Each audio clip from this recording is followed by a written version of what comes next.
In the middle of a lively medieval town, where the streets buzz with excitement and lanterns glow like stars, the local tavern is bursting with life. Inside, the chatter of patrons and the clinking of mugs mix together in a symphony of celebration.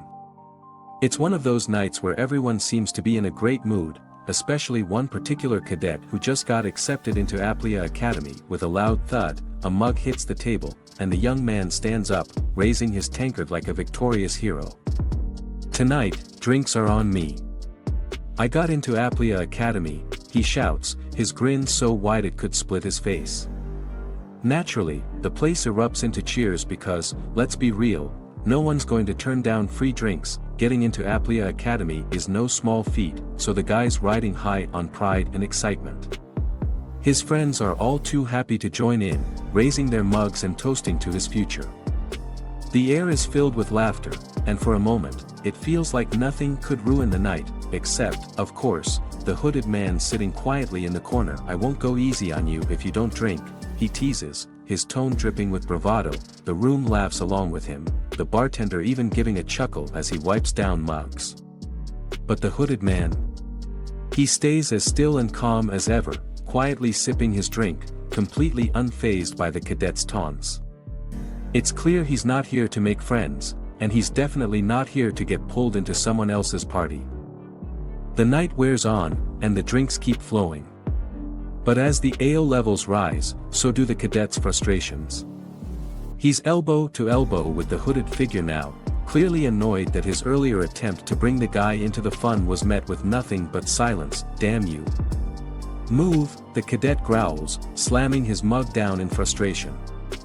"Sit further down. Don't you know who I am?" Ego, inflated by his academy acceptance and fueled by liquid courage, he's not about to let anyone disrespect him, especially not some stranger in a cloak. The hooded figure, however, remains as cool as ice. He doesn't even bother to look up. One of the cadet's friends, already sensing where this is heading, quickly steps in. "Hey! Leave it alone," he says, trying to defuse the situation before it spirals out of control. For a moment, it looks like the cadet might really blow up, but instead, he leans back with a grin, smugness dripping from his every word. "I'll let it pass today, since I'm in a good mood," he declares, as if sparing the hooded figure from some kind of wrath. As the night wore on, the cadet, still on his post-acceptance high, decided it was time to share some juicy news. Leaning in dramatically toward his group, he lowered his voice like he was about to reveal the town's biggest secret. "By the way, have you heard?" he asked, with all the mystery of a bad spy movie. One of his friends, already halfway through his next mug, raised an eyebrow. "Heard what?" "The hero's party," the cadet practically shouted, clearly not grasping the concept of subtlety. He took a big gulp of ale like it was a dramatic pause and continued, "They cleaved through the front of the Demon Lord's army again. Can you believe that? We have to talk about it." He was so into his own storytelling that he completely missed the fact that the hooded guy next to him had gone completely silent, which, to be fair, wasn't all that different from how he'd been the entire night. The cadet, now fully immersed in his grand storytelling, slammed his mug down and leaned in as if about to drop some major news. "The chosen hero, Kyle," he declared with the enthusiasm of someone who'd just seen his favorite celebrity. His friends nodded along, caught up in the drama, while the hooded figure beside him remained, as usual, unbothered. And then, the cadet continued, "There's Lemia, the divine archer, and even Saint Sarah." His eyes widened in awe as if merely mentioning their names brought the legendary group to life. His friends were now fully invested, hanging on to every word. "Wasn't there one more member?" one of them asked, scratching his head. "Another member," one voice wondered aloud, eyes fixed on the figure. "The Ashen Wizard, Raniel Von Trias," someone explained, as if announcing a famous name, but the voices that followed carried less awe. "Isn't he just on a free ride?" someone whispered, sounding unimpressed. "For being heir of the Grey Magic Tower, honestly, he does nothing." Raniel sat in silence, unaware, or perhaps unconcerned, by the whispers swirling around him. "You sound like a know-it-all," one voice chided, dripping with sarcasm. "But it's a fact that Kyle's the one doing the most, isn't it?" the response came, defensive and sure, the voice replied, their tone laced with dry humor. The Ashen Wizard is in charge of dealing with the small fry, after all. And so, the quiet tavern continued its murmur of judgments, leaving Raniel, once again, around the subtle jabs directed at him. The day before, the battlefield was chaos, an explosion of debris and magic filling the air as the heroes charged forward. Kyle, leading the charge, grit his teeth, sword raised high as his comrades fought beside him. Behind him, his party, mages and warriors alike, unleashed their powers against the onslaught of enemies. A soldier's voice broke through the clamor, filled with relief and awe. The hero's party. They came to help us. Another soldier, desperate but relieved, shouted to his comrades, everyone, back down. We'll retreat slowly. As the soldiers started to fall back, they left the battlefield in the capable hands of the hero's party, watching as Kyle and his team fearlessly pushed forward into the storm of battle. In the heat of battle, hero Kyle Thorben makes a powerful entrance, his boots hitting the ground with enough force to make it seem like even the dirt should be afraid. His comrades stand with him, Lemia, the fierce divine archer, and Sarah, the ever-serious saint. Together, they cut a dramatic figure against the backdrop of chaos. Lemia, however, is less than thrilled. This isn't what they told us, she exclaims, her face twisted in frustration. There's, like, 3 times the enemies. This will never end. Saint Sarah, not exactly the beacon of positivity herself, chimes in with an eye roll. Can't Kyle just wipe them away already? Because obviously, when in doubt, pass the buck to the guy with the biggest sword. As the battle rages on, Kyle assesses the situation. I can't, he mutters to himself, frustrated. If I attack, the royal army will get caught in the crossfire. For now, let's pull back and, suddenly, a calm yet commanding voice cuts through his thoughts. Boy. Move. Kyle barely has time to register the interruption before Raniel Von Trias, the Ashen Wizard, steps in, sending a shockwave of magical energy forward with a flick of his hand. In a whirlwind of icy blasts and explosive power, Raniel shows exactly why his title isn't just for show. Without breaking a sweat, he annihilates the swarm of enemies that Kyle had been debating how to handle. The battlefield trembles in response to the sheer force of his magic, leaving everyone, including Kyle, staring in disbelief. For someone supposedly on a free ride, Raniel just casually flexed on the entire battlefield. Raniel shifts into overdrive, pulling off moves that leave even his teammates stunned. Multicasting. Spell nesting. Lemia mutters, her eyebrows practically flying off her face. Did he already take care of the ones in the back? Saint Sarah narrows her eyes, clearly unimpressed but still mystified. Even though he was late. What the hell is wrong with him? Raniel, focused and undeterred by their chatter, powers up his magic. Magic boost. Spell reinforce. His thoughts are methodical, calculated, like a master chef seasoning his spells to perfection. In a series of lightning-fast maneuvers, Raniel deploys capture with a wave of his hand, followed by a spell that explodes in a chain reaction, decimating the enemies in front of him. The battlefield becomes a light show of magical dominance, all orchestrated by the one they once called the freeloader. Now, even the doubters in the group are left in awe as Raniel single-handedly wipes out a massive chunk of the opposition, his power surging like an unstoppable force of nature. As the dust from the explosive magic settles, a soldier near the blast is starstruck. Wow! I wouldn't expect any less from Sir Kyle. He says, clearly unaware of who's really responsible for the massive explosion. Is anyone hurt? He asks, concern etched on his face. Another soldier chimes in, no one is. Everyone's safe. Meanwhile, the real cause of the explosion, Raniel, quietly steps forward with a cold determination in his eyes. A hulking skeletal warrior charges at Raniel with full force. Smash, the creature is immediately obliterated by Raniel's overwhelming magic. Well, he's at least useful, Lemia mutters, watching the spectacle unfold. But Saint Sarah cuts in, so what if he is? He acts like he's some sort of warrior. And he keeps butting in. Clearly, not everyone's impressed with Raniel's unique approach. Raniel, meanwhile, stands at the center of the magical carnage. He's a stock, one of his companions explains. He pre-prepares spells and carves their circuits into his body. This makes Raniel stand out on the front lines, where wizards typically don't belong. Exactly what part of that is a wizard, someone asks sarcastically.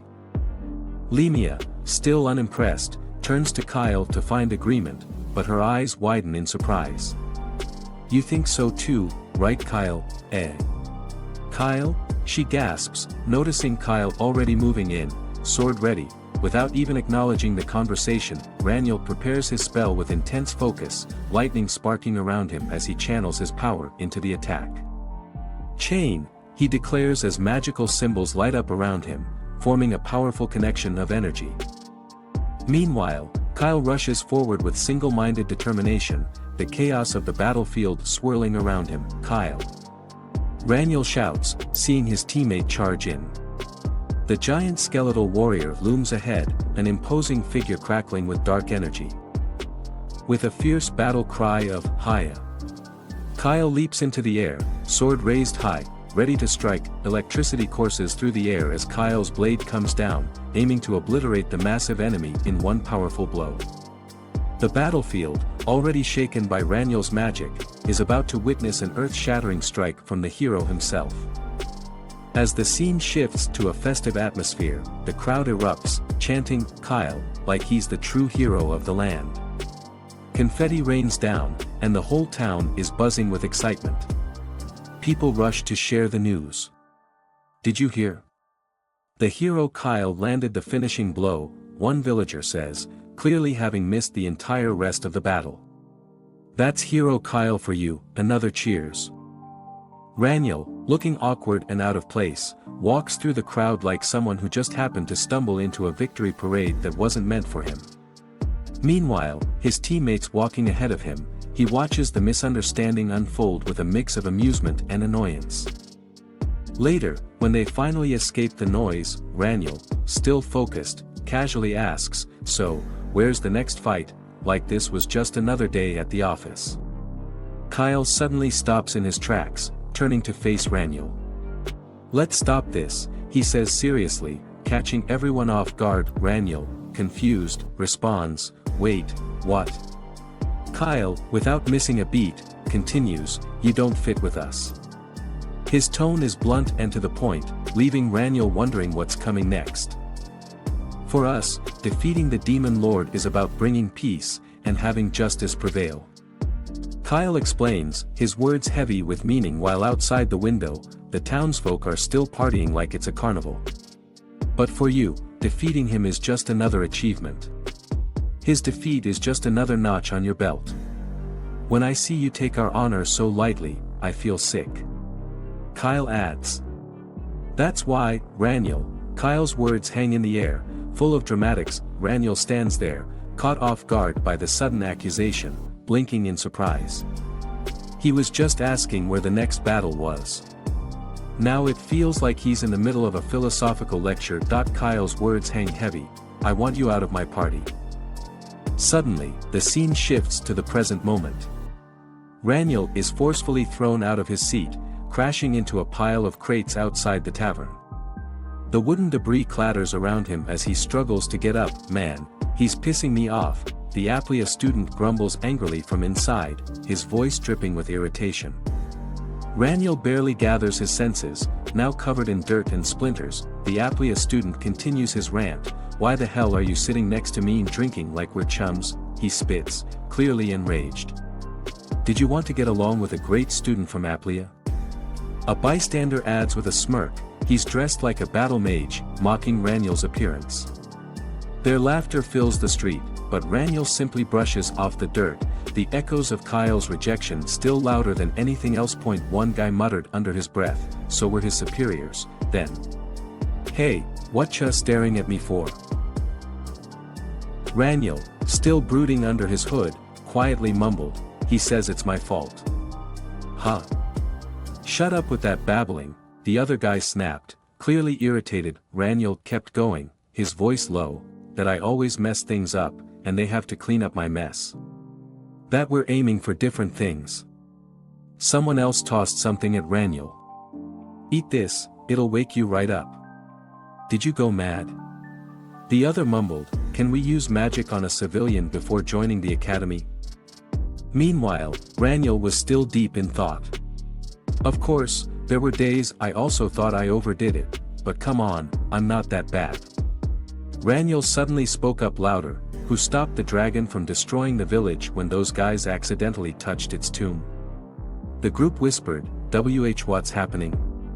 He's coming over. One guy, growing annoyed, barked, what do you want, you idiot?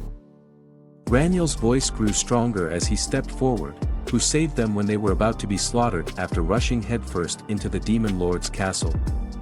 Who bought them time when they had to decapitate the black dragon, one of the 4 heavenly kings. As blue flames flickered in his hand, he added, are you saying those were all small fry? Raniel was on fire, literally and figuratively. His frustration hit a peak as he glared at the group. And above all that, he growled, his voice rising, when those guys ran away with their tails between their legs as soon as they encountered the Demon King, he stepped forward, flames swirling around him. I was the one who gave them time to flee by sacrificing half of my lifespan. The others stared, wide-eyed and in disbelief. They go around always looking for easy fights, Raniel continued, now summoning a magical projection of the very party he was referring to. They just got tired of me still trying to defeat the Demon Lord. One guy, in shock, stammered, wait, that face, no way. Another one snorted, hey, why were you scared of a hobo? Raniel's glare deepened. He raised his hand with a snap, declaring, I'm the one who doesn't want to be part of this, assholes. The scene shifted as Raniel found himself at the present. He clutched his head, clearly in pain. His master's voice rang out, idiot, your thoughts were elsewhere again. Raniel groaned, ugh. I was recalling how I got into this body. His master nodded, almost amused. You were surprised too, weren't you, master? Well yes, who wouldn't be, the older man replied. My only disciple turned up looking like that. The master looked down at Raniel, his eyes serious. Raniel, he said with a calm but firm voice, Raniel, standing amidst the blossoming cherry trees, replied, yes, master. You won't be called that anymore once you walk through that door, the master continued, his gaze unwavering. Rania van Trias. Raniel, now Rania, paused, taking in her new name. The change was significant, and it weighed on her. You'll be treated as an assistant professor at Aplia Academy, the master added, giving her a new role to embrace. Rania looked thoughtful, contemplating her future. Are you prepared for your second life? The master asked, his question hanging in the air. Rania's eyes narrowed, focusing on her next chapter. My second life. She whispered, ready to face the path ahead. As Rania reflected on her past, the memories came flooding back. Asterisk, I was only fighting against the Demon Lord's army for 5 years. She thought, her mind replaying the endless battles. Images of fierce monsters and relentless enemies flashed before her eyes, but now, things were different. But I still find this peaceful situation awkward, she admitted to herself. Her past as a warrior was far behind her, but the memories lingered. Well, of course I would, she thought with a sense of finality, looking at the epic battles of the past now behind her. She tried to let go of those memories. Let's forget it already, she whispered, forcing a smile. Her new life as an assistant professor at Aplia Academy awaited her. Is there even anything to prepare? She asked herself, almost rhetorically. She looked out over the beautiful scene at the academy. This is enough, she said aloud, content with her new path. She smiled, full of confidence now. Since I already quit the hero's party, she concluded, her voice determined. The sky was painted in a glorious mess of pink and orange, as if the sun couldn't decide which color it liked best before disappearing behind the horizon. Long shadows stretched lazily across the land, birds gliding overhead, blissfully ignorant of the chaos about to break loose below. In the distance, the silhouette of a grand castle sat majestically over the treetops, completely unaware of the sheer ridiculousness about to unfold. It was a picture of peace. For about 3 more seconds, suddenly, the tranquility was shattered by a scream that could have come from either a horror movie or someone who just stubbed their toe. Taking a step back, his arms flailing in what could only be described as an interpretive dance of panic, he waved at the creatures, like he was trying to swat away mosquitoes. "Gee, go away. There's nothing for you to eat here," he stammered, as if that would somehow convince 2 oversized monsters that they had mistaken him for a salad bar. His voice trembled so much that even he seemed unsure of his dietary claims. Negotiating with these beasts was about as effective as convincing a cat not to knock something off a table. They didn't care about his reasoning, or his existential crisis, for that matter. They were hungry, and his panic probably just added a nice seasoning to the whole situation. The young man screamed like his life depended on it, because, well, it did. He spun on his heels, attempting to flee, but fate, it seemed, had other plans for him. Splurt that a sudden spray of blood splattered across the ground, freezing him in place. His eyes widened, and his feet faltered as he stumbled forward, wondering if he had just been turned into a human ketchup packet. He blinked, wiping the blood from his brow in a daze, squinting through the carnage. But something was wrong. He wasn't dead. Well, not yet. "Wait, huh?" he muttered in confusion, his voice cracking under the weight of disbelief. The monsters, for reasons unknown to him, had stopped advancing. Instead, before him stood a mysterious figure, cloaked in shadows with an arm outstretched, glowing with a radiant, swirling blue light. The air crackled with energy, and the nearby trees seemed to bow in deference to the immense power filling the atmosphere.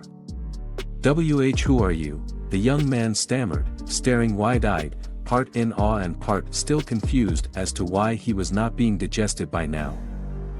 The cloaked figure didn't bother with formalities. With a voice smooth yet commanding, they replied, sent by the Ashen Wizard, Raniel. The beasts, who had once seemed unstoppable, were now looking a bit hesitant. The ground beneath them rumbled ominously, and with a simple flick of the figure's hand, a blast of energy erupted. Symbols and runes whirled in the air around his hand like they were performing their own little light show. The creatures, moments earlier so eager to snack, were now airborne like a couple of giant, confused ragdolls. The creatures went flying, tumbling through the air like they'd just been smacked by the magical equivalent of a fly swatter. The young man watched in awe, his brain desperately trying to reboot and process what had just happened. 1 minute, he was lunch, and the next, his would-be killers were spinning like they'd signed up for a roller coaster without knowing the height requirements. The wind was still buzzing with leftover magic when one of the creatures let out a sharp KRE, as it was hit by yet another gust of energy. Claws and teeth flailed wildly as if they were trying to swim through a hurricane. A swift slash echoed through the clearing, slicing the air like the whole scene was being edited for extra drama. Amid the chaos, the cloaked figure spoke, their voice calm and almost casual, like they were narrating a documentary. "In the past, I made a deal with the stars to escape from the Demon King." The young man, still processing the fact that he hadn't become a chew toy, stumbled backward as the figure, now hovering slightly above the ground in a display of casual godlike power, continued, by using balance. The creatures didn't care much for balance or diplomacy, though. One of them, clearly not getting the memo, let out a final, furious snarl and made a move. But with a simple gesture from the cloaked figure, it was slammed back into the earth with the force of a toddler's tantrum. Stomp. As a side effect of that deal, she thought to herself, her breath quickening with each step. The world around her seemed to blur as she sprinted, the sound of her footsteps echoing in the dense forest. I can no longer run away from the Demon Lord. The realization hit her like a punch to the gut. The sky, painted with hues of pink and orange, contrasted sharply with the turmoil swirling inside her. The trees around her rustled ominously as if they were whispering the secret she wished to forget. But she couldn't forget, not with the curse burning within her chest like a wildfire. The demon lord's curse remains within my heart. She grimaced, feeling the weight of those words. It wasn't just metaphorical, she could literally feel the tendrils of dark magic gripping her, making it impossible to breathe freely. Her feet slammed into the ground, the impact sending cracks across the earth. Energy surged from beneath, her magic instinctively flaring up as she leapt into action. Because of that, I've decided that I can't continue adventuring, she thought. It was ironic, adventure had once been her freedom, her escape. Now, it felt more like a cage closing in around her. As the lightning crackled around her, the storm of power forming in her wake, she couldn't help but chuckle dryly. Boom! The earth shook, and with that, the last of the beasts was down for the count, leaving the young man standing in stunned silence, a witness to the raw power on display. "What is this?" he muttered, his voice barely more than a whisper, his mind somewhere between amazement and panic. His mouth hung open like a fish gasping for air, but no coherent words came out. It was as though his brain had been put on hold while the rest of the world continued to spin in magical mayhem. The cloaked figure, with the calm demeanor of someone who just took out the trash, turned and asked, "Are you all right?" "Ah, yes," the young man stammered, trying to regain some semblance of dignity. Thank you. I will make sure to return the favor." The figure gave a small nod but didn't seem particularly interested in the promise. "May I know your name, by any chance?" For a second, it seemed like the figure was about to answer with something profound, but they stopped, as if remembering a secret. "Ah, I am Ronnie," they cut themselves off abruptly, clearing their throat in the most awkward of ways. "Ahem. This path is dangerous. Be careful next time." The young man, still shaking, called out one last desperate, "Thank you," before sitting down heavily on the ground, questioning every decision that had led him here. Raniel, meanwhile, pulled their hood closer, thoughts drifting. "Phew," they mused, "I almost blew my cover." With a final glance over their shoulder, they confirmed their inner resolve. "I, Raniel, hereby announce my retirement from the battlefield." Raniel's footsteps faded into the night, the sounds of battle now a distant memory. After what felt like an eternity, Raniel came to a stop at a familiar place. It had been a long time since they'd walked this path. In front of them was the small, peaceful house they had known so well. "It's been a while since I've been here," Raniel said softly, as the gentle breeze carried their words into the still air. Raniel's footsteps continued along the path, unwavering. Their shadow stretched out beneath the trees, long and lonely. The title they'd once carried echoed in the silence. Asterisk, affiliate of the hero's party, the Ashen Wizard, Raniel. Asterisk, they walked with certainty, but their answer remained the same. "I am retired," they whispered, as if convincing themselves as much as the world around them. But even here, in the comfort of this serene place, an old question returned to haunt them. From the depths of their mind, or perhaps it was a voice from long ago, came the words, "Do you plan to defeat the Demon Lord?" When Raniel reached the door of the house, they paused. The weight of years and battles behind them, they pushed the door open. Inside, standing in the gentle glow of a lamp, was a familiar face. The older man looked up, worry etched into every line of his face. His voice was soft but carried the weight of all his years of caring. "Do you really have to go?" he asked, eyes searching Raniel's face for any sign of hesitation. Raniel stood in the doorway, the light of dawn casting their figure in shadow. Behind them, the world outside beckoned, but they lingered a moment longer, sensing the man's concern. The old man's voice broke the silence once more, his words heavy with warning. "Your whole life will be wasted. The master isn't done yet. Everything you learned about the path of magic will be wasted," he warned sternly, eyes narrowing. Raniel, standing by the door, looks back, his expression a little guilty but firm. The master, still not giving up, asks the big question, "Do you still insist on leaving?" His face shows the weight of that question, as if hoping Raniel will have a change of heart. Raniel, however, knows what he must do. He bows deeply, his voice low but resolute, "I will return, master." Cue the emotional music, if there were any, as the scene tugs at the heartstrings. The master, realizing there's no stopping Raniel, lets out a sigh, almost rolling his eyes. "So be it, my foolish disciple," he mutters with a mix of frustration and fondness. As Raniel walks away, the master calls out one final challenge: "Bring the head of the Demon King when you return. Then I will take you back as my disciple." Oh, no biggie, right? Just bring back the head of the most feared villain in the land. But as Raniel walks away, a dark shadow looms over him, the trees and path now ominous. That was already 5 years ago, he reflects in the darkness. What happened in those 5 years? Suddenly, a familiar hand knocks on a door. Raniel stands at the entrance, his face hidden under his hood, quietly saying, "I wanted to bring you the Demon King's head." Dramatic? Yes. Has he brought it? Only time will tell. Inside, the master, now older and wearier, hears the knock. "Who is it?" he asks, his voice a mixture of hope and trepidation as he heads toward the door. Time for a long-awaited reunion, but is it the one they both expected? Things get serious for a moment.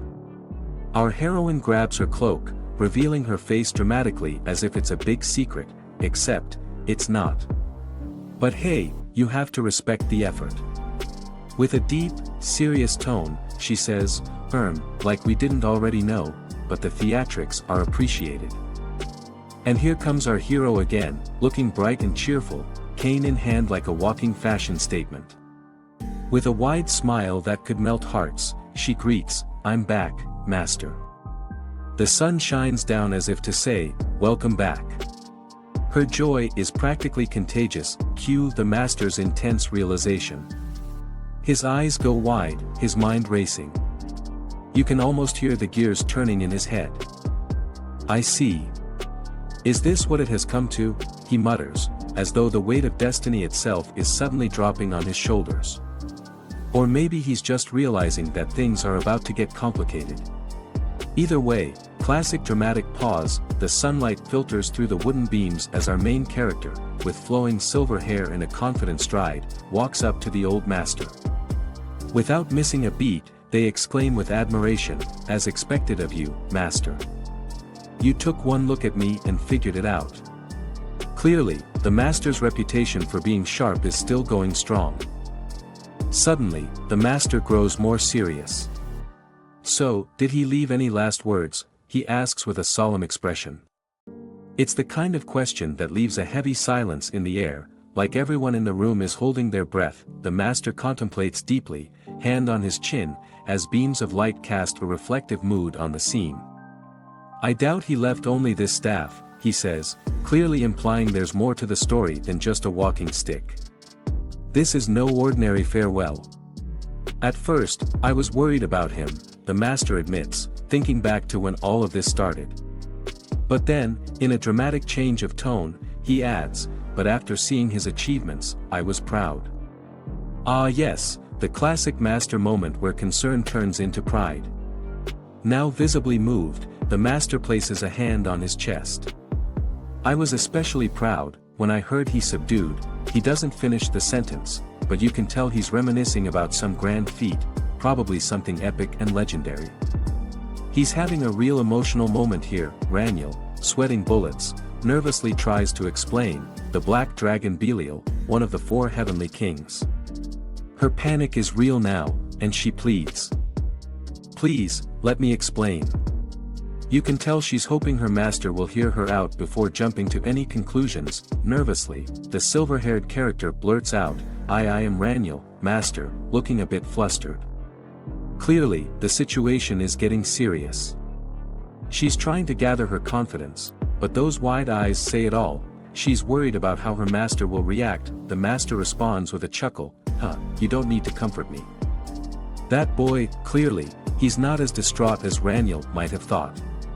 But before he can finish his thought, boom, Raniel's staff lights up with intense power, glowing bright blue. Something big is happening. And then, with a dramatic SHWOM, blue energy bursts from her staff, engulfing the entire area.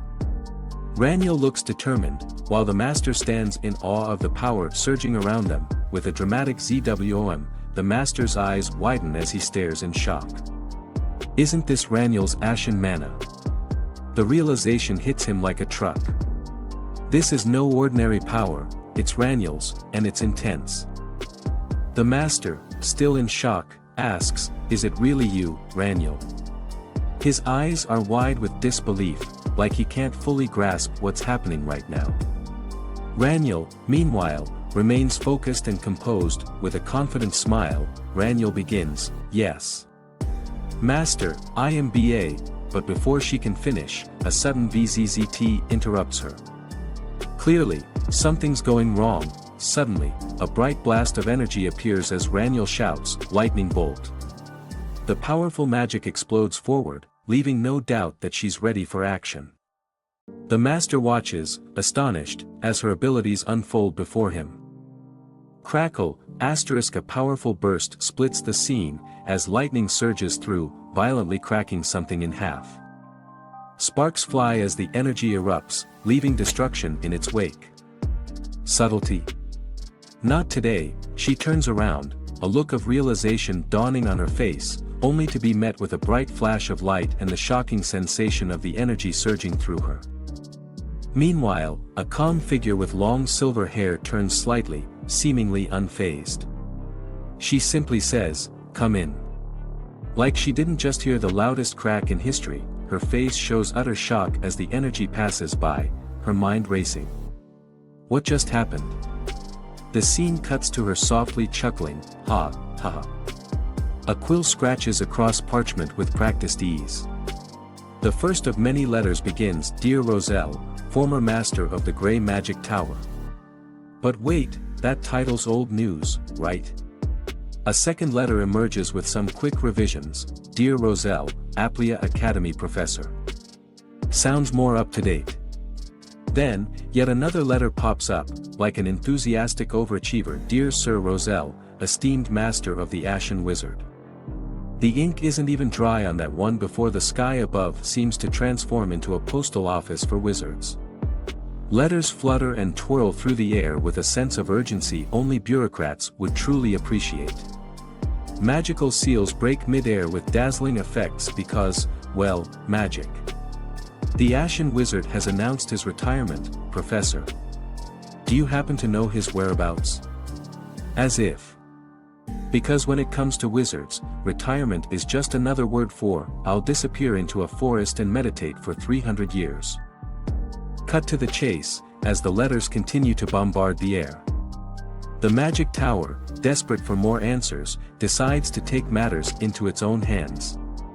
Another missive. "If I may cut to the chase, we at the Magic Tower would like to recommend the Ashen Wizard to the elders and have him by any means," only for the scroll to get interrupted.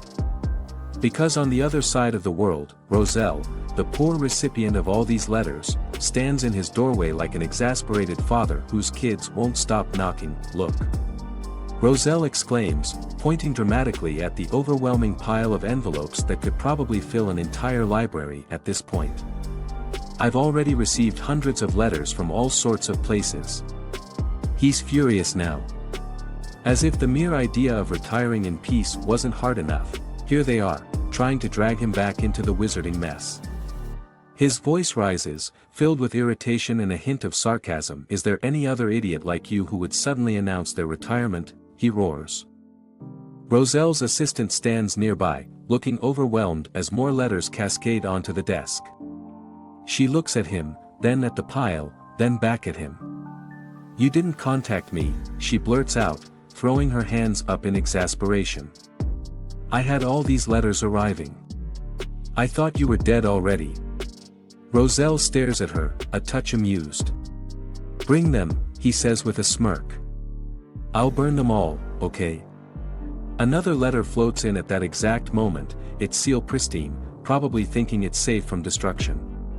Roselle's eye twitches slightly. "Another one?" he grumbles as he grabs it out of midair. He takes a look at the sender. Sender, principal of Aplia Academy, Aaron Van Tyrant. He glances at it, unimpressed, and sighs. This one's a normal one. Elsewhere, the principal, Aaron Van Tyrant, is penning yet another letter. His desk is immaculate, his writing deliberate. He begins, to my dear friend, Roselle Van Trias, spring has sprung at Aplia Academy, the cradle of learning. Oh yes, the usual pleasantries. Flowers blooming, students eager to learn. But the letter soon takes on a more serious tone. How are the preparations for the new semester going? Then, the crux of it. Aaron's brow furrows slightly as he continues to write. I am not contacting you as the principal, but as a friend with a concern. In a final, desperate plea, Aaron's letter closes with, do you know where your disciple, the Ashen Wizard, is? Somewhere, in the scenic countryside, Roselle stands under a pink and orange sky with even more letters in his hand, looking out into the horizon as if contemplating whether to toss them into the wind and forget about the world entirely. The stars twinkled as if holding a secret, while shadows of 4 figures loomed against the shimmering cosmic backdrop. Aaron's words hung in the air like an unspoken challenge, you know, don't you? Our upcoming freshmen have the talent to lead the way in our times. The glowing energy surrounding the students radiated with potential. It was as if the fate of the world rested on these individuals, no pressure, of course. Somewhere, someone probably thought, what could go wrong? But the professors, naturally, were already in a tizzy. The professors are in an uproar. We need to bring in the Ashen Wizard as soon as possible. Because who doesn't love a good crisis? Another letter fluttered in the wind. It was probably the 100th one of the day. Roselle's patience had long since burned out. He held the stack of letters and read the last plea, I ask you to at least let me know his whereabouts. His response was simple, even borderline dismissive. Burn them. The assistant, as incredulous as ever, blinked.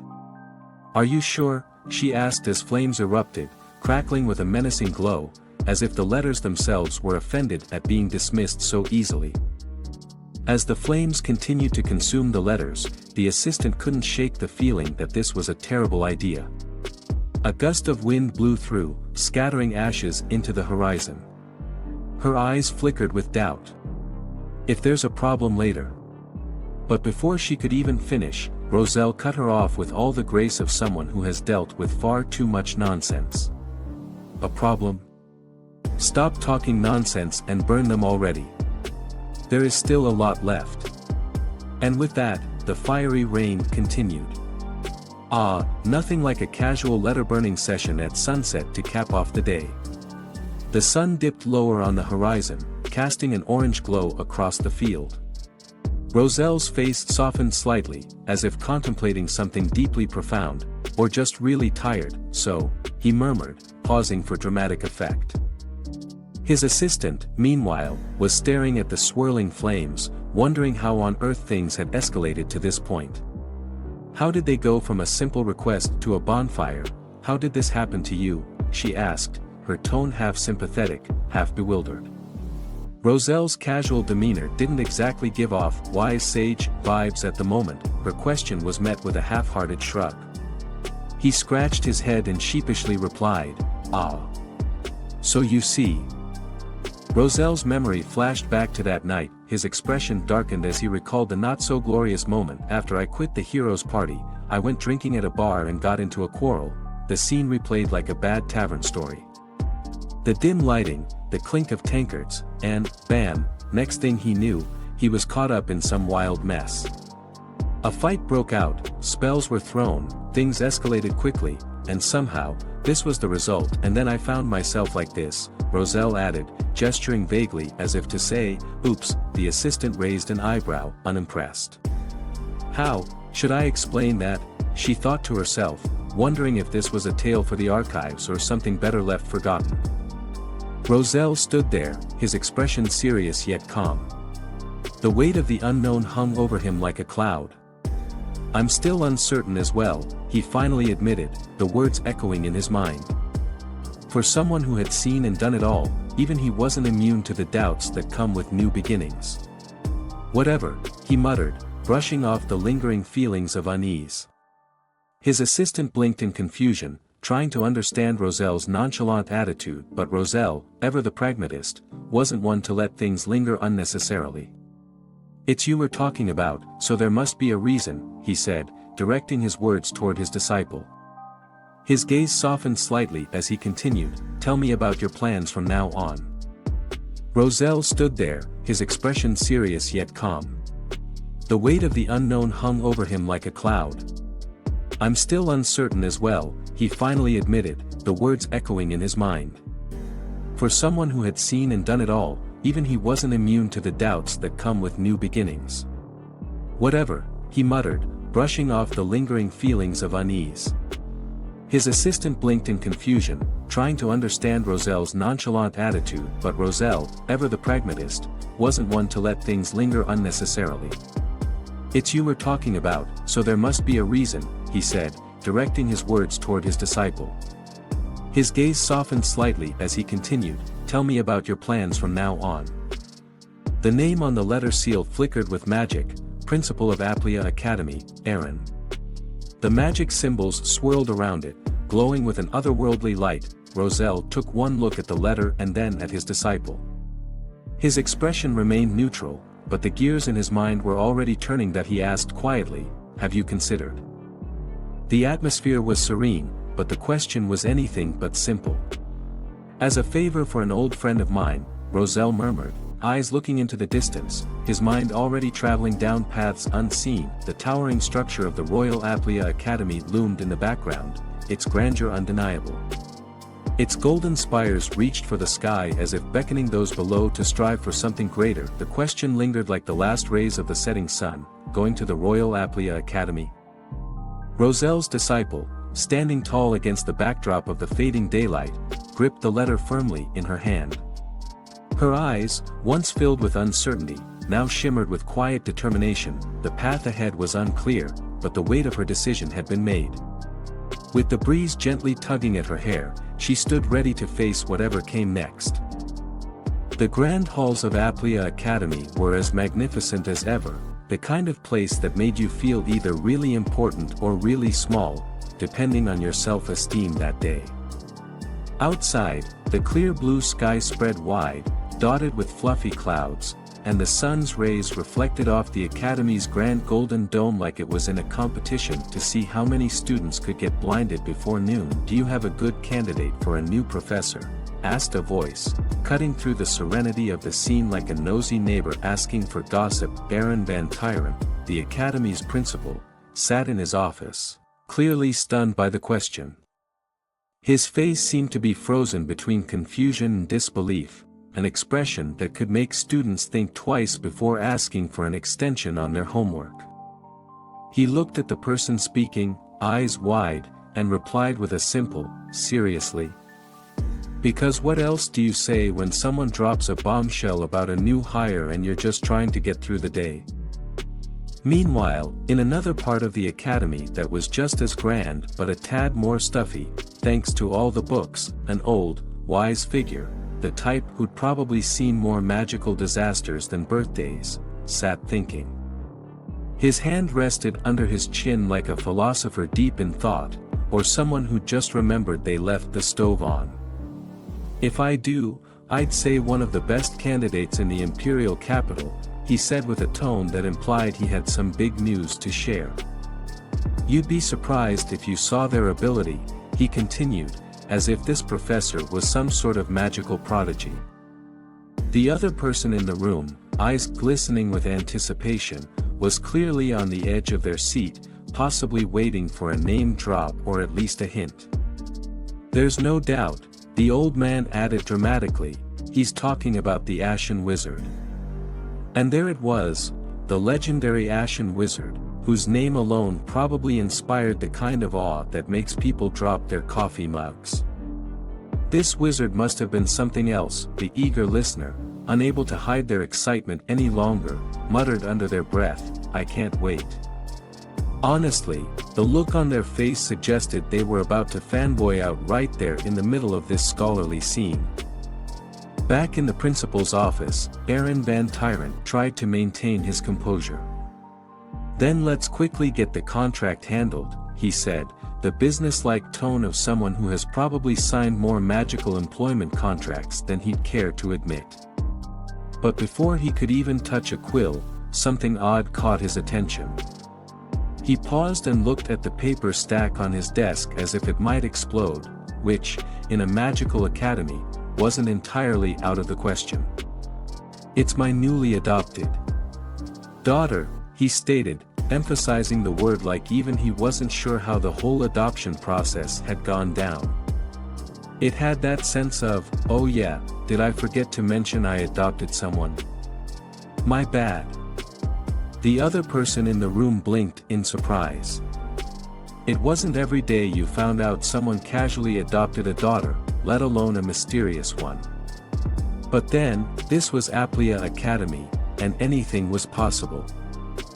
Just when the air of mystery and excitement was thick enough to cut with a butter knife, the conversation took an unexpected turn. "Her skills are reliable," the older man continued, trying to sound reassuring. "Her basics are solid, and she holds a lot of strength." The other person in the room, looking as if they had been transported into the Twilight Zone, asked in a half-confused, half-exasperated tone, "And the Ashen Wizard?" "What are you talking about?" came the reply. The older man's obliviousness hung in the air, and for a moment, it seemed like he had forgotten the entire point of the conversation, as if he'd just been chatting about his grocery list instead of legendary wizards.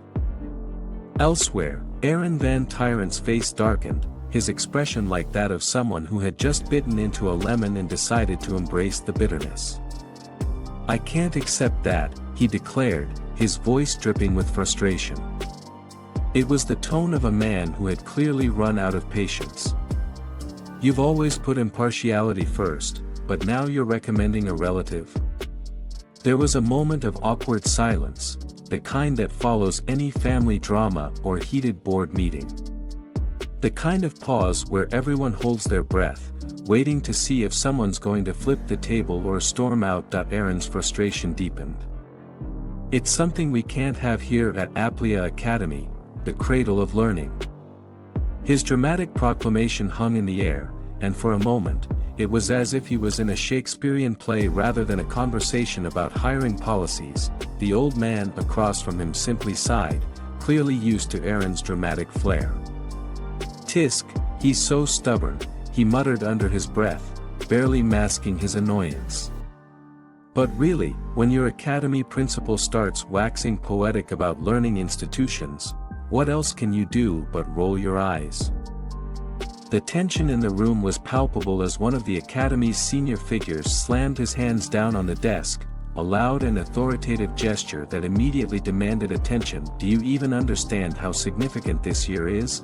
he said, frustration evident in his voice.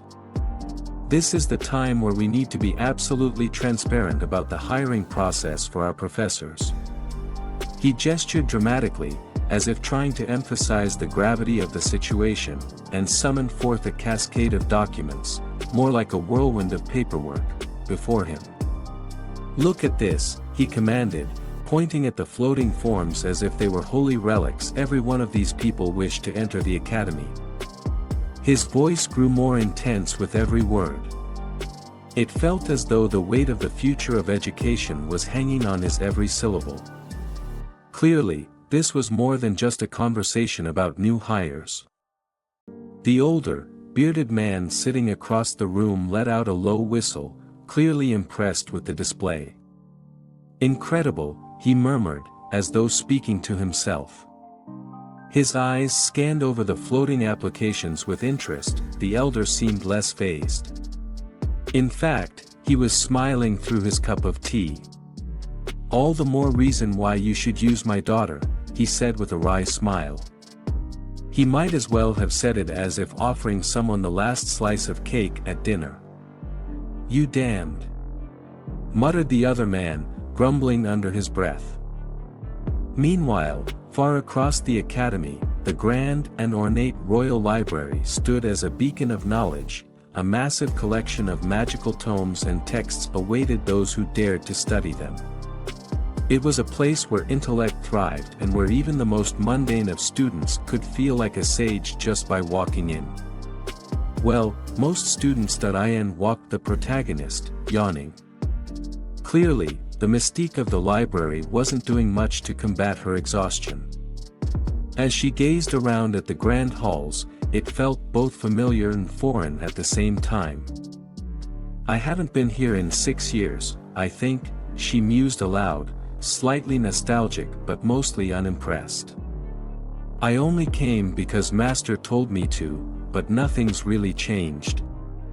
The sound of her footsteps echoed in the grand hall as she strolled inside. It wasn't exactly awe-inspiring for someone who had, at one point, probably already read through every book in the library. Studying here? A cakewalk. Still, her master's voice echoed in her head, "You're going to be an assistant professor soon, so go study seriously." She let out an internal sigh, eyes narrowing a bit in boredom.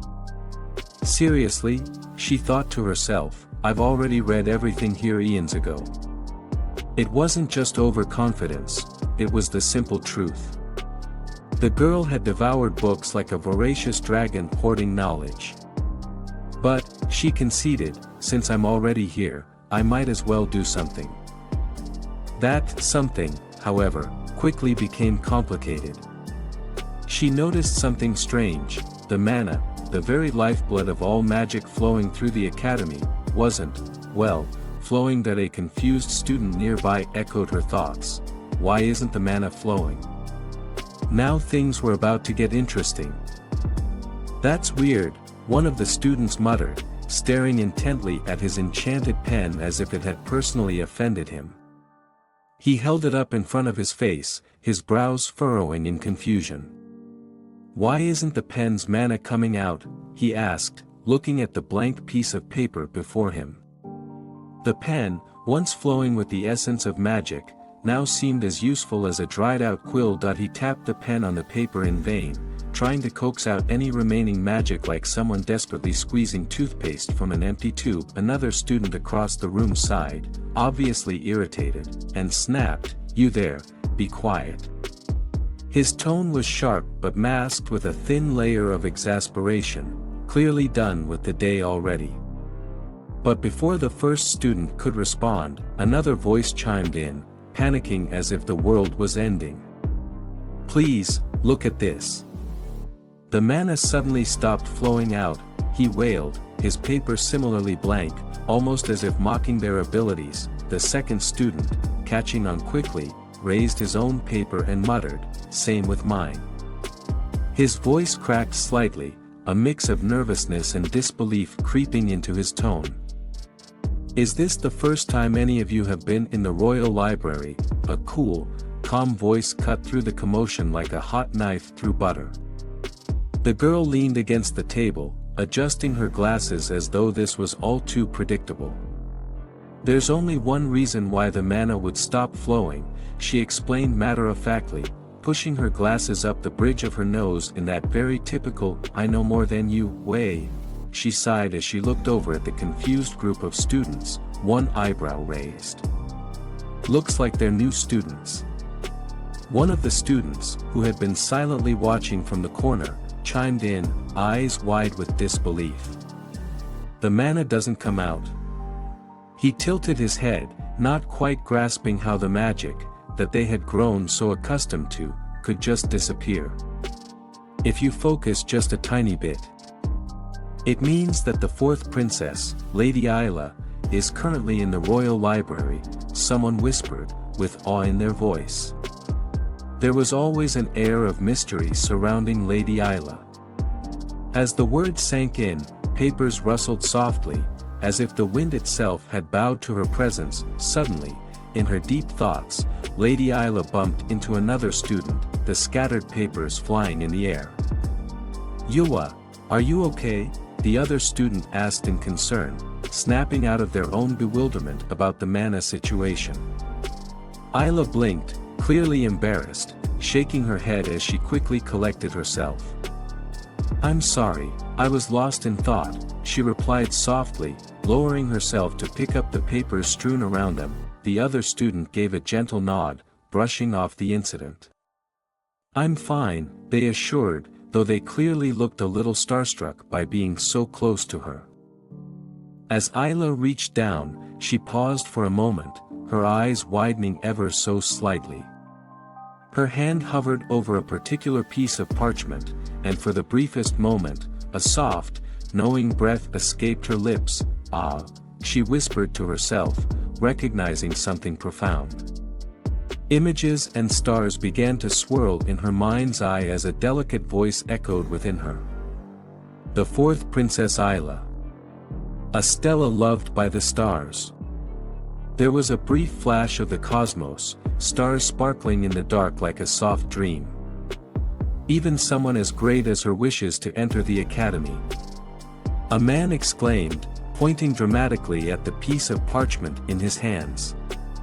His voice was tinged with disbelief, as though he couldn't fathom why someone of such high standing would want to go through the trouble of attending classes with common students. "I've heard that you've been receiving reports on the war situation as of late," the man added, now addressing someone with authority. His face grew serious, the weight of their discussion pressing down. "That's right," his superior confirmed, nodding solemnly. As he said this, he thumbed through the reports, glancing at the grim details scrawled across the pages. "It seems the front-line knights have been crushed again," he muttered darkly. His eyes narrowed as he scanned through the reports. It must be because of the Ashen Wizard's retreat.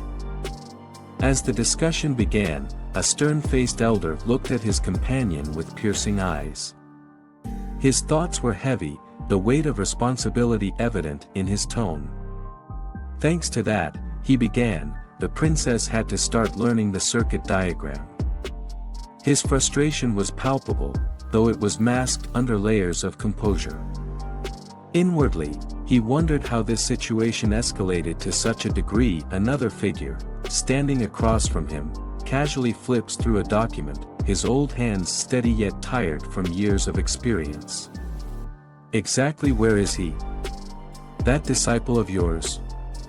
the elder asked, his patience thinning like paper in a storm. The words hung in the air, like a threadbare rope caught in the wind. The scene shifts to a bustling library. Inside, sitting in a space filled with an eerie, regal ambience, the apprentice emerges, cloaked and kneeling, as if waiting for the inevitable judgment. Her mind drifted briefly, but her thoughts snapped back to the present. "Raniel van Trias is," her words trailed off. As her memory flooded her thoughts, the sight of a familiar figure caught her eye. There was no denying it, she had seen this face before. There's no doubt. That's the fourth princess, Ayla. Ah yes, the one from 6 years ago. She had pestered him relentlessly in the library, asking for guidance on each diagram. She's the kid who kept asking me to teach her each time I came to the library 6 years ago, he thought, unable to suppress a hint of nostalgia. How could time have flown so quickly? The princess, once small and eager, had grown. She's gotten so big already, he murmured to himself, remembering the small, inquisitive face he once knew. However, his musings were cut short. A sharp voice pierced through the moment. "Aren't you staring too much?" Princess Ayla shot him a withering glance. The apprentice flinched, caught red-handed in his reflections. Hey. "Ah, I'm sorry," he stammered, rubbing the back of his neck awkwardly. The princess's attention shifted, her gaze trailing over his robes. "That robe. Are you a wizard?" The question held an edge, a subtle interrogation in her tone. "Yes, well, everyone in here with these clothes are wizards, right?" His response was not as confident as he would have liked. He wasn't sure if his shaky answer made him sound more knowledgeable or like a lost tourist in a magic show. She sighed, unimpressed. So pointless, her remark was laced with disappointment, a sentiment often reserved for beings she deemed incompetent. Adding more incompetent wizards. With no problem-solving or circuit analysis skills, she muttered under her breath, though it was loud enough to sting. The apprentice winced. Helpless wizards, unlike him. Her scorn was clear, even if she didn't say who he was. Another wizard approached, his voice calm, yet filled with a strange guilt. How many people have been sacrificed because of wizards like that? It was a rhetorical question, but it dug deep. He continued, his tone challenging, "You call yourself a wizard, but do you truly understand what that means?" The apprentice looked down, the weight of the question heavy in the air. Well, I guess. Before he could continue brooding, the princess interrupted his reverie. "Thank you for picking that up." She gestured towards some papers scattered across the floor, and with that, it seemed the moment of tension had passed. Or at least, it lessened somewhat. "Ah, take this too," the apprentice added, handing over another document that had gone unnoticed. "Oh, there was one left," he muttered to himself. At least, the awkwardness was wrapped up with the simple act of handing over a paper. The apprentice squinted at the intricate document in his hands, holding it up in the dim light. His brow furrowed in mild confusion, trying to make sense of the arcane symbols on the page. "Isn't this a barrier circuit?" he asked, hoping to sound knowledgeable, though his voice wavered just slightly. The other figure barely glanced at him, her expression impassive. "Skeeble." She uttered the name as if it carried the weight of 1,000 forgotten battles and lost mysteries. The apprentice blinked. Skeeble. Wait, wasn't that the infamous Licht who terrorized? Never mind. He was sure it was important, but the details were fuzzy at best. He clenched the document tighter and shot a sideways glance at the princess, his mind racing. "It's a circuit that skeleton guy built, am I right?" He needed validation, anything to confirm that he wasn't just talking out of thin air. He felt the pressure rise. Was it getting hot in here, or was it just his nerves? As if to twist the knife in his growing insecurity, the princess didn't hesitate. Who is she? He wondered, clearly rattled by her cool demeanor. How could she know this with just a glance? It took him a solid hour just to figure out the title of the paper. In his growing panic, he remembered. She knew with just a glance that this was a barrier circuit by the ancient Lich Skeeble, who destroyed the Order of Knights. His mind wandered briefly, imagining legendary battles and circuits too powerful to comprehend. It's a circuit that was too difficult to solve, and even wizards not on the front lines were trying to find a solution, he mused aloud, more to himself than to anyone else. But the princess? She seemed almost bored by the whole thing. Her voice, though soft, sliced through his thoughts like a razor. "Why yes, you are very knowledgeable," he stammered, desperately trying to keep up. Was she impressed? "Unlikely, although I doubt you'd be able to solve it," she added, her tone nonchalant but with an edge sharp enough to make him wince. He swallowed hard. Well, that was a punch to the ego.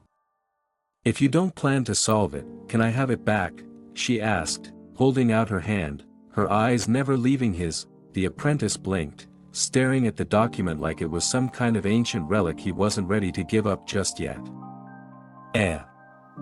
This?" he fumbled. "If I mess with it a bit, I can solve it right away." "Ah yes, confidence. Fake it till you make it, right?" But as his mind whirled through possible solutions, doubt crept in. Was I wrong? He couldn't shake the feeling he might have just said something incredibly stupid. I'm sure it's his, but... The princess arched an eyebrow, clearly done with his overthinking. Then please try to solve it. Her voice was cold but direct, and in that moment, he could feel the weight of all the sarcasm that wasn't being spoken. His pride stung.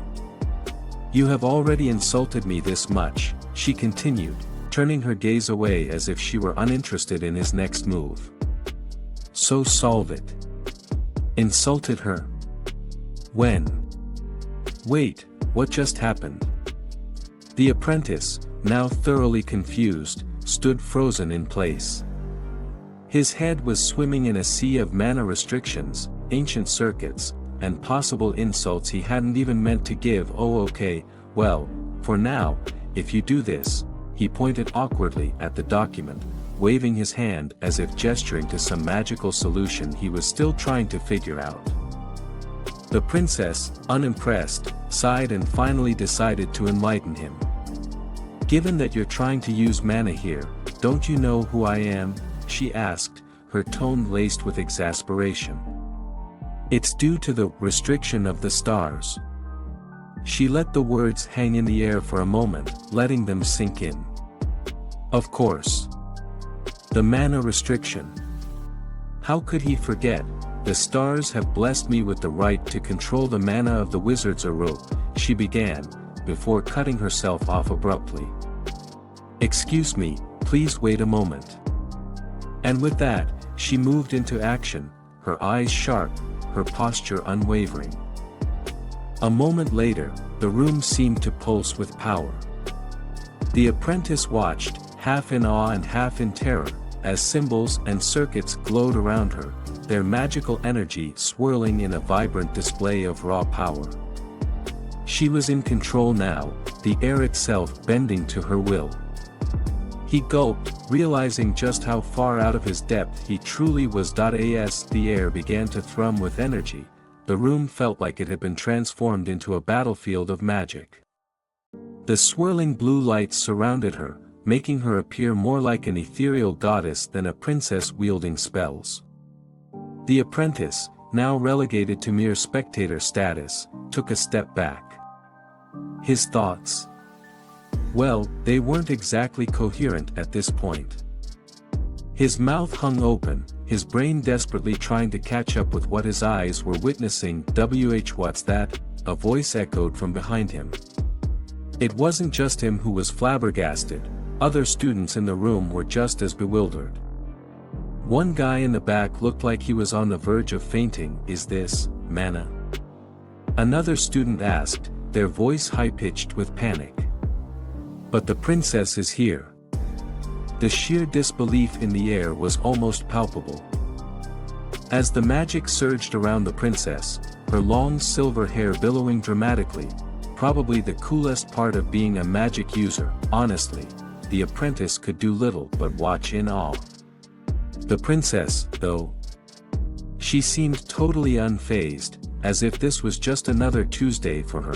No way, the apprentice muttered, finally piecing together a somewhat coherent thought. It wasn't a question, just a statement of pure disbelief.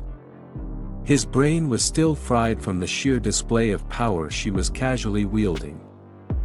She materialized Skeeble's barrier in an instant, he thought, his mind flashing back to all the books and scrolls that told him this kind of magic should take at least a team of 12 highly trained wizards and a month of prep work. But nope, here she was, doing it solo in about 3 seconds flat. How should I describe it? The apprentice wondered, half in awe, half in self-pity. Solving it is easy, but explaining it is hard.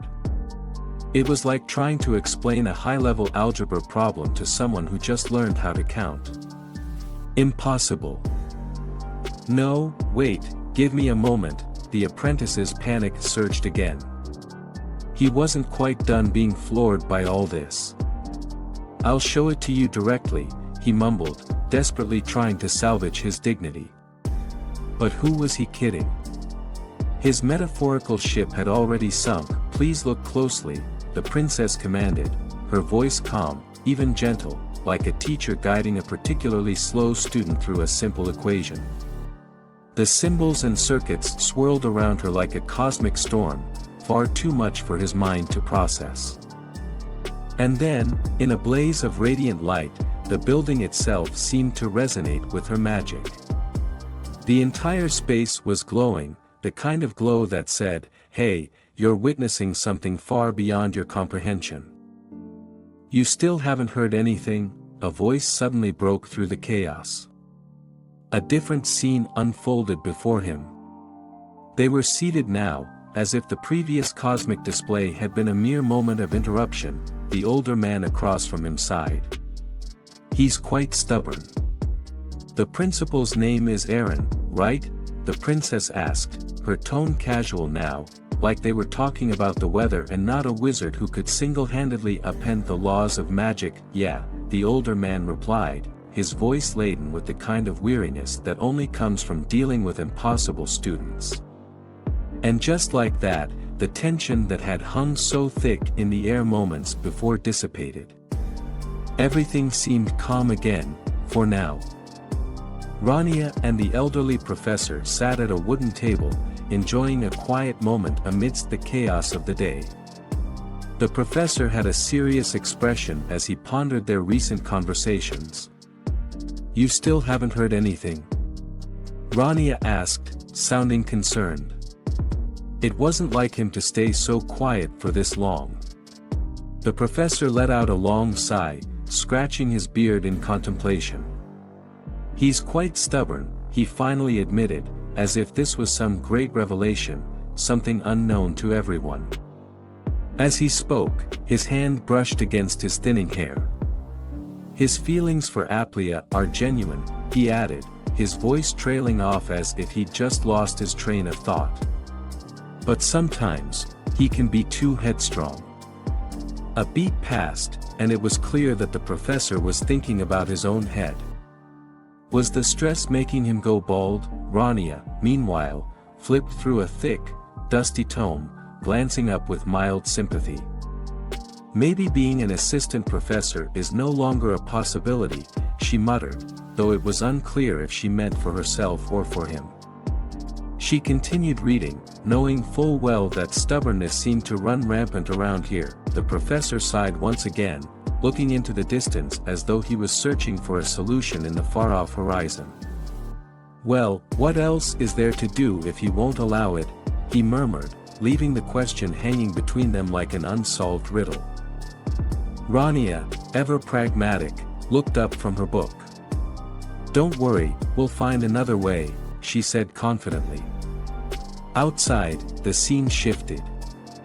Three men approached a house tucked away in the woods, the sunlight filtering through the trees.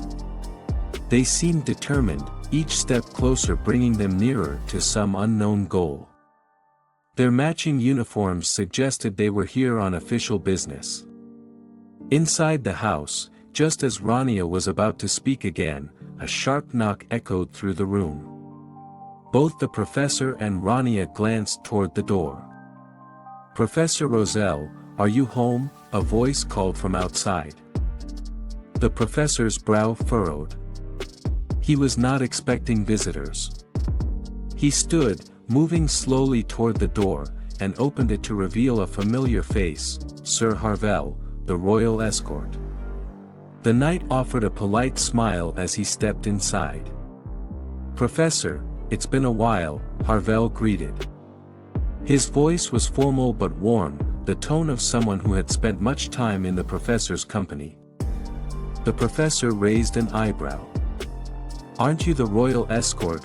he asked, as though he hadn't been able to place the man for a second. "What brings you here?" Harvell glanced over his shoulder, gesturing to the men behind him. "Is Lady Rania van Trias home?" Rania, still seated at the table, raised her head, a bit taken aback by the mention of her name. "Yes, my daughter is here," the professor replied, gesturing towards her with a tired wave. Harvell stepped forward, lifting the lid of the box to reveal a stunning piece of fabric. "I have something to deliver to her," he explained, holding the box delicately, as if its contents held the answer to some grand mystery. The box itself looks like it can feed a family of 3. How much does the gift inside cost? With lighting effects and background music that sounds like angels are singing, it was revealed that the content is a robe. Harvel nodded. It is from the 4th princess, he declared, stepping aside to allow one of his companions to step forward with a beautifully ornate box in his hands. Rania stood, curiosity piqued as she approached. From the 4th princess? Isla, she repeated, as though trying to wrap her head around it. Rania looked down, surprise crossing her face. A gift? And from the 4th princess, no less. What could this mean? Suddenly, the image of Isla's face appeared in her mind, radiant as always. The memory of her friend's smile softened Rania's expression. Isla had been someone she deeply admired, and now, it seemed, there was more than just a gift involved. It is to congratulate you for becoming an assistant professor at the Aplia Academy. Isla's voice seemed to echo through Rania's thoughts. The weight of the statement took a moment to sink in. An assistant professor? The towering castle stood tall against a backdrop of a brilliant, cloud-scattered sky, basking in the golden light of midday. Birds soared lazily through the air, seemingly unbothered by the gravity of the current situation. From the highest turret, the voice of Harvel echoed with the tone of someone who had spent all night drinking coffee and double-checking his work, but still pretending to be fine. Princess, Harvel's voice was the very picture of seriousness. I have sent the circuit diagram to the battlefield. There was no mention of the fact that this was the 3rd time he had sent it. Earlier versions, one might argue, had been drafts. Good work, Harvel, she said with just the right mix of encouragement and a hint of, thank you for not messing this up this time. Harvel took the compliment, though deep down, he was probably wishing he could go back to bed or maybe find a place where no one would ask him for diagrams for at least the next 24 hours. The man, standing tall in his military attire, shifted slightly as he glanced at the woman before him, a soft frown creasing his face. However, he began, clearly uneasy, I am worried. The woman, seated gracefully at the table, tilted her head and raised a brow. His anxiety was unexpected, though not unwelcome. What is the matter? She asked, curious yet calm, her voice steady in contrast to the visible tension in her companion. He hesitated, holding up the papers in his hand, sketches and diagrams detailing something complex, something beyond the scope of normal military operations. I'm worried about Rania van Trias, he said, glancing down at the intricate designs before lifting his gaze back to her. Skeeble's barrier circuit diagram she analyzed. I wonder if it will be used correctly on the battlefield. The weight of his concern wasn't lost on her, but the woman, accustomed to such challenges, remained poised. It's normal for you to think that, she reassured him, her tone soft, yet confident. He shifted again, somewhat sheepishly, before apologizing, I apologize for speaking out of line. She shook her head slightly, a gentle smile playing on her lips. No, it's perfectly normal, she assured him, her tone kind, if not a little teasing. After all, who wouldn't be worried when dealing with matters as important as magical barriers on a battlefield? The woman straightened in her seat, her fingers lightly tapping the papers before her as if weighing the gravity of the situation. That is what today's meeting is for, she reminded him, refocusing their attention. I am sure everyone has a lot of questions. A small glint of determination sparked in her eyes. After all, that's why they were here, to sort through the uncertainties and prepare for the days ahead. The man nodded, feeling slightly better, though there was still one nagging question in the back of his mind. Will she pass? he asked, his voice betraying the lingering doubt he hadn't quite shaken. Her eyes met his, steady and confident. She stood, smoothing the front of her gown as she prepared to move. "Of course," she said with a smile that was both knowing and reassuring. "Trust me." As she walked toward the window, the sunlight bathed the room in a warm glow. She paused, staring out through the window's lattice, her golden hair catching the light. Her voice was soft, almost to herself, but full of confidence. "It will definitely go well." Meanwhile, across town, another scene unfolded. A young woman stood staring in disbelief at the ornate gown she was now holding, beads and embroidery cascading down like something straight out of a royal closet. "I have to wear this to go?" she exclaimed, her eyes wide with shock. Her companion didn't miss a beat. "You received it from the princess as a gift," they reminded her, already moving toward the door with a tone that left no room for argument. "Change into it quickly and go." She grimaced, holding the fabric up in front of her as if it might swallow her whole. Just my luck, she thought, preparing herself for the inevitable. The thing she did for duty. In the dimly lit office, a distinguished older man stroked his long beard thoughtfully. "You mentioned a gathering with the masters of the magic tower, right?" he asked, raising an eyebrow at his companion.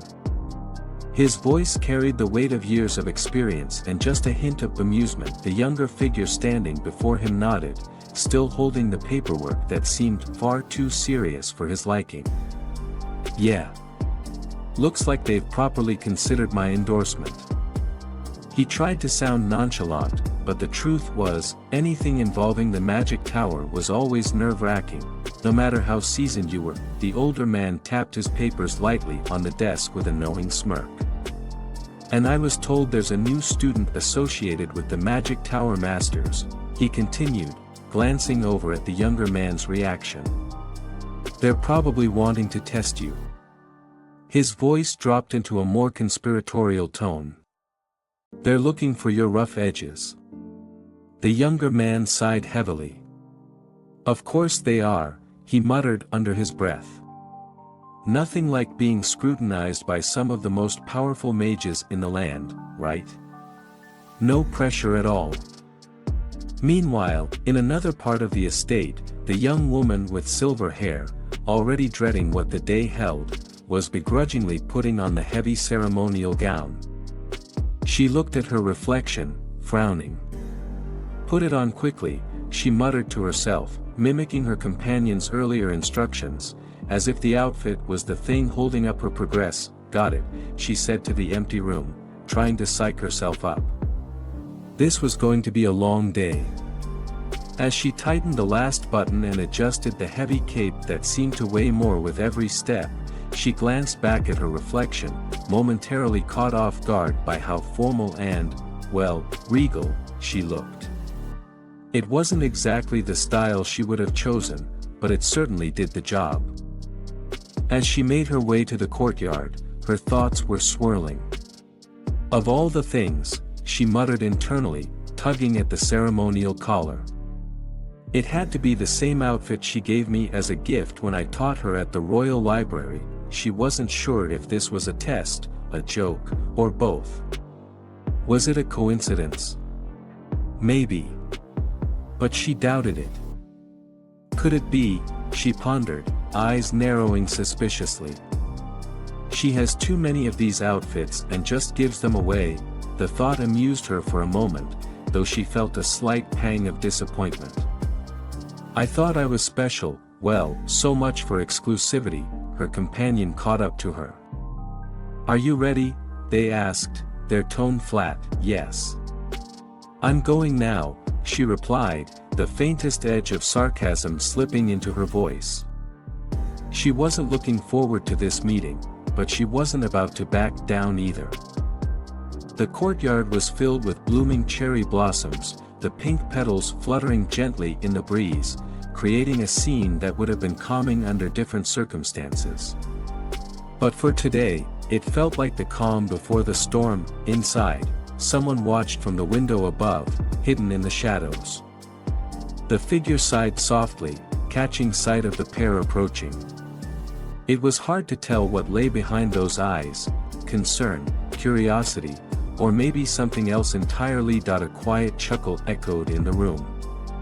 "Hoo, you look nervous, White," the unseen figure remarked with a hint of amusement, watching the approaching figures closely. Master Etoile of the Black Magic Tower leaned back in his chair, his deep, gravelly voice breaking the quiet tension of the room. "Well, people from the Grey Magic Tower are coming," he said, his tone matter-of-fact but carrying the slightest hint of mischief. "I can't blame you for being a little nervous," he added, glancing over at his companions, knowing full well this statement would ruffle some feathers. In the background, the golden-haired woman let out a small puff of air, exasperation creeping in. A little. Try a lot, she thought to herself, though she kept her expression neutral. The tension, however, didn't last long as the White Magic Tower's master, Selly Davella, broke into a grin. "You're making me nervous with all that tapping, ha ha ha," she said, her laugh breaking the otherwise stiff atmosphere. There was something about her relaxed posture, with her chin resting comfortably on her hands, that made it hard to tell if she was ever truly serious. Without missing a beat, Selly teased, "Oh my, it looks like your eyesight is getting worse with your old age." She flashed an innocent smile that was anything but innocent. "This isn't nervousness," she explained, still tapping the table, "it's a wah." Etoile, of course, wasn't going to let that jab slide. "Well, of course, I'm getting old," he shot back with a smirk. "I'm not wasting money on elixirs and putting my life on the line to look young, unlike a certain someone." His words hung in the air like a challenge, aimed directly at Selly. Her eyebrow twitched in response, but her smile never faltered. "I've always had a baby face," she replied, tilting her head slightly, her voice dripping with mock sweetness. Between them, a figure silently groaned, clearly used to their bickering. Have they forgotten why we're gathered here? They're fighting again, the bystander thought, pinching the bridge of his nose. The door creaked open, silencing the room as a new figure entered. "Ahem," the attendant coughed, signaling the arrival of someone important. "Professor Roselle Van Trias has arrived," he announced, stepping aside as an older man walked in, followed by another figure, his assistant. Everyone straightened up a little more, except, of course, for Etoile and Selly, whose expressions were carefully composed but eyes sharp. "She's here," one of them thought, their inner alarm sounding as the assistant, Rania Van Trias, stepped forward with confident grace. The older professor walked calmly, but the energy in the room had shifted. The Grey Magic Tower, under their leadership, had gained a considerable advantage in recent times. No one could ignore the disparity in power created by Raniel Van Trias, the overwhelming force behind their lead. From the corner of the room, one of the seated observers narrowed her eyes, her lips quirking upward ever so slightly. If Elder Roselle brought that monster with him again this time, she mused, her thoughts trailing off as she acknowledged Rania's arrival. As the assistant entered the room, the woman finally allowed herself a small smile. Whatever was about to happen, one thing was certain, it was going to be interesting. Rania walked forward, her footsteps soft yet deliberate, the click of her shoes echoing slightly in the hall. Her entrance caught the full attention of the room, even those who would prefer to look elsewhere. The murmurs were silent, but the tension was loud. In front of her, a few faces tensed up visibly, masking their thoughts poorly. Rania noticed but said nothing. This should be fun, she thought, her gaze unwavering as she took her seat. The shadows whispered amongst themselves, their eyes trained on the girl who had just entered the room. What is it?" one muttered, puzzled by her appearance.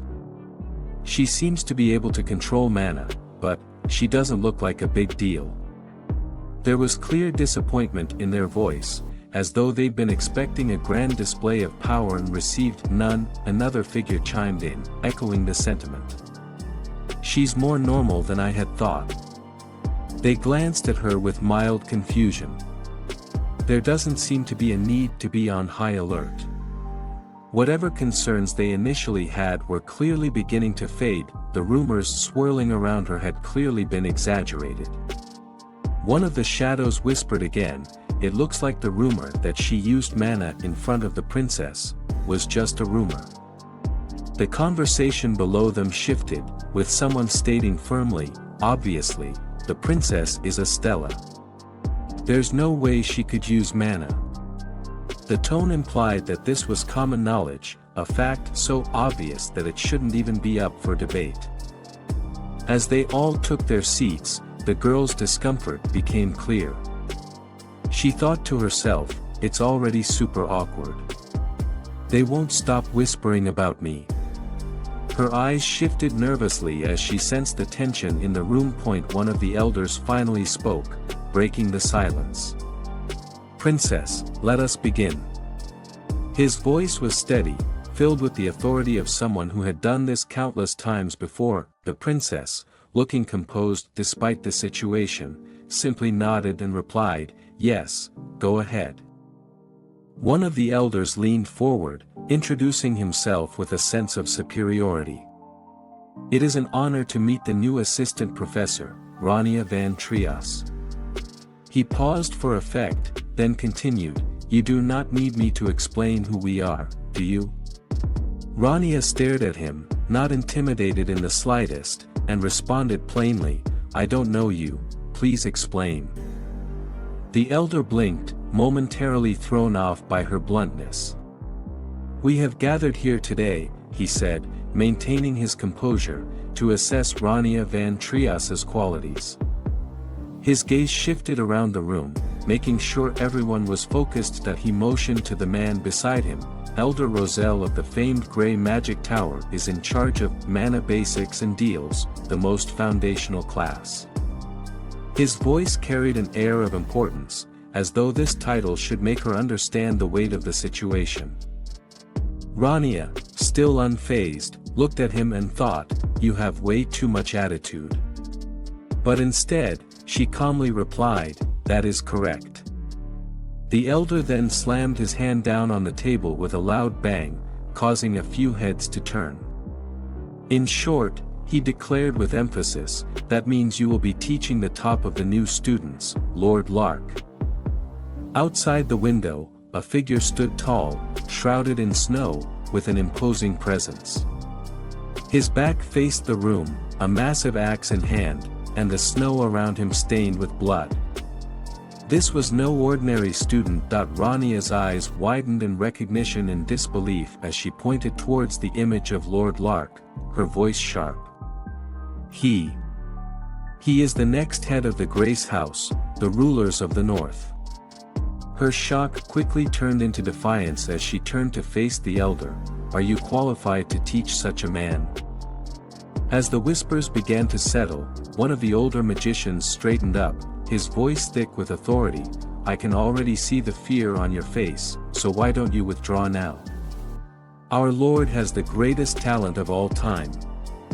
His words were soaked with pride, practically glowing from his own self-assurance. Rania blinked, clearly unimpressed. "Lahu?" The old man next to her cleared his throat and sighed, answering the unspoken confusion. "The new student that the White Magic Tower is teaching. She's just boasting about her disciple." "Oh, I see." Rania nodded, pretending like she really cared. "Just a bit of disciple bragging, huh?" The man to her left nodded in agreement, stroking his beard thoughtfully. You have a point." The elder woman, not missing the opportunity to keep the spotlight on herself, chuckled gleefully, "I knew it. You may be old, but you still have an eye for people, Black."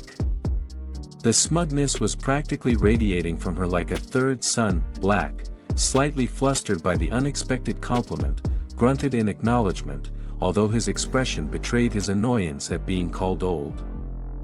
But before anyone could retort, the conversation took a sharp turn. "You see," she continued, waving her hand in the air like she was delivering some divine revelation, "no matter how strong your students are, ours is Belnoa, the strongest of all new recruits." Her smile widened, waiting for the reaction. Rania's head tilted in confusion once again. "Eh? What do you mean?" As if on cue, the scene shifted dramatically in Rania's mind, depicting the cold, formidable figure of Belnoa, standing menacingly with a bloody blade in his hand, surrounded by the aftermath of what could only be described as a massacre. The air was thick with power, and even through the memory, Rania could feel the weight of his presence. Back in the present, Black leaned forward, his voice filled with a grim seriousness. "No matter how good your kid is, they'll never be able to destroy a slumlord's organization like that. He's a monster.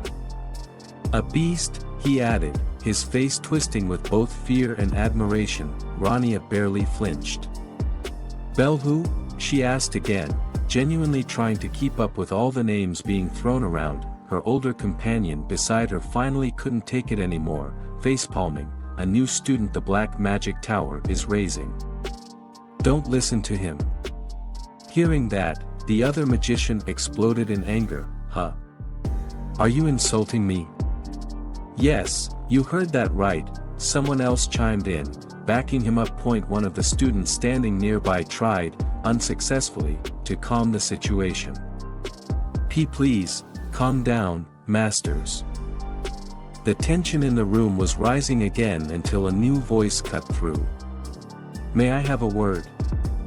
It was the elder magician who had been silent for most of the proceedings, stroking his beard in thought. The room fell silent. "I understand the feelings which all the Magic Tower masters hold toward Aplia."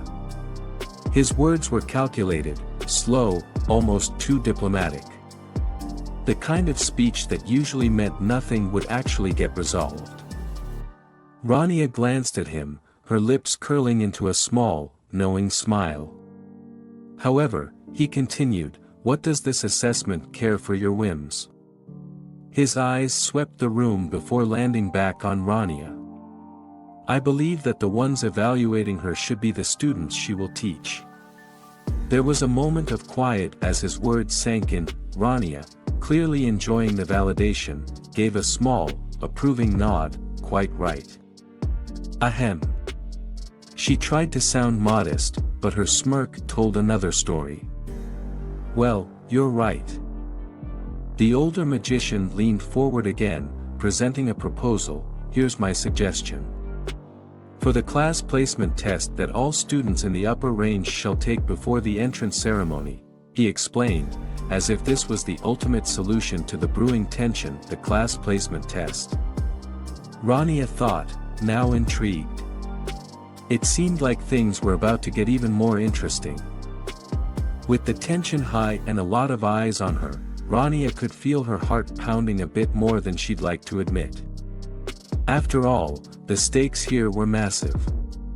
The tall figure of the elder spoke with authority, declaring, "I will appoint Assistant Professor Rania as one of the supervisors."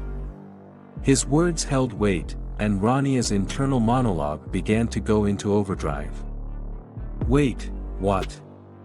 Supervisor? Me?" She wasn't ready for this, was she? Was there an instruction manual for being a supervisor somewhere that she missed? Maybe an instruction scroll.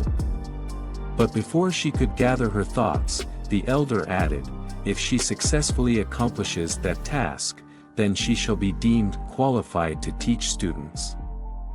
"Master," Rania whispered, her face now showcasing a mix of disbelief and silent panic. This was one of those moments where you wished you had a heads up, any heads up. This is your life now kind of heads up. She kept her composure externally, but internally she was screaming. Such an important matter. Her mind repeated, her thoughts now barreled down a tunnel of questions. What even was a supervisor supposed to do? Manage things? Boss people around? She couldn't help but blurt out in her mind, "Tell me in advance." So much for keeping cool, right? In the distance, the beautiful scene of her main forest opened up, as students and supervisors alike gathered. The elder began his explanation. "Now then, we will explain the class placement test." Rania was still mentally stuck on the whole supervisor thing, though, trying to comprehend what that would mean for her. Wait, what? Didn't we already finish the entrance exam?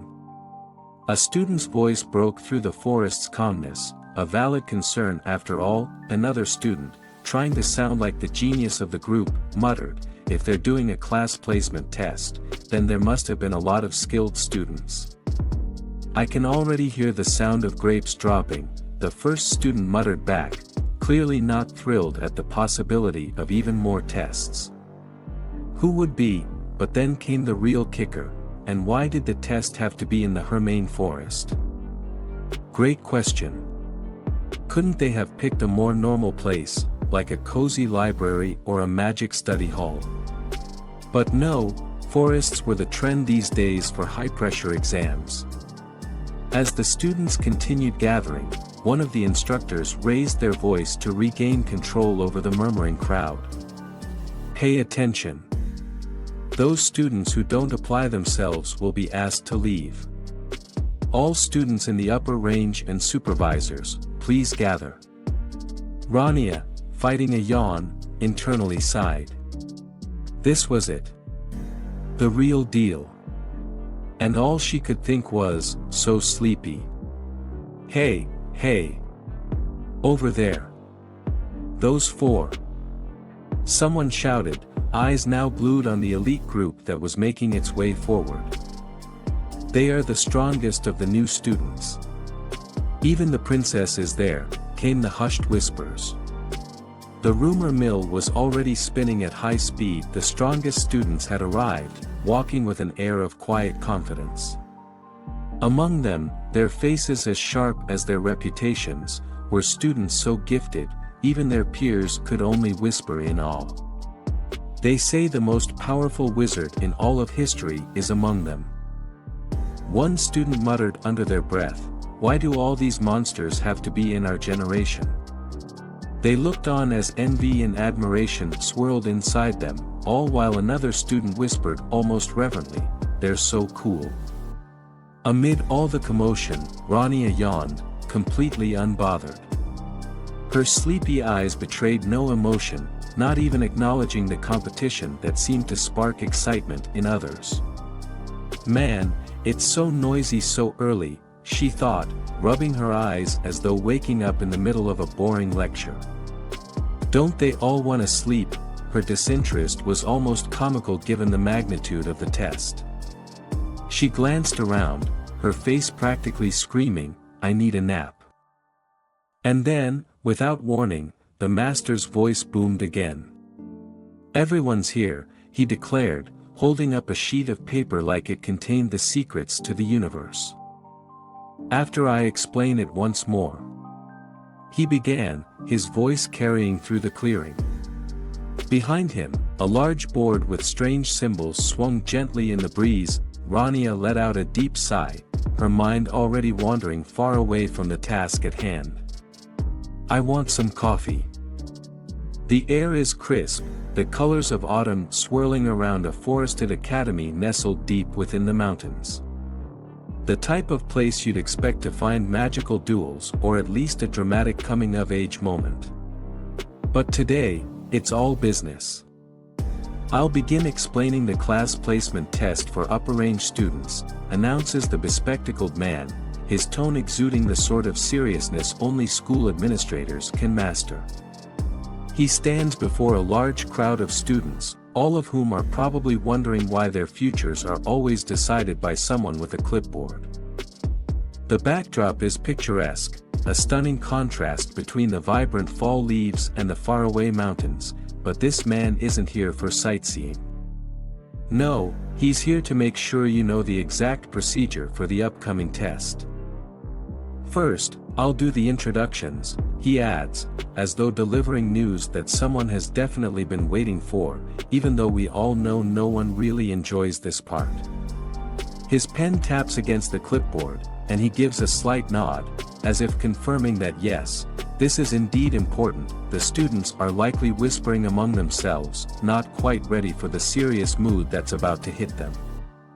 Still, the introductions must be done. Tradition demands it. Department of Elemental Magic, he begins, looking as though the words have been rehearsed in front of a mirror this morning. Assistant Professor Caesar. It's at this point you wonder whether these students actually know who these professors are or if they're just good at pretending to recognize important sounding names. One thing's for sure, introductions, no matter where you are, can feel like a quiz with no answers. And this, the announcer continues, not letting anyone catch their breath, is the newly appointed assistant professor, Rania van Trias.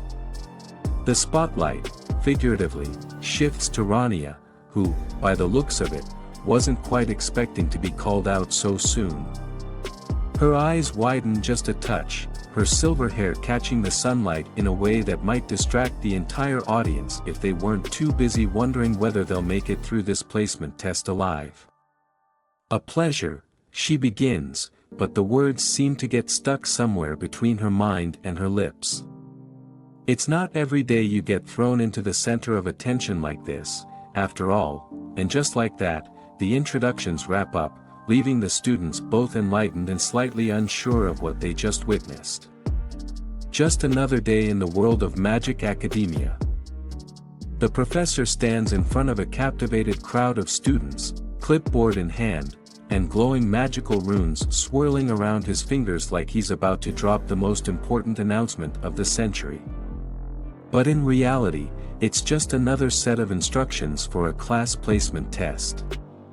Well, to the students, it might as well be the most important test ever. Now, I'll explain how the class placement test will be carried out, he says, as if the students weren't already trembling at the mere mention of this test. The exam shall be held in the Hermain Forest, he continues, and immediately, a low murmur ripples through the crowd.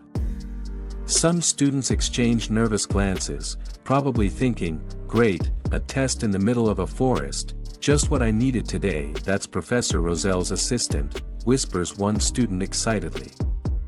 The other nods in response, deadpan, seems so.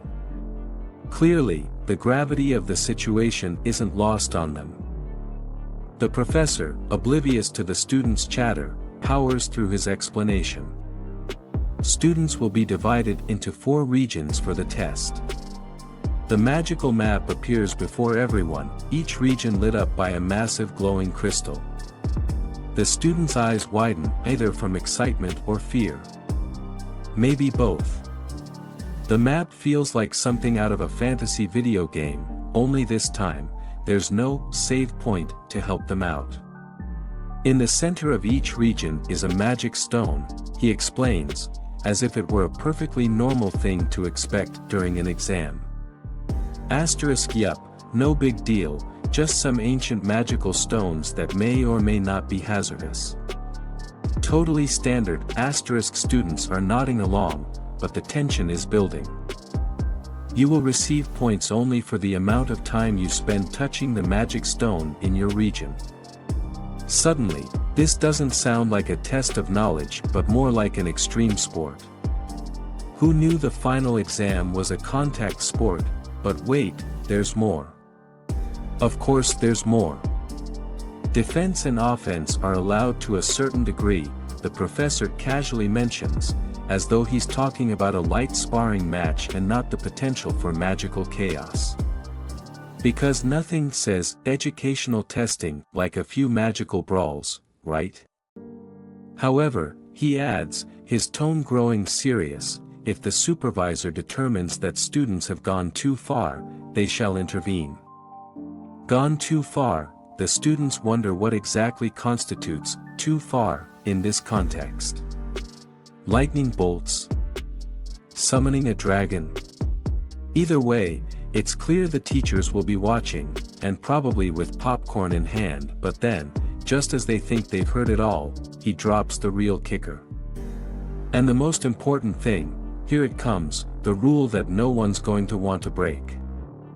Please make sure you never approach the mana spring in the center of the forest. The entire group collectively holds its breath. Oh, they know why. Everyone knows why. That place is the stuff of legends, or nightmares, depending on who you ask. You all are well aware why, right? He asks, but no answer is required. The students just nod, the dark, glowing forest in the distance a reminder that some places are better left unexplored.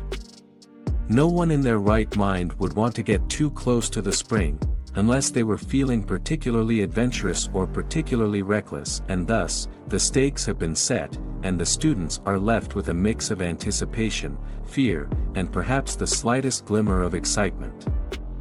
This placement test is not just a measure of their abilities, but a trial of endurance, strategy, and, apparently, self-restraint. Rania stands there, hands folded, trying her best to maintain a composed and professional look. But her expression can't quite hide the confusion bubbling beneath the surface. She tilts her head ever so slightly, the gears turning in her mind as she gathers the courage to speak up. "What is it?" she asks, cutting through the tension with the simple question, her voice calm, but you can tell she's bracing herself for something unexpected. The professor turns to her with a casual nonchalance that suggests he's about to drop some information that is both obvious and baffling at the same time. Then why go to the trouble to take the test here? Good question, Rania thinks, blinking slowly as she processes the moment. Wait, what? There's a pause, her eyes narrowing in subtle confusion as if the professor just revealed the answer to a puzzle she didn't even know she was solving. The professor taps his chin thoughtfully, a classic gesture of someone who realizes they might have skipped a crucial step in explaining something important. "Ah, now that I think of it," he trails off, looking as if the revelation just hit him like a magical scroll to the face. "We haven't determined which region Assistant Professor Rania will supervise." "Oh, great," Rania thinks, holding back a sigh. She had a feeling she was being overlooked, but now it's confirmed.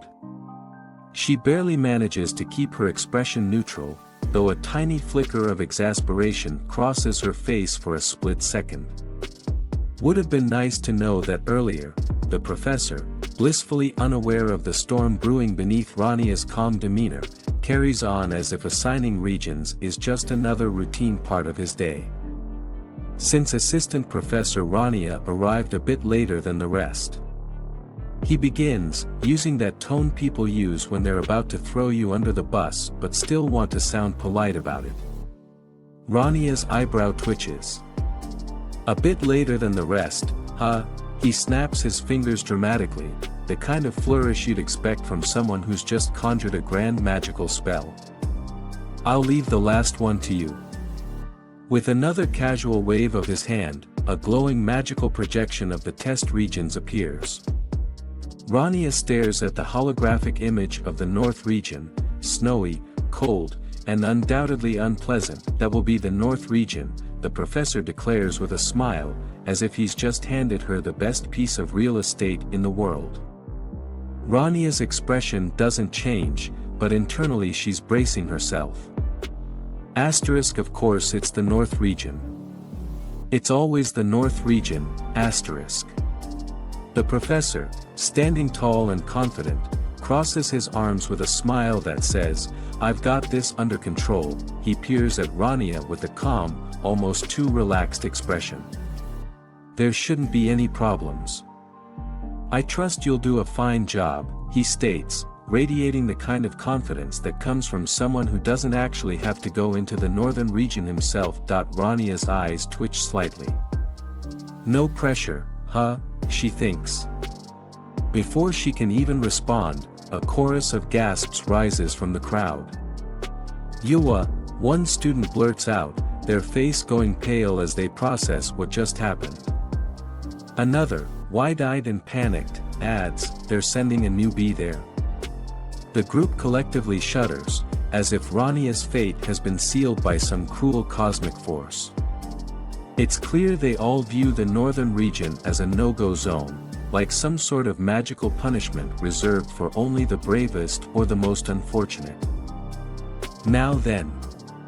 The professor claps his hands together, once again blissfully unaware of the rising anxiety in the crowd. He steps forward dramatically, his cloak billowing slightly behind him. The class placement test for upper-range students begins. His voice rings out like the start of a gladiator match, as if he's just unleashed chaos upon the world. Suddenly, the students spring into action. One bold individual steps forward, his cloak whipping behind him as if he's the hero of his own story. "I'll go first." "See you," he says with the kind of nonchalance that makes you wonder if he's actually just trying to get it over with before anyone realizes he's terrified. His friend nods, equally casual, "See ya." And just like that, they vanish in a flash of magical light, disappearing to their assigned regions. A buzz fills the air as students begin teleporting away, like workers clocking in for a shift, except this shift involves surviving magical combat in a forest. Rania watches them, her fingers twitching slightly. "I'm going to the north region," she reminds herself, trying to keep her cool despite the ominous dread hanging over her like a cloud. The professor's voice rings out again, and this time, it's personal. "Assistant Professor Rania," he says, his voice dripping with an almost too cheerful tone. Rania doesn't turn to face him, but she can feel it, the smirk. "This guy keeps smirking at me," she notes, her eyes narrowing ever so slightly. She doesn't need to look to know he's probably wearing the same smug smile that has haunted her since this conversation began. Great, she thinks. Just what I needed, a boss who thinks he's funny. With a deep breath, she steels herself for what's to come. Rania stands confidently, her silver hair flowing slightly with the breeze as she addresses the professor. "Ah, yes, what is it?" she asks, her tone calm and measured, though there's a hint of curiosity in her eyes. The professor, not missing a beat, responds, "I have some things to explain about the north region you were assigned." His tone shifts ever so slightly, indicating that this is not just any region, it's special. Rania's gaze sharpens as she listens. The professor gives her a knowing smile. "That region is a special one, like you." Rania raises an eyebrow, but before she can respond, the professor continues, his voice carrying a weight of importance. "Black Magic Towers Belnoa," he starts. And Rania's mind flashes to the imposing figure of Belnoa, a student whose presence alone radiates power. His connection to dark magic is legendary, and Rania knows that dealing with him will not be easy. And White Magic Towers Lark Van Grace. Another flash of imagery strikes Rania. Lark, with his piercing gaze and mastery of white magic, is equally formidable. His reputation precedes him, known for his precise control over powerful spells. Together, these two students make quite the dangerous pair. The professor's expression grows more serious.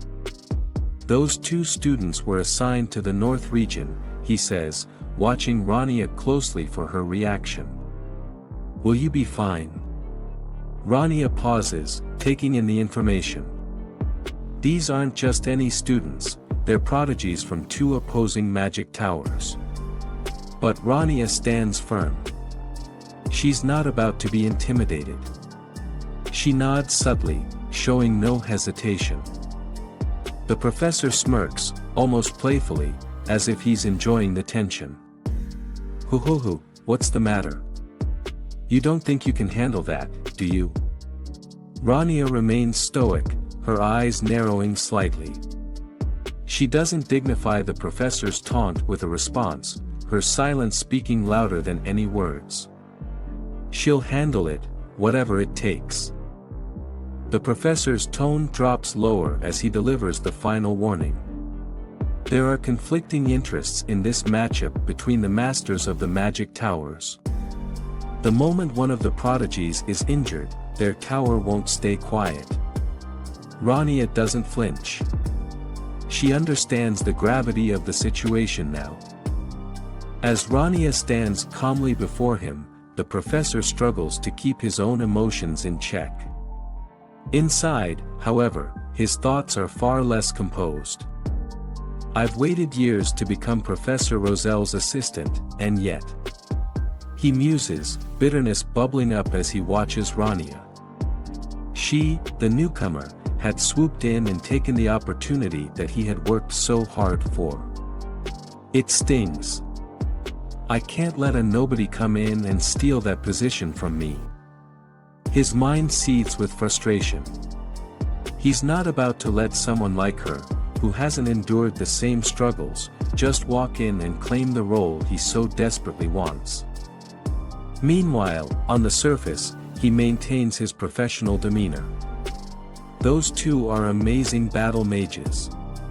Please take good care of them, he says aloud, his words polite, but internally, he's practically sneering. Take care of them, he chuckles inwardly.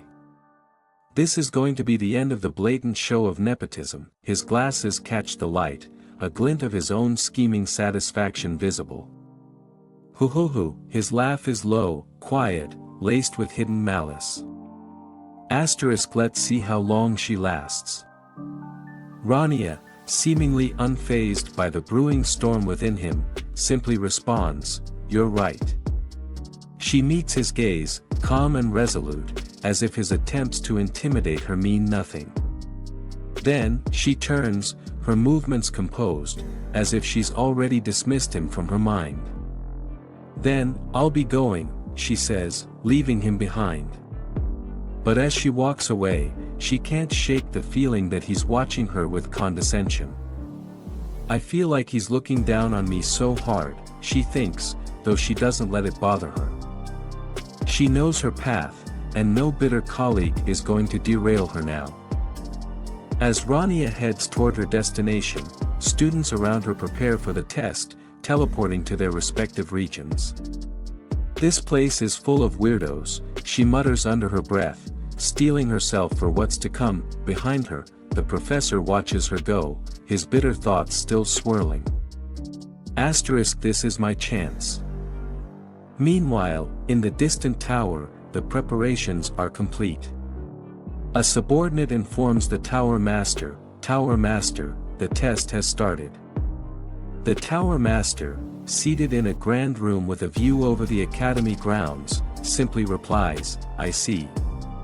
His voice is calm, controlled, yet his eyes suggest he's waiting for something more.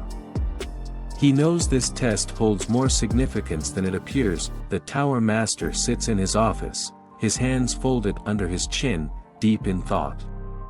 Papers and magical scrolls lie scattered across his ornate desk, yet his attention is fixated on a single document before him. He hums, staring down at a profile picture, the name on the file catching his eye. His thoughts drift for a moment, reflecting on his intentions for the day.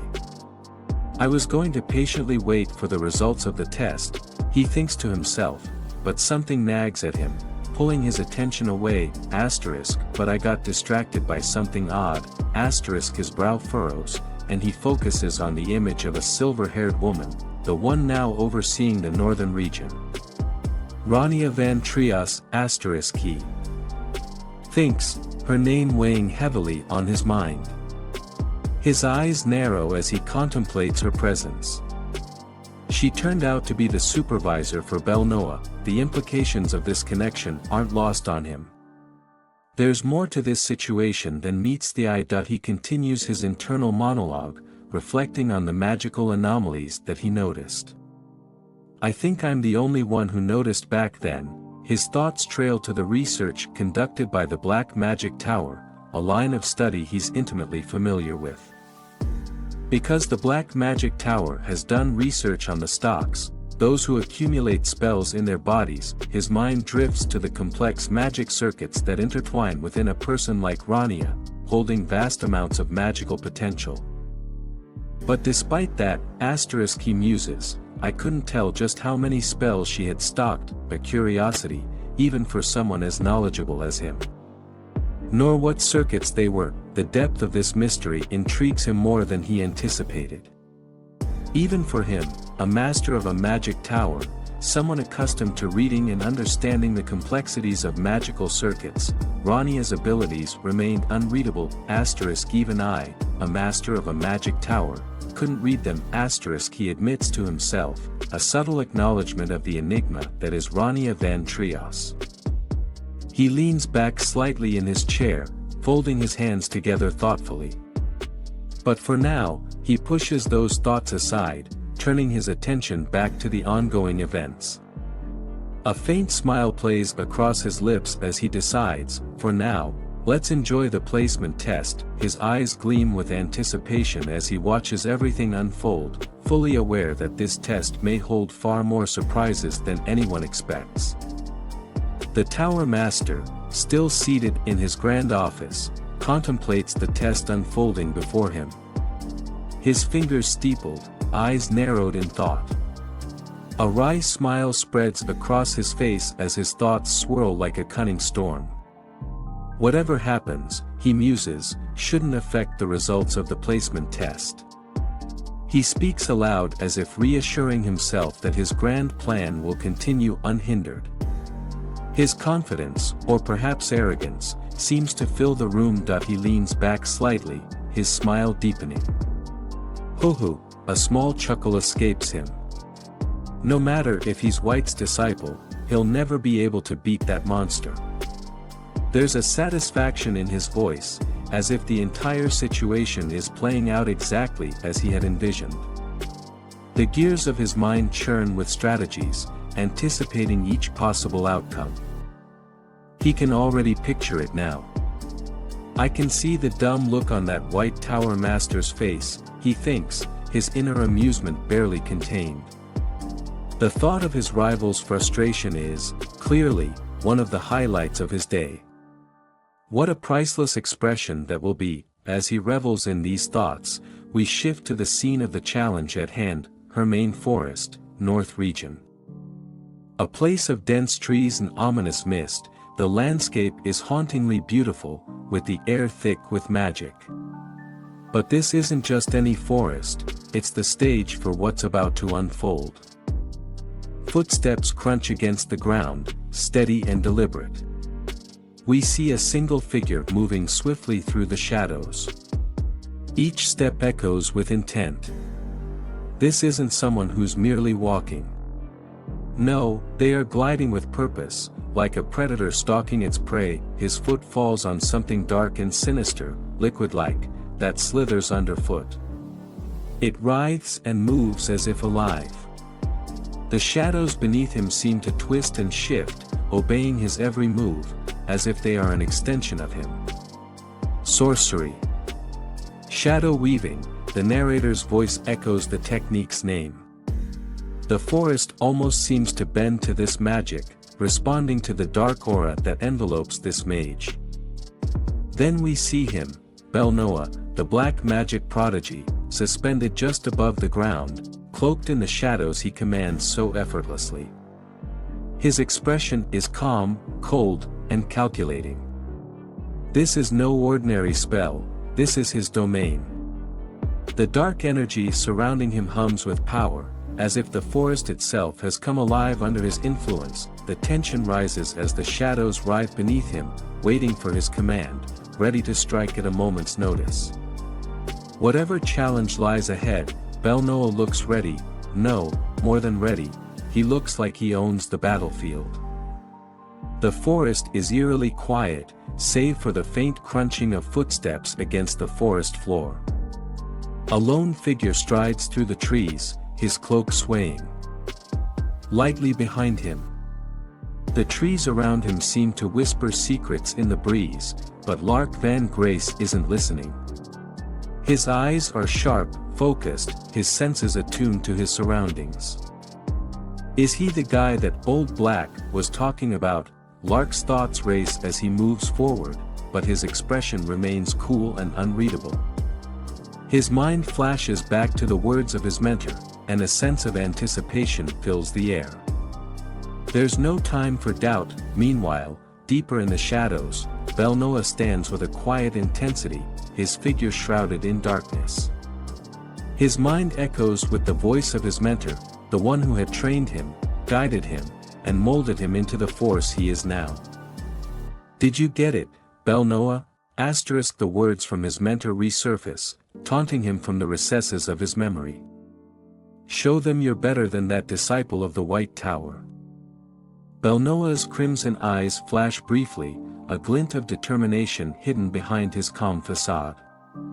"This is no different from the requests I always take." He tightens his grip on his staff, ready to prove himself, ready to show them all who he truly is. The tension in the forest is thick, as though the trees themselves are holding their breath. Lark's eyes scan his surroundings, unyielding.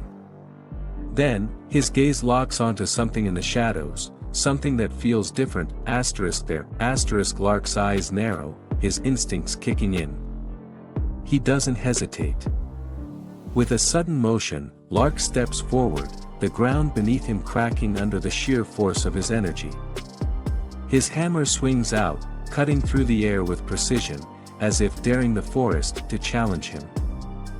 "Don't hide. Come out." His voice rings out, strong and commanding, reverberating through the forest like a battle cry. His tone leaves no room for hesitation. "Warriors don't hide," his thoughts reaffirm, as if reminding both himself and his unseen opponent that this battle isn't for the faint of heart. The moment is charged, the air thick with anticipation. Both mages, now locked in an inevitable confrontation, are ready to clash, their abilities and pride on the line. The calm of the forest shatters in an instant. The ground erupts as Belnoa's dark magic surges forward, splitting the earth beneath him. His magic slices through the air with terrifying precision, black tendrils of shadow tearing apart the landscape like claws. The sheer force of the attack sends chunks of debris flying in every direction, the very trees groaning under the pressure.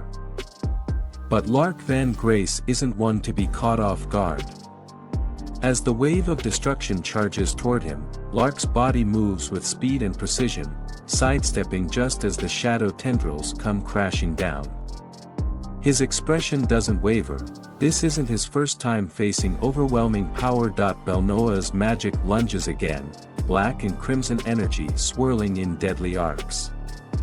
With a swing of his arm, Belnoa unleashes another blast, and this time, it aims directly for Lark's chest. But Lark's sharp instincts kick in again, his hammer flashing with brilliant blue energy as he counters the attack. The impact sends sparks flying, the dark and light magic colliding in an explosive clash. The forest trembles from the sheer force of their exchange. Belnoa, eyes narrowed and focused, doesn't relent. His attack strikes with the precision of someone who has done this countless times before. He's used to battles like this, used to overpowering his enemies, yet, Lark isn't the kind to be easily overwhelmed. His feet slide slightly, barely leaving marks in the dirt, but he holds his ground firmly. His hammer swings with the power of a seasoned warrior, deflecting Belnoa's shadow tendrils with practiced ease, but it's not easy. Suddenly, one of Belnoa's attacks slips through, striking Lark's side. "NGH," he grunts, feeling the weight of the blow, his body momentarily thrown off balance. The sharp sting of the magic pulses through his veins, but Lark's eyes remain focused that he quickly regains his stance, his feet digging into the dirt as he prepares for the next move. This isn't a fight that either of them can take lightly, there's too much at stake. Both mages, powerful in their own right, face each other with a mixture of respect and determination. Each one knows that the next strike could determine the course of the battle. The air is thick with tension, the clash between dark and light magic sending ripples through the forest around them. Belnoa braces himself as the impact from Lark's previous attack reverberates through his body. His eyes narrow as he steadies his footing, the weight of Lark's strike heavier than he anticipated. "It's heavier than I thought," he thinks, realizing the full force behind Lark's movements. Just as he starts to recover, Lark vanishes from his sight in the blink of an eye. Belnoa's eyes widen in surprise. "Huh?" His sharp senses kick in immediately, scanning the area. But there's nothing. No sign of Lark. He's gone. Belnoa's mind races. Where did he whips his head around, eyes darting to every possible direction, but Lark is nowhere to be seen. The realization hits him quickly. He really does look like a battle mage. Belnoa's thoughts carry a grudging respect, but the tension in the air remains thick as ever. He can't afford to lose focus now. Then, without warning, Lark reappears. Haste. Wait. Lark's voice is low and controlled as he mutters the spell, his hammer now glowing with enhanced speed and density. His movements are lightning fast, almost impossible to track with the naked eye. Belnoa barely has time to react before Lark comes crashing down from above, his hammer swinging with deadly precision. The weight of the strike, combined with his magical enhancement, sends shockwaves through the air. The ground cracks and shudders under the pressure as Lark's weapon moves with terrifying force. Belnoa grits his teeth, summoning his dark magic in response. His shadowy tendrils lash out, ready to meet Lark's attack head-on. But the sheer force of Lark's hammer sends ripples through his defenses, the clash of magic and weaponry sending sparks flying in every direction. Their powers collide, dark magic against battle-hardened strength, each strike echoing through the forest as the two mages refuse to give an inch. The energy around them crackles as if the air itself can barely contain their power. Lark's hammer strikes the ground with a thunderous force, the impact sending shockwaves through the earth as debris scatters in every direction. The sheer intensity of the attack reverberates through the forest, and for a split second, it seems like Lark has the upper hand, but Belnoa, crouched and focused, remains undeterred. "Shit," he mutters under his breath, his sharp eyes locked onto Lark's imposing figure. "I guess that story about tearing a troll to shreds wasn't just a rumor." Belnoa's mind races. It's gonna be hard to win in a head-on fight. He quickly assesses the situation, knowing full well that brute force isn't his forte. Lark's strength is undeniable, and he knows this battle requires more than just sheer power. But then, a flicker of determination lights up in Belnoa's eyes. "But it's not like I've already lost." His thoughts echo his resolve as he begins to formulate a plan, knowing that he'll need to be smart about his next move. There's no backing down now. Belnoa extends his hand, his expression hardening with focus. Dark, crimson energy swirls around his fingertips, as he prepares for a counterattack that might just shift the tide of battle. His lips move silently as he casts his next spell, the shadows around him twisting with malevolent energy. "Offering," he whispers, his hand moving in a swift, deliberate motion. The air thickens with dark magic as Belnoa taps into his deeper powers. Suddenly, the ground beneath him cracks open, and from the depths, black tendrils of shadow erupt, spiraling into the sky with terrifying speed. The forest groans under the strain as the dark energy surges forward like a tidal wave, crashing toward Lark with deadly intent. The shadows pulse, almost as if they're alive, responding to Belnoa's command with a vicious hunger. The crimson-tinged energy barrels forward, swallowing everything in its path as Belnoa stands tall, his eyes filled with unshakable determination.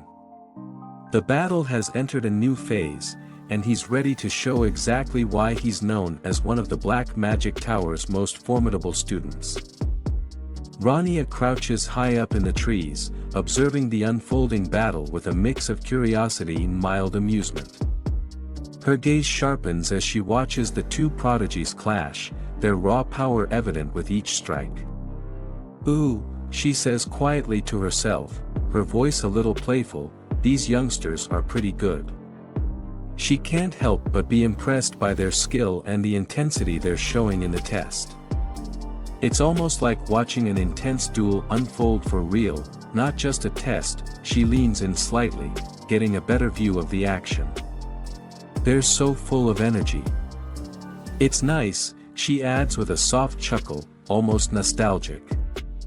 "Ah, youth," she muses internally, remembering her own days when she had that kind of boundless energy. Now, she's content watching these eager students try to prove themselves. Her eyes flick between Lark and Belnoa, her mind replaying the words of their respective tower masters. Their tower masters were boasting so much, I couldn't tell how they'd really be, she admits, a hint of skepticism lingering in her voice. She had heard plenty of big talk before, but rarely did it live up to the hype. "But they are pretty good," she concludes, nodding to herself as if confirming her own thoughts. The talent these two possess is undeniable, and she's starting to see why their masters spoke so highly of them. Her gaze lands on Lark, who is executing his techniques with precision and strength. "That one in particular looks like he could be sent to the battlefield right now," she muses. There's no doubt about it, Lark's control over his magic and physical prowess is remarkable. No wonder the White Tower Master has made him her #1 disciple, she adds with a knowing look, fully understanding why Lark has earned such a prestigious title. But her attention shifts quickly to Belnoa, the dark magic user, whose aura is becoming more intense by the second. "But the one the Black Tower Master sent out." She trails off, eyes narrowing as she senses something off. Rania frowns, her previous amusement fading slightly. "Even if they're fighting as if this was a real battle." Her voice lowers, a hint of concern creeping in. She watches Belnoa as the dark energy around him grows stronger, more unstable. "This is a bit too much," she finally says, her expression growing serious. For a test, she thinks, this level of intensity might be crossing a line. The shadows swirling around Belnoa are no joke, and Rania can't help but wonder how far this fight will go. Stars. Yes, stars. The all-powerful, glowing balls of gas that seem to control everything. Not just for astronomy anymore, they are the so-called truth, they are this world in all its glory. Because nothing says truth and glory like distant burning spheres. Forget life lessons or self-discovery, the stars have you covered. The stars provide wizards their power according to the price they pay. You want magical powers? Better be ready to cough up something valuable, your lunch money, perhaps. The stars don't give discounts. And the foundation of this exchange is... Alright, here comes the big reveal. What are we trading for all this cosmic power? Gold? Good vibes? The divine scale. Oh, of course. The divine scale. Because nothing screams cosmic justice like a scale that judges your life choices. It's like a cosmic version of those scales at the doctor's office, but way more judgmental. An extraordinary skill, perfect understanding of the divine scale is required before one can use it. So it's not just hey here's a scale have fun. Nope. You need extraordinary skill.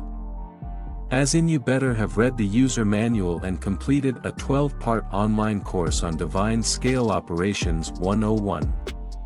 Hence only a small few of those who stand at the extreme of magic are capable of using it.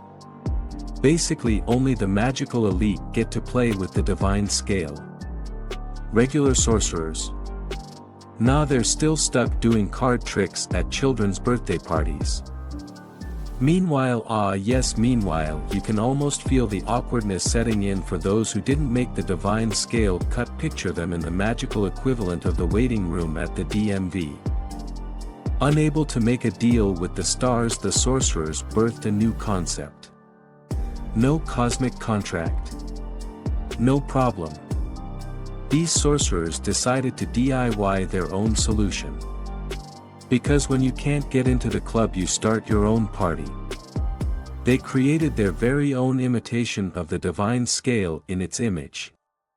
And just like that, they whipped up a divine scale knockoff. It's like the magical equivalent of those fake designer handbags. Looks fancy, but something's a little off. The scale. Well, there it is. The infamous scale, probably more dramatic than anything you've ever weighed yourself on. Definitely not measuring body fat percentages here. Different from the divine scale, the scale demands an offering. Because if it's not a divine scale, it's an extra needy knockoff. What's that offering gonna be? Your dignity. Your weekend plans. And all it ever demands is the sacrifice of the body. Oh, that's it? Just your body? Phew, for a second I thought it might ask for something big like a kidney or your favorite snack. Nope, just your physical well-being. Totally fine. The guy adjusts his glove dramatically, thinking to himself that I wasn't expecting to win unharmed in the first place. Yes, classic tough guy move. He knew this was going to end badly, and yet here he is. At least he's not going in delusional. Our hero cracks his fingers, preparing for whatever painful mess he's about to dive into. Sacrifice is only natural. Sure, no big deal. He says that as if we all casually break our hands before breakfast. That's just a Tuesday, right? More finger cracking, but this time it sounds like something's breaking. This guy's hand is going through some things. But he doesn't flinch. He just stares at the growing pain with the same enthusiasm you have when looking at your phone's low battery. What is this unpleasant feeling? Cut to the lark in the distance, feeling the vibes and absolutely not enjoying it. That's his polite way of saying this feels like bad news. My instincts are screaming at me. Oh, now his instincts decide to show up. Took them long enough. Like, hey buddy, maybe we should have been worried 5 panels ago. The panic is real now. Our lark is not sticking around for whatever is about to go down. That thing is dangerous. I have to run. Yes, sir. When in doubt, run like your life depends on it, because in this case it probably does. Forget dignity, forget pride, self-preservation for the win. Our lark stands ready for action, eyes darting around as he grips his weapon. I need to retreat for a bit and find an opportunity. Yes, the classic strategic retreat, also known as I'm about to nope out of this situation and come back when things are less terrifying. Suddenly he freezes, face grim. Did he just say retreat? Did he just suggest backing down? What is this, some kind of out-of-body experience? Retreat? He can barely believe the word escaped his mouth. It's like a warrior's biggest sin, admitting they might need a timeout, but no. Not today. Our hero shakes off that blasphemous thought like a bad case of dandruff. He clenches his fists, determination flooding back in. No matter the situation, a warrior shall never retreat. There it is, the inevitable overly dramatic declaration of resolve. Now he's ready to run forward into danger, because who needs common sense? With a burst of speed he activates haste, the equivalent of slapping a turbocharger on his legs.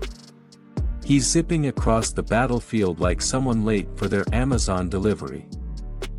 Meanwhile, our Belnoa is watching all this with a raised eyebrow and a smirk.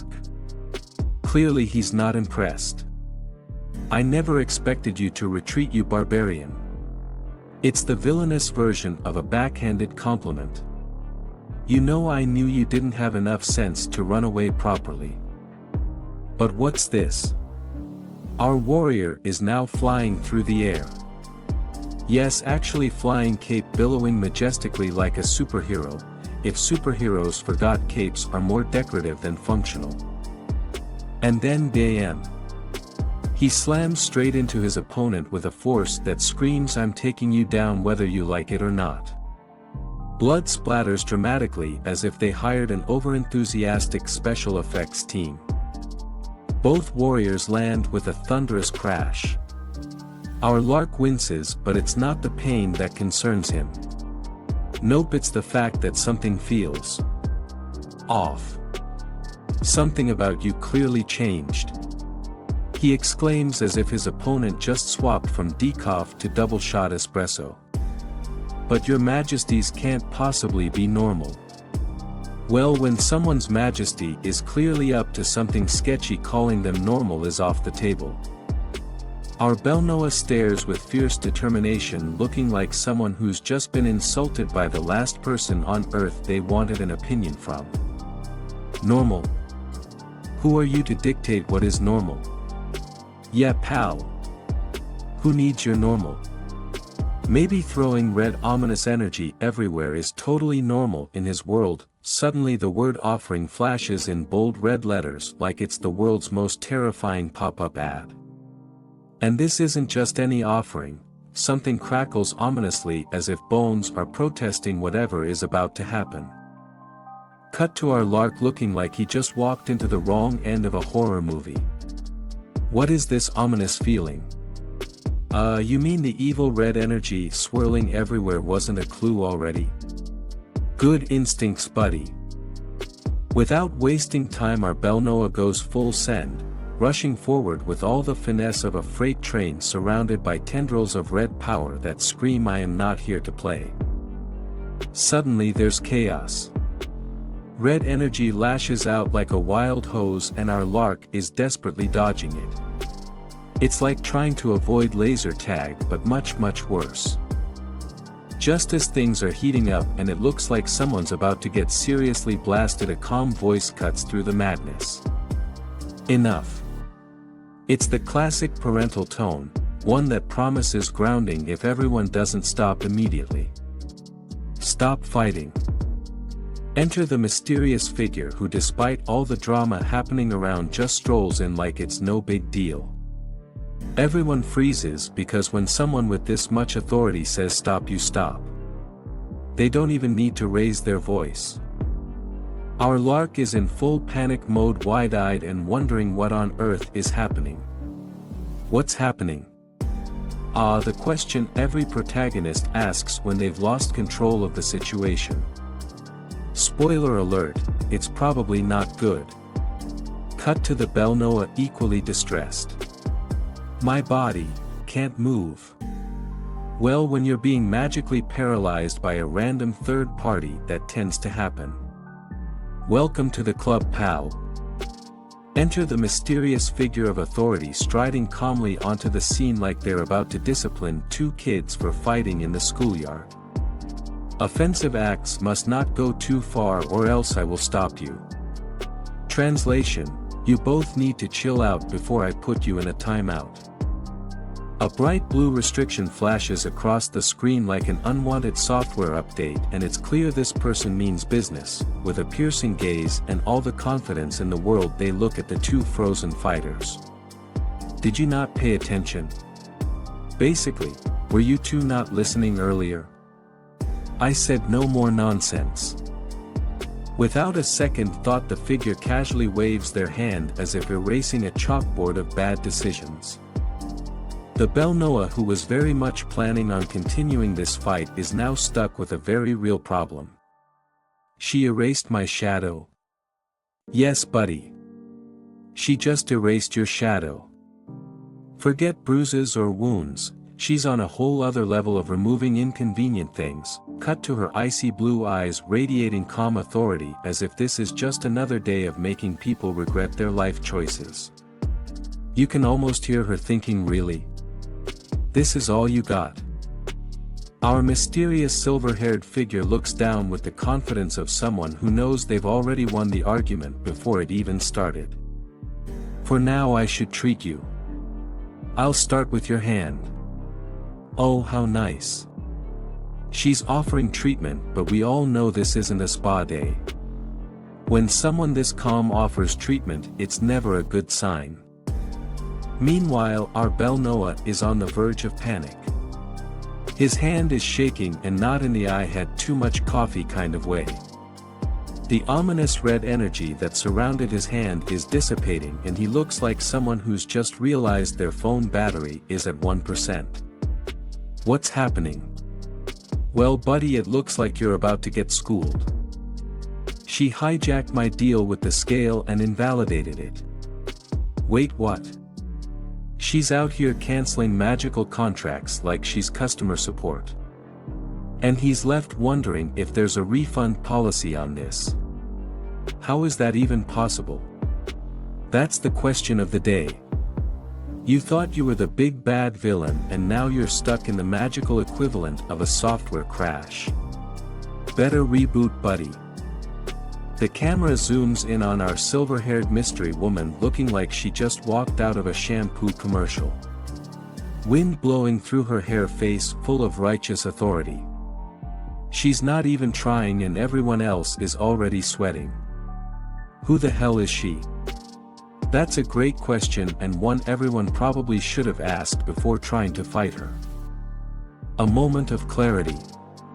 The battle is over.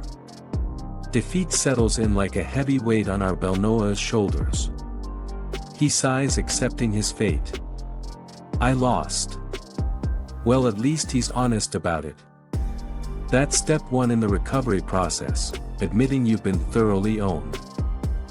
The lark, looking like he's having the worst self-reflection moment of his life, clenches his fist.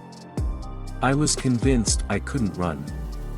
This is the moment he realizes, stubbornness isn't always a great battle strategy. Maybe listening to your instincts isn't such a bad idea after all. He looks over to his Bel Noah, finally ready to admit defeat, but not without explaining his convoluted plan first. So I was thinking that if I could destroy your arm, your shadow would multiply from there. Buddy, that was your grand plan? Destroying arms? This is like the villain equivalent of overcomplicating things for no reason. His Bel Noah looks on, not entirely convinced, but plays along. Even without your arm, your shadow, while V persisted. No. Lark said.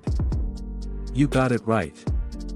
Bel sigh, happy that the duel is already done. But is it too soon to celebrate? Finally, with a deep sigh, the lark admits what everyone already knows. Then that would be my defeat. I admit it. I lost. You can practically hear the sound of his pride deflating like a balloon. At least he's taking it like a champ, sort of. But hold up. He has a bigger concern now. More importantly. And now we get to the real issue at hand. Is every professor as strong as her? He looks over at the silver-haired woman, clearly shaken by how casually she wiped the floor with both of them. His real problem isn't the fight, it's the idea that everyone at this academy might be this terrifying. The other guy's also trying to process it, staring at the professor like she's some kind of mythical creature. I still can't believe she managed to seize this region while we're both at full power. Yeah, that's called being outclassed, guys. Welcome to the realization that you're not the main character in this story. Cut to the professor standing there like she just finished grading a really disappointing test. Ha, what a pain. You can almost hear her thinking, ugh, why do I have to deal with these amateurs? Why are two high-leveled individuals assigned to the same region? She's not impressed. It's like someone sent her two strong but clueless students who didn't read the syllabus. Does the academy need to get rid of one of them or something? She's genuinely wondering why she's babysitting two overpowered children who don't seem to know how to play nice. The camera zooms in on her as she thinks I'm pretty sure both of them are worthy of being taught. Yeah, she'll teach them. Just not in the way they're expecting. This is going to be a tough love kind of lesson. Our two warriors glance at each other completely confused. Supervisor. What? She's their supervisor. It's like finding out your substitute teacher is actually a ninja. The professor is deep in thought, contemplating how on earth she's supposed to turn these two into functional members of society. Looks like it's going to be a long day for her. Suddenly the Rania's face lights up with an idea. Her eyes go wide and a light bulb practically appears above her head. This is the face of someone who just remembered something very important, probably the magical equivalent of I left the stove on.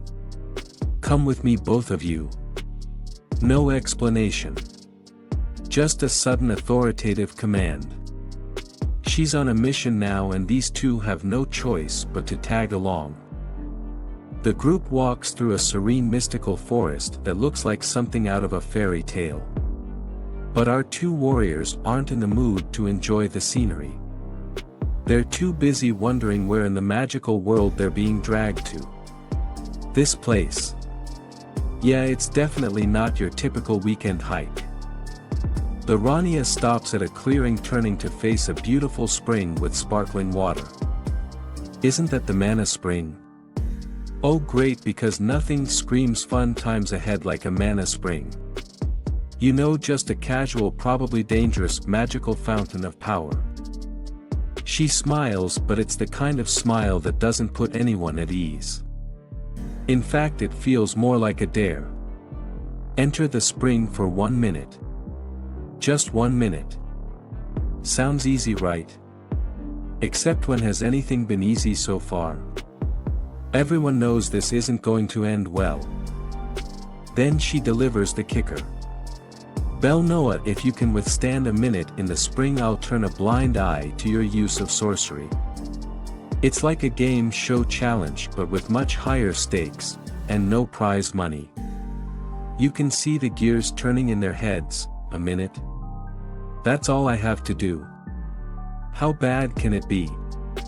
The two warriors exchange worried glances. They're not sure whether to be excited or terrified.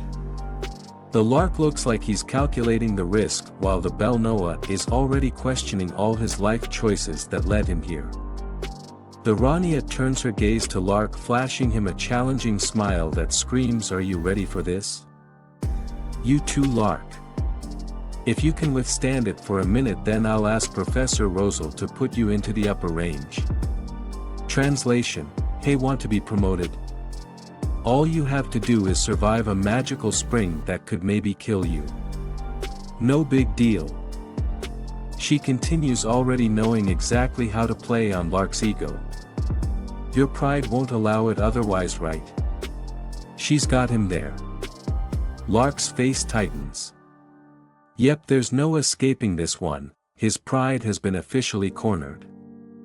Lark's expression is priceless. He's glaring like he's just been dared to do something incredibly stupid, but he knows he has to do it. But then his brain catches up with the danger. But I heard that going near mana springs will make the mana in your blood vessels go berserk. Ah yes, he's starting to second-guess this life decision, and honestly, who can blame him? The professor is unfazed, her smile turning into the kind of casual reassurance that somehow makes everything worse.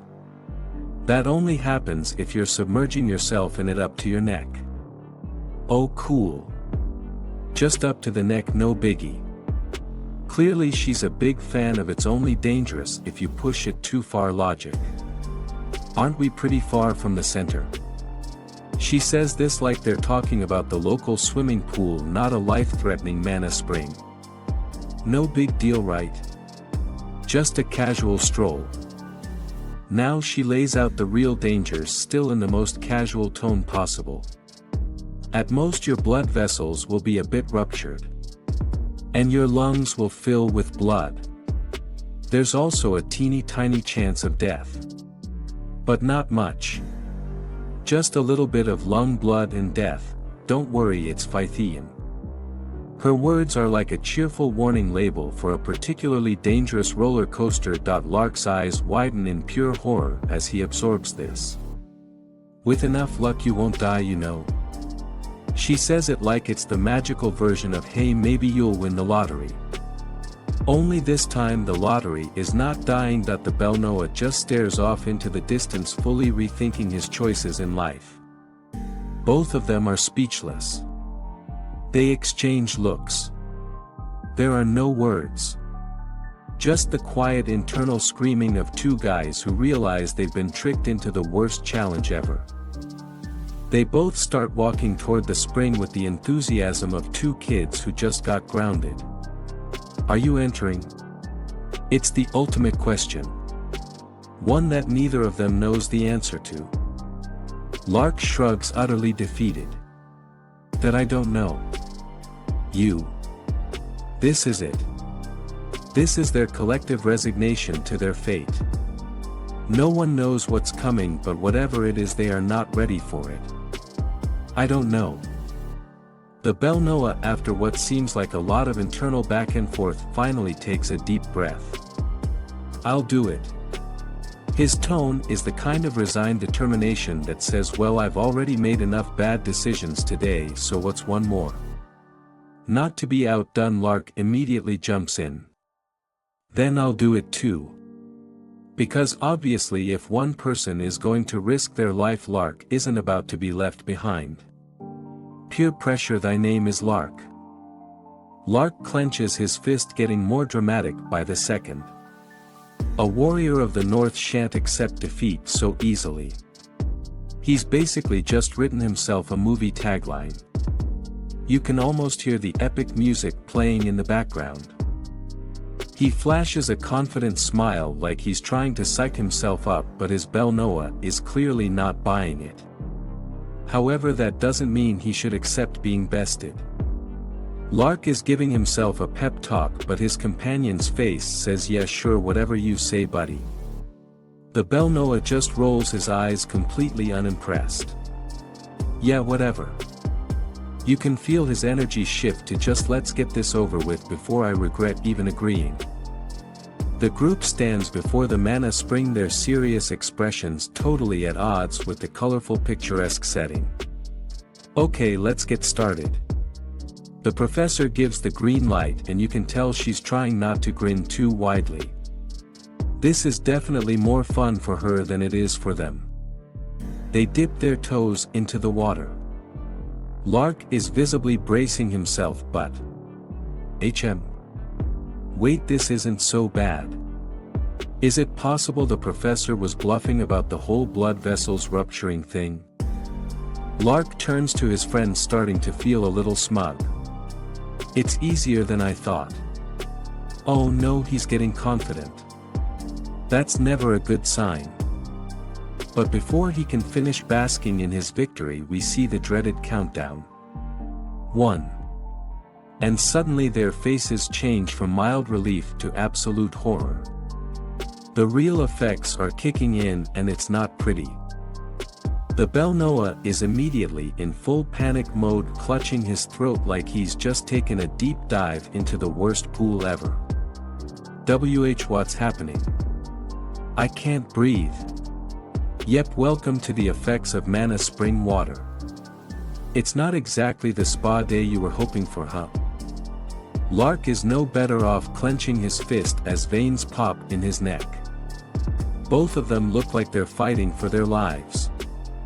Forget easy, this is straight up torture. The professor, standing perfectly calm in the background, is just watching them struggle like this is a normal Tuesday. The countdown continues ominously. 2. 3.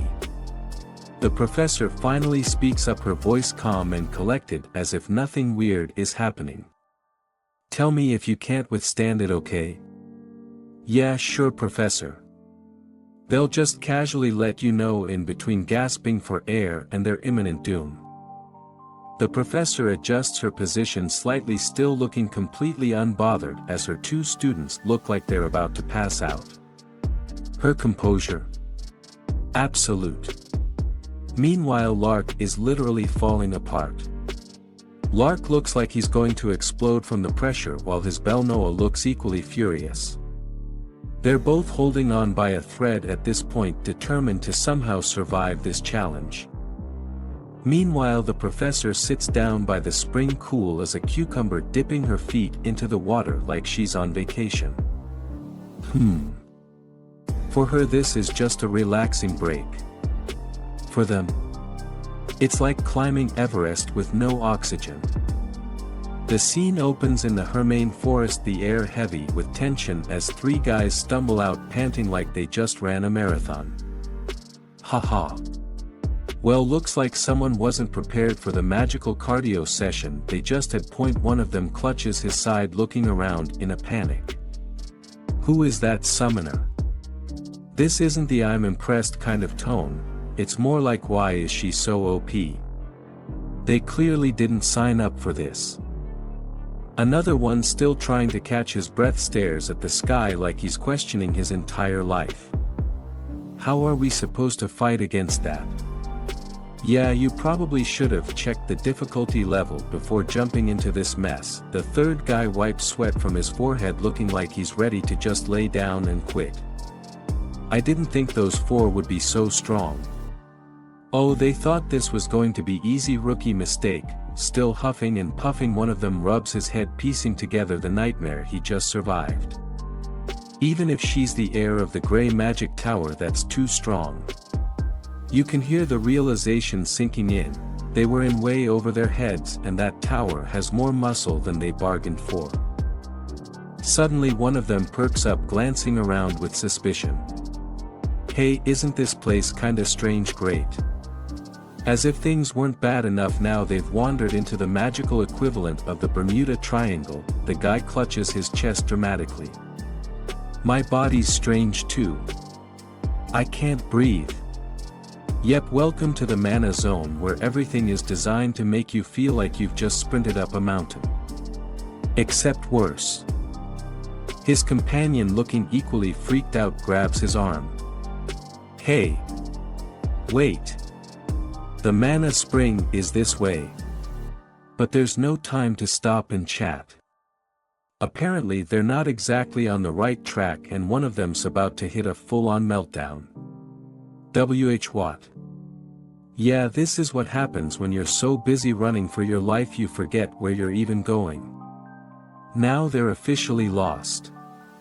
Fantastic, but one of them finally snaps out of it, looking like he's just been hit with a reality check. Geez. Let's go back. We'll start spitting blood if we go further. Oh, so now he decides that maybe, just maybe, this wasn't a good idea. And as if to drive the point home, he throws his hands up in exasperation. There's no wizard who'd just waltz in there. You can feel the panic in his voice. He's done with this situation, and honestly, who can blame him? This whole Mana Spring misadventure is turning out to be a major health hazard. The scene opens in the magical spring, and the countdown begins. The atmosphere is tense as we hear the faint whisper of numbers. 45. 46. The wind rustles the trees, but there's no peace here, only the slow crawl of time for two suffering souls. Lark, with his head bent low and gritted teeth, is on the verge of a meltdown. He's pushing through the pain, but the blood trickling from his nose says he's probably regretting all his life choices. 47. You can almost hear him thinking, I didn't sign up for this. Why am I doing this again? The dark-haired guy is also not looking so great, blood seeping from his mouth as he struggles to keep it together. 48. They're barely hanging on. It's like running a marathon, except the finish line might be their own graves. Rania sits calmly, not even bothering to turn around as she continues her countdown. 49. Meanwhile her two students are in the middle of their personal hell, gripping their knees like that's the only thing keeping them from collapsing. Rania still seated with the poise of someone who's not even slightly impressed by this ordeal. 50. Honestly it's like she's just waiting for her tea to steep. The drama unfolding behind her doesn't faze her one bit. 51. The countdown reaches its dramatic climax. Lark and his companion are on the edge, their bodies practically screaming for mercy, but Rania, she looks like she's waiting for an elevator. 52. Lark's veins bulge, his muscles tense and his face is locked in an intense grimace. If there were any doubts left about his resolve, they've been wiped clean. He's now surrounded by an aura so blue and fiery it's like someone just cranked the AC up too high at the North Pole. It's go time. Suddenly Lark finds himself in a swirling blizzard deep in his mind. A voice booms as if narrating his entire internal crisis. Lark. Nope, this isn't a calm inner monologue. This is a full-on dramatic episode. Cue the snowstorm, dramatic lighting and existential dread. What have you felt in that Mother Nature's blizzard? We zoom out to an icy landscape as harsh as Lark's current situation. Snow-covered mountains loom in the distance as if mocking him with their cold indifference. The answer's simple: fear and helplessness. Well yeah, when you're standing in the middle of a magical spring that's literally crushing your spirit, fear and helplessness seem like pretty valid emotions. The voice doesn't let up. Do you know how those who overcome that are called? Lark grits his teeth, the tension building, as if the answer will determine his entire self-worth. His face is set in a look of sheer defiance, as if to say, come at me bro. Great warriors. Ah yes, the ultimate motivational speech. Lark's eyes widen, his determination reaching critical levels. He's about to prove himself, right now. The vision shifts to an even more dramatic scene. Lark is fully powered up, his hair blowing back as if caught in a hurricane of magical energy. The true warriors of the North.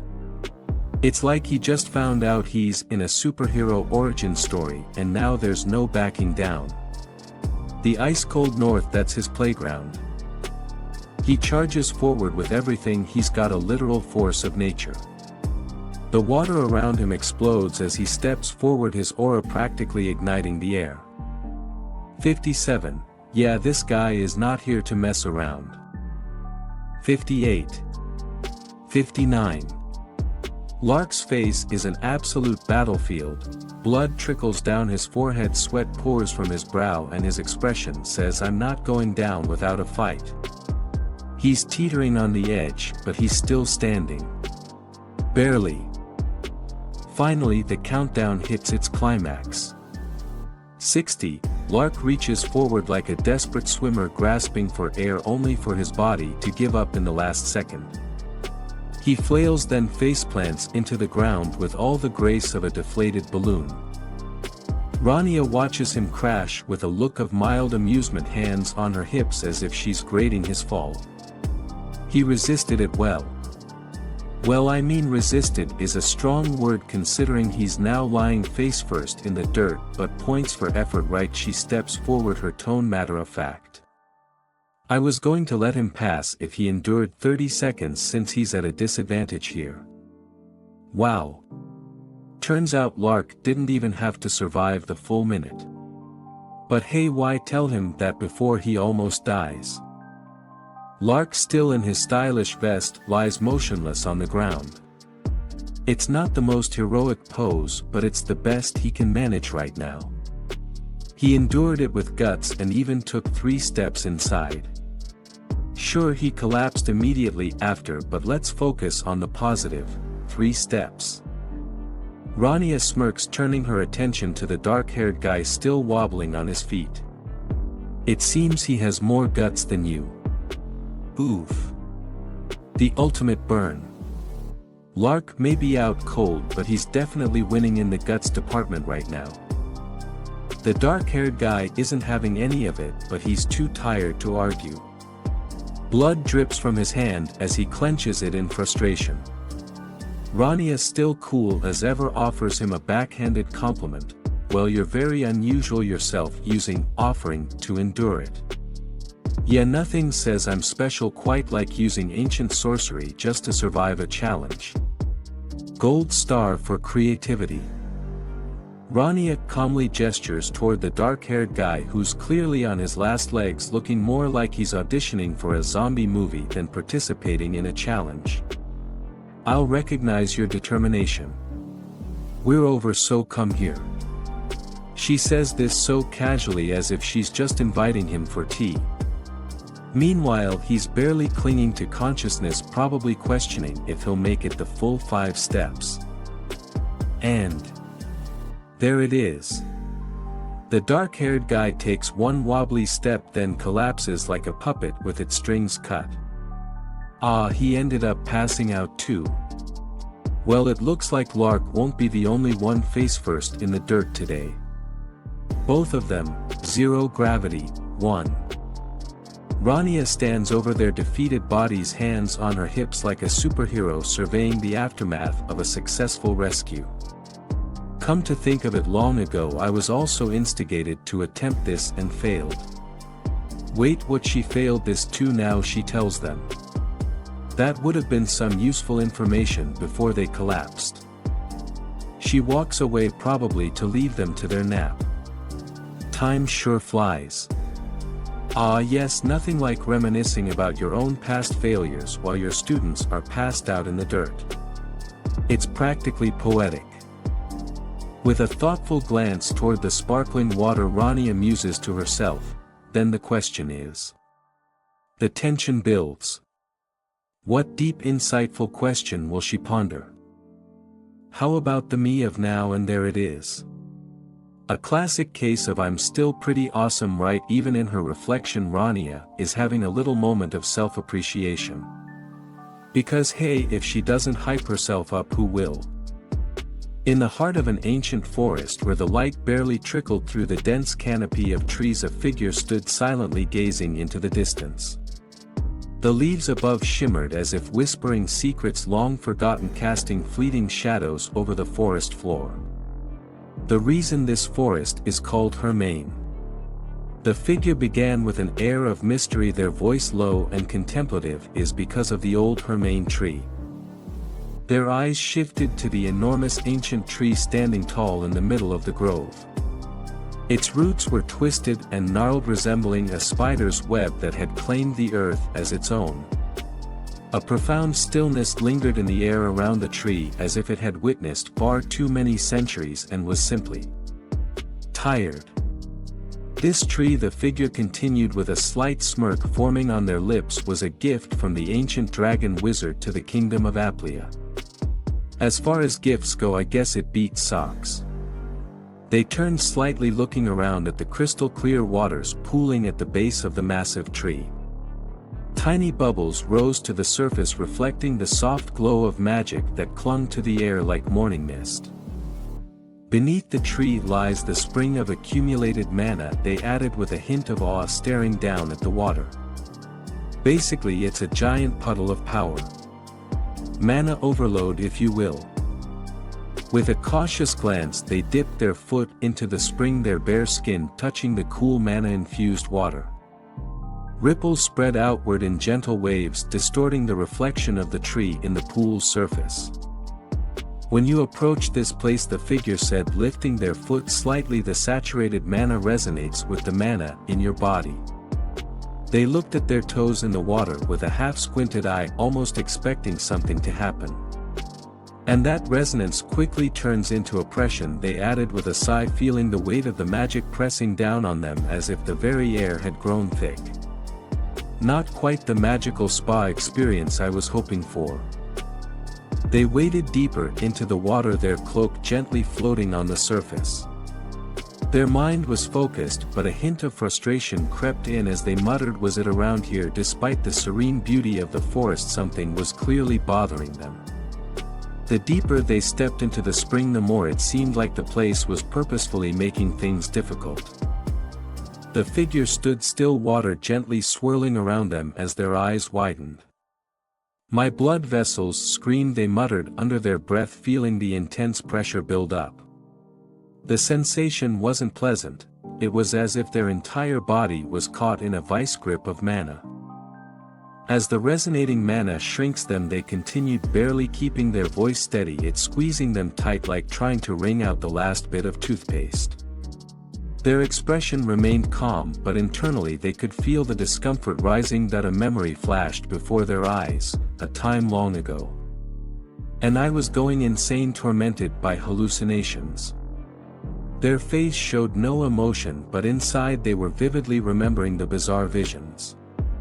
Not exactly the most comforting thoughts when standing in a mystical pool of mana. It's been about 7 or 8 years since then. They glanced down at the water, the surface shimmering with a strange energy. How much can I endure now? There was a brief pause, the figure reflecting on their past feats as if to reassure themselves. Of course, I attacked the territory of the Demon Lord's army and withstood their demonic energy. Their voice carried a hint of dry sarcasm, as if comparing that battle to their current situation was a bit excessive. But this is a mana spring, they reminded themselves, eyes narrowing at the pool around them. I should be feeling something soon. They waited, expecting the usual overwhelming sensation of mana surging through their body. They blinked, puzzled as they glanced around. I'm all ready. In the middle, their voice was filled with confusion. How had they wandered so deep without even realizing it? The vast expanse of the spring now surrounded them, and somehow it felt less grand and more awkward. Finally they cracked a small smile, exhaling softly. I have to admit it, at some point they whispered to themselves, a slight grin creeping onto their face.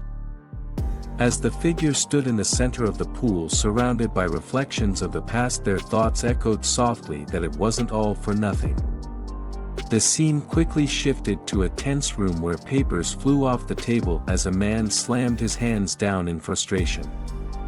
What do you mean no one from the North region passed? His voice trembled with shock and desperation. Leaning forward, his face twisted in a grimace, he muttered through clenched teeth, at this rate I will be blamed for it. His thoughts seemed to spiral further, panic evident in every word. Across from him 2 individuals sat calmly, unfazed by his growing anxiety.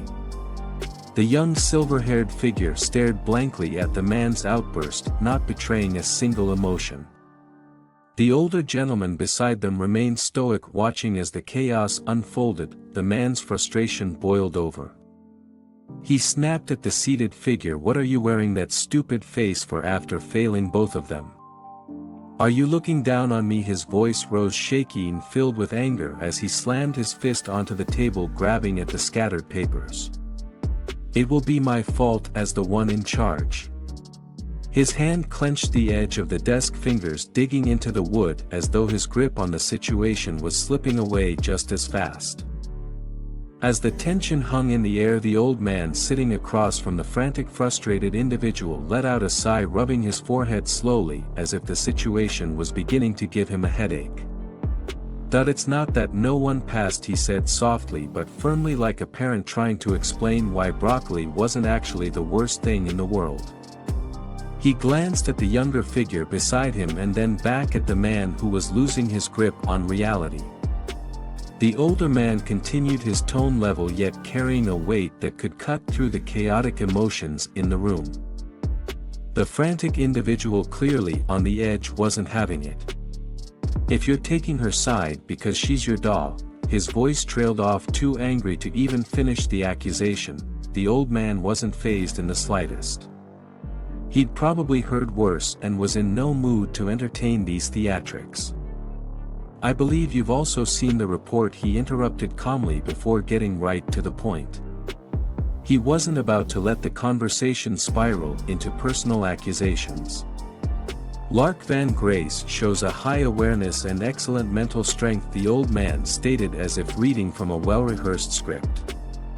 You know, the kind of person you don't want to argue with at 3 a.m. when you're both exhausted. Images of Lark appeared in the frantic man's mind, flashes of her skills in sorcery and combat. It was like watching a highlight reel of someone who never let a moment go to waste. The guy had to admit she was impressive, and his frustration simmered slightly, though it didn't vanish completely.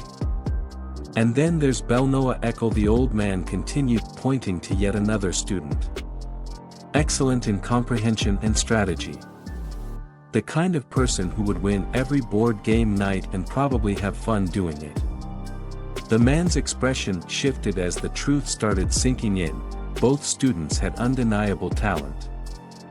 We can say they're both talents who deserve a befitting education, the old man stated with a matter-of-fact tone, as if he was discussing the weather rather than two incredibly powerful and skilled individuals. He gestured towards the institution's grand building, the shining beacon of knowledge and status they were all standing behind.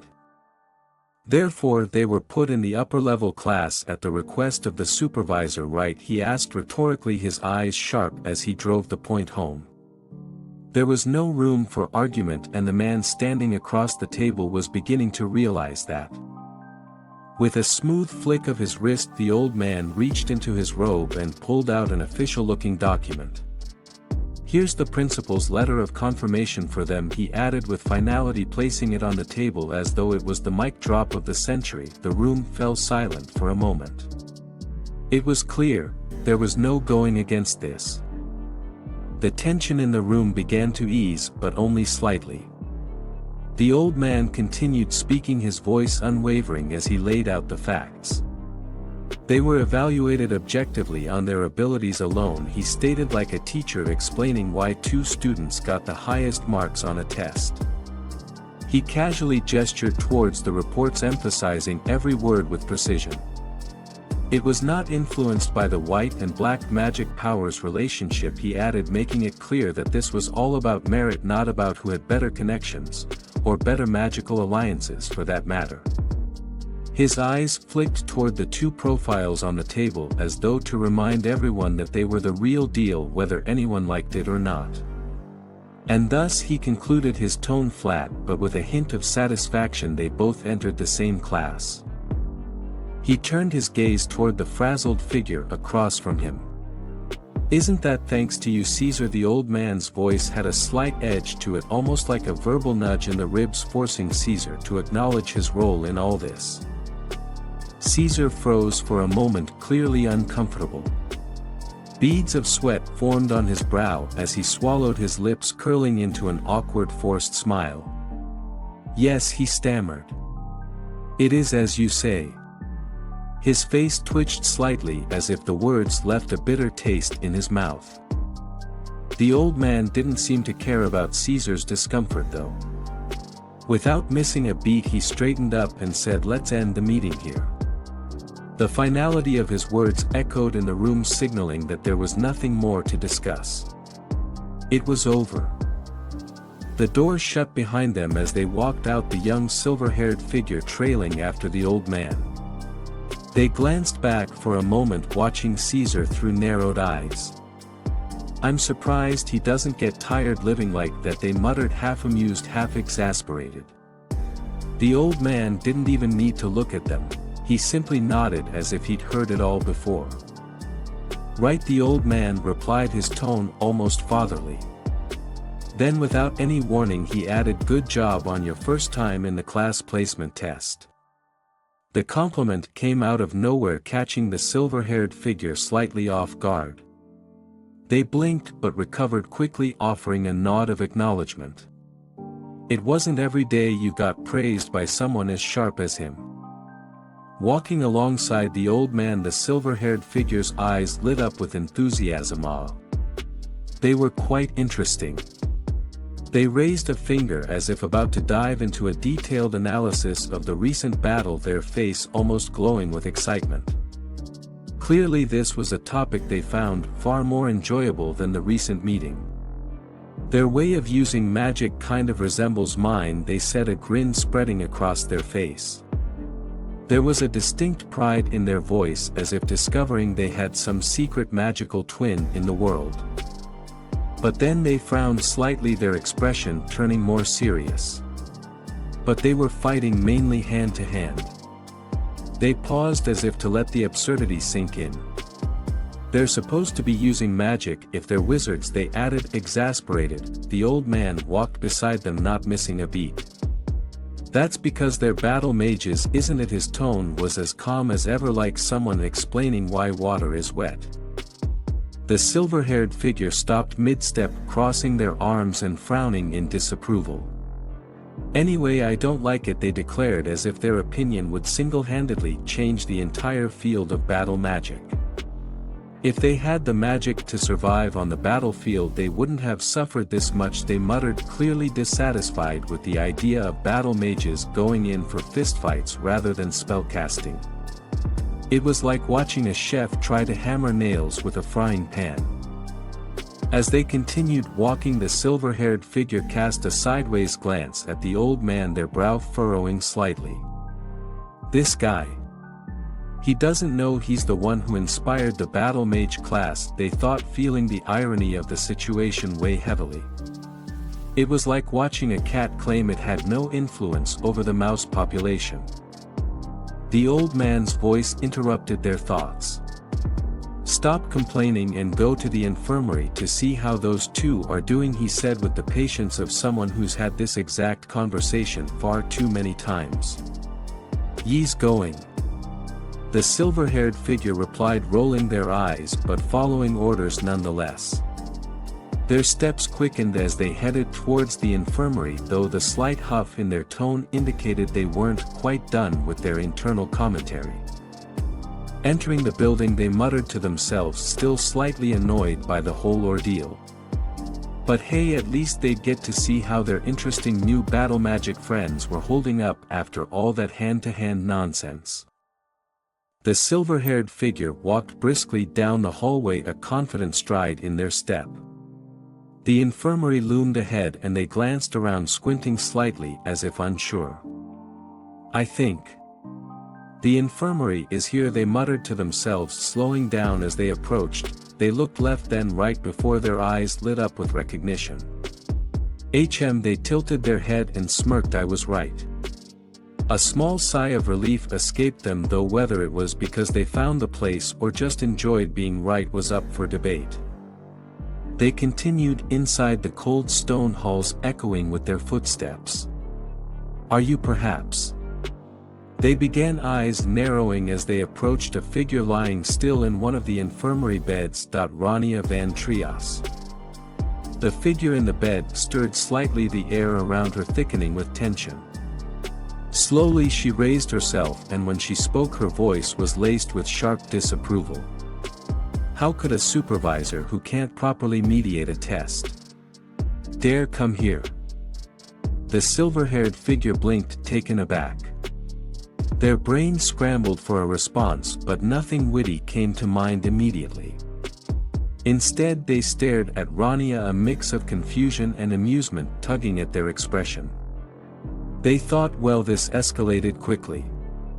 Rania's aura intensified, making it clear that this wasn't a casual conversation but more of a royal-level scolding. The silver-haired figure remained silent, thinking to themselves, great, just what I needed. A boss battle. But verbal. A powerful-looking woman with long, flowing silver hair and a stern expression strides confidently through the academy halls. Her cloak sways dramatically with each step, clearly announcing her presence. With a commanding tone, she addresses someone off-panel. You seem to be looking down on me. Her voice filled with both irritation and authority. Her gaze is intense as she continues. While this is indeed within the academy grounds, I am still the master of the great water magic tower. Her posture is proud, and she seems to radiate a palpable aura of importance. It is basic courtesy for a mere wizard such as you to show me some respect, she demands with an air of indignation. The camera pans down, revealing the object of her ire, a younger mage who looks equally annoyed and unimpressed by her grand declarations. His posture is casual, hands at his sides, almost as if he's challenging her authority with his mere existence. Yet what do I find? She exclaims, leaning slightly forward as if to intimidate him further. you're frowning at me and acting like you own the place." Her words are sharp, cutting through the tension like a knife. The young mage is still unfazed, almost daring her to continue. "Well then," she pauses for dramatic effect, her eyes narrowing to a determined squint, "I guess it is only right for me to hammer some etiquette into you." A mischievous smirk appears on her lips, clearly enjoying the thought of putting this young mage in his place. White, the silver-haired mage, stands with her foot firmly planted, her posture radiating authority and irritation. Her expression is stern, her gaze focused sharply on the younger mage before her. She speaks with a voice that cuts through the air like a knife, "You're a wizard with nothing to your name. You nearly adopted your position." Her tone is condescending, and the air around her feels almost electrified with her presence. She looks down at the young mage as if he's nothing more than a fly buzzing around her. "So I'm just doing that sorry excuse of an old fart a service." Her disdain is clear, and she makes no attempt to hide it. The young mage, meanwhile, remains standing in front of her, her eyes narrowed, lips pressed into a thin line. She seems unimpressed, almost as if her words are washing over her like a light breeze. Black thoughts bubble up quietly, frustration evident in his inner monologue. "That crazy chick," his brow furrows, and he mutters under his breath, "Doesn't she know an unknown enemy is most dangerous?" The atmosphere grows thicker, the tension palpable. Black, who seems to have had enough of this spectacle, watches the scene unfold with exasperation. He mutters to himself, "I gotta stop her before things get ugly." He rolls his eyes, clearly used to White's over-the-top behavior, realizing that this is about to escalate further. Black decides to intervene. He waves a hand dismissively and shouts out, "Oi, White, give it a rest already." His voice carries a mix of annoyance and concern, hoping to de-escalate the situation before things get out of hand, but White, as usual, is having none of it. Her eyes are sharp, a flicker of amusement dancing within them. Her hand begins to glow with a crackling light, the energy building up rapidly. Sparks of electricity start dancing around her fingers, and it's clear she's preparing to unleash something powerful. The sound of electricity crackling fills the hallway, and the Black's face contorts in disbelief. He waves his hand more frantically, but it's too late. White is already charging up, a mischievous grin spreading across her face. White, with a mischievous grin on her face, lifts her hand, now glowing with an intense blue light. The crackling sound of magic fills the air, and sparks shoot from her fingertips. The Black, still trying to calm her down, yells, "Crap, this bitch is out of her mind. What are you doing, White?" But White is not listening. She is entirely focused on the young mage in front of her. Her expression is one of excitement, clearly enjoying the challenge she is presenting to the younger mage.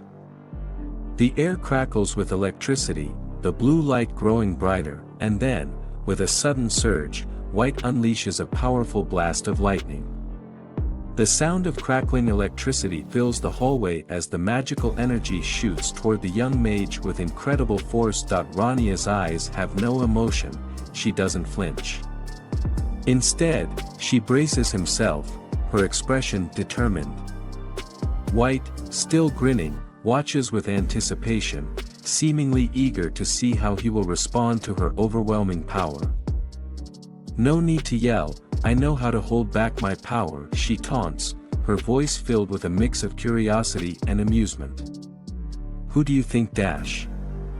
The lightning continues to surge around her, lighting up the entire hallway in flashes of blue and white.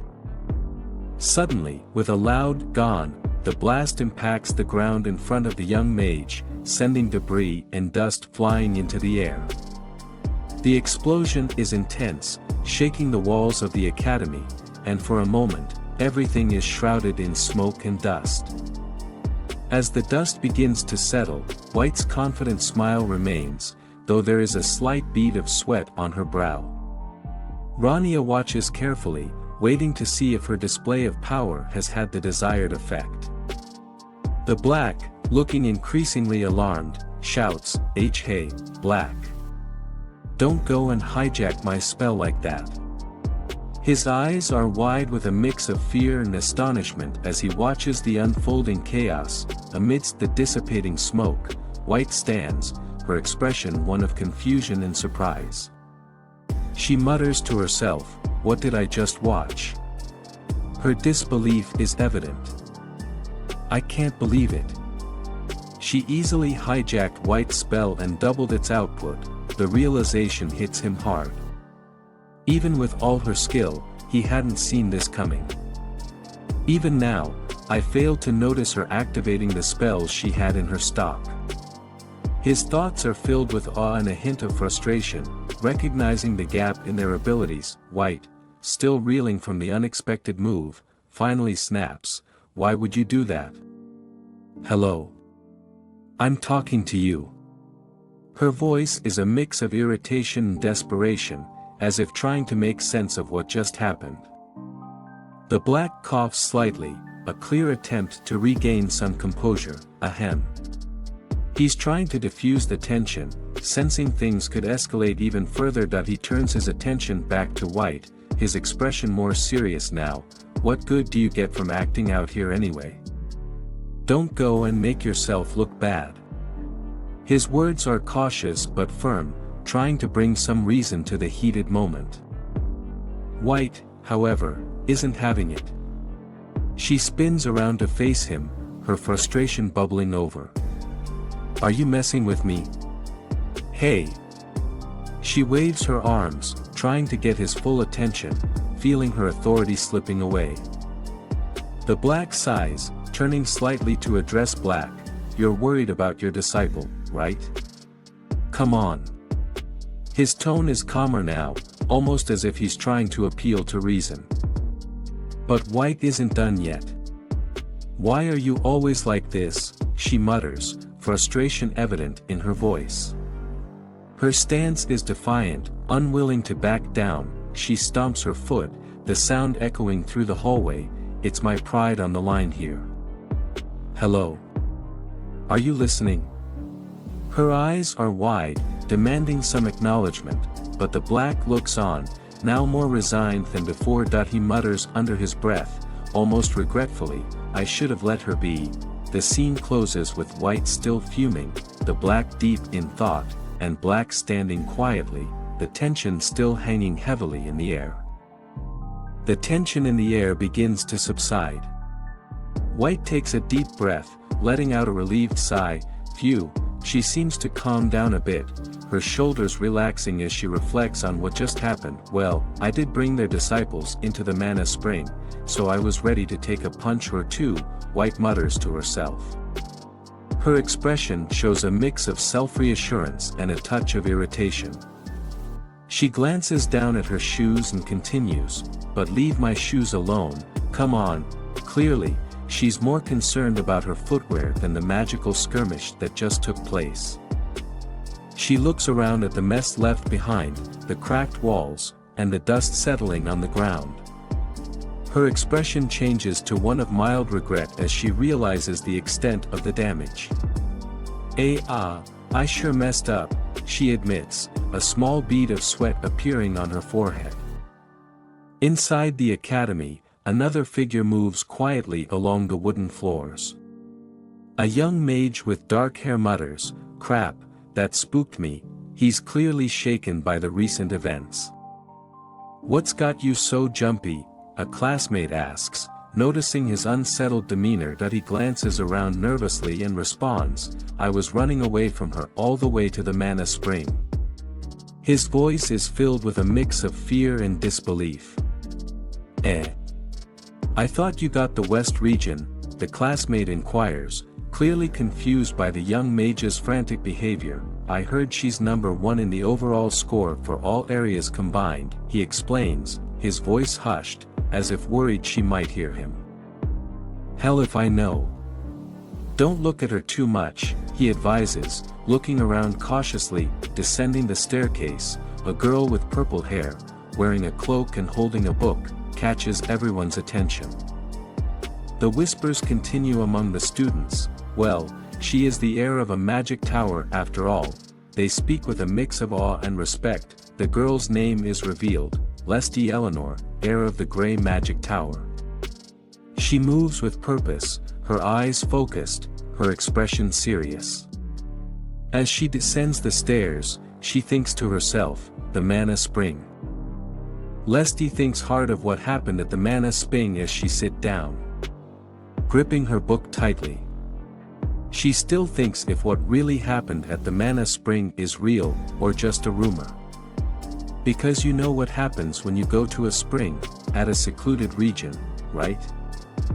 2 days ago, her main forest, West Region. The scene shifts to a serene forest setting with a crystal glowing in the middle, surrounded by trees and magical familiars. The air is thick with tension as multiple mages watch from the shadows. Impossible. She's perfectly handling 10 familiars at once. One of them whispers, their disbelief evident. She's on a whole other level. Another mutters, watching her carefully orchestrate the magical creatures. Just give up.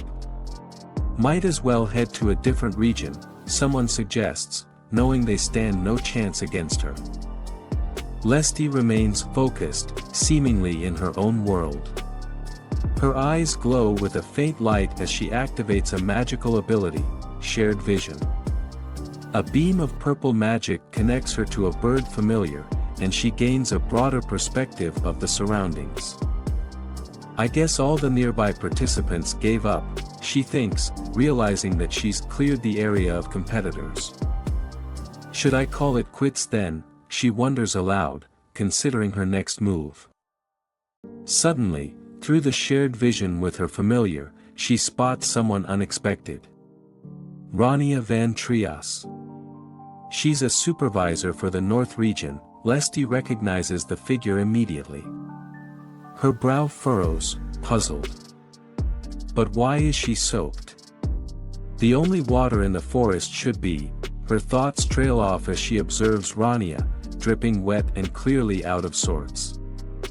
No, there's no way. Lesty's eyes widen in realization, piecing together what might have happened. Lesty Eleanor looks out toward the center of the Mana Spring, her thoughts running wild. Not even Lord Raniel dared to come near the center of the Mana Spring, she reflects, her inner monologue filled with awe and disbelief. There's no way she could do it.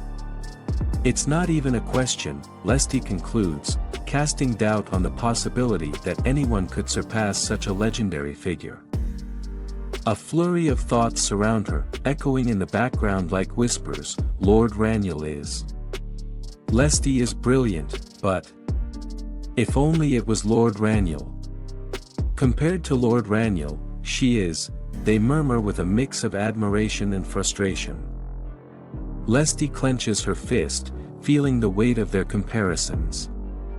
No matter how hard they try, no one in the Grey Tower can ever match him, she thinks, acknowledging the immense legacy she's up against. Lesty sits at her desk, her eyes downcast. A faint sound catches her attention. Who's that? She wonders, lifting her head slightly. She notices a figure entering the classroom. Wait, isn't this Mana Basics and Exchange? That's not Professor Rossell. The door creaks open, and all eyes turn toward the entrance. The students sit up straight as Rania Van Trias steps into the room, her footsteps echoing across the hall. Good morning, she greets the class confidently. Rania introduces herself. Today, I will hold the lesson in place of Professor Rossell. I am Rania Van Trias, his assistant. Pleased to meet you all. The students begin to murmur amongst themselves. Rania Van Trias, isn't she from the rumors? One student asks. Yeah, Professor Rossell said she got hired from Family Connections, another replies skeptically. Professor Rossell never needed an assistant before, a third student adds, sounding unimpressed. It's nepotism, I said, another mutters, his face showing clear disdain. Rania looks slightly nervous as she speaks to her master. Master, are you sure I should be the one to teach? Her master nods and replies, go teach the class. I need to attend the Magic Tower meeting, you go and teach the class for me. Rania looks doubtful, is this really a good idea? She thinks, but with little choice, she nods and accepts the responsibility. Rania stands at the front of the room, holding a sheet of paper. She announces to the students, for today, I want you to solve the question sheet I'm giving you. Feel free to ask me if you're stuck. As she hands out the sheets, a student raises a hand. I have a question, he says immediately. Rania looks slightly surprised, but we just started. She thinks but responds politely, yes. Ask away. The student, with a serious face, asks, please tell me how to solve question number 30. Rania looks at the paper, question number 30. That's on the theory of the divine scale, right? A whisper spreads through the class. Professor Rossell is the only one who can solve this, one student comments. Is she picking on her? Another asks, skeptical of Rania's teaching abilities. Just watch. This looks fun, someone adds with a grin. Rania, sensing the challenge, takes a deep breath. She mutters, studying the question intently. One student snickers, look at her pretending to think up an answer. Don't look so try-hard. Another student chimes in, you don't know since this is your first day, but Professor Rossell's class is too advanced for you. The mocking remarks ripple through the classroom like a wave, spreading doubt and amusement. Rania's master speaks calmly, one more thing I need to tell you, don't assume that students have the same mindset as you. Especially, do not try to explain something with, well, just do it, and you'll learn. He looks stern, but there is a hint of a smile on his face. Rania frowns, a bit defensive. But I always just do things to learn stuff, she mutters, crossing her arms. Her master chuckles, that's exactly why. They are not the same as you. He points at her playfully, trying to make his point. He continues, also, don't hold yourself back for me. Rania looks surprised, Sure, she responds, clearly confused by the advice. What, so you knew? Still surprised that her master knew everything she's done, so far. He knew that I was trying to keep quiet. But because of my temper, I guess it really shows.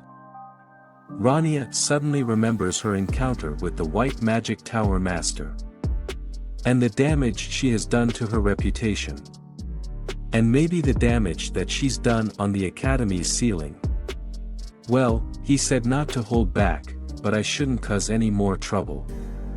As you should, because I smell something. Something like a pay cut from her salary. Back to the present, in the classroom. Rania takes a deep breath, her determination slowly returning. Alright, let's take my time and teach, she begins to think, but before she can finish, the mocking continues, see, you don't know the answer, a student taunts, causing more murmurs in the room. Leslie's eyes narrow as she listens to the jabs from her classmates. I guess I put too much expectation in Professor Rossell's judgment, she thinks, feeling a twinge of disappointment. The tension in the room thickens, but Rania's resolve strengthens. She looks directly at Leslie and says, I advise you to work a bit harder. We know you got in with nepotism, but at least learn some basics. Her words are stern but carry an edge of challenge. Leslie's face remains composed, but her eyes flash with determination. She replies calmly, either way, I guess it's too soon for you to be an assistant professor. Rania smirks slightly, unfazed by the comment, if it's the divine scale you want, I can materialize it easily. The class grows silent, and ever yawn. The sunny exterior of Aplia Academy, where the air is filled with murmurs and excitement. The academy building stands tall under a clear sky. A caption reads, Aplia Academy, in front of the principal's office. Inside, the halls are filled with students and teachers, all gathered near the principal's office. The crowd murmurs with curiosity and confusion. Honestly, one of the teachers sighs, looking around at the growing crowd. How much longer is he going to make us wait? Another one asks, visibly frustrated by the delay. Professor Rossell, noticing the commotion outside his door, thinks to himself, why are there so many people in front of the principal's office? His expression is one of both confusion and concern.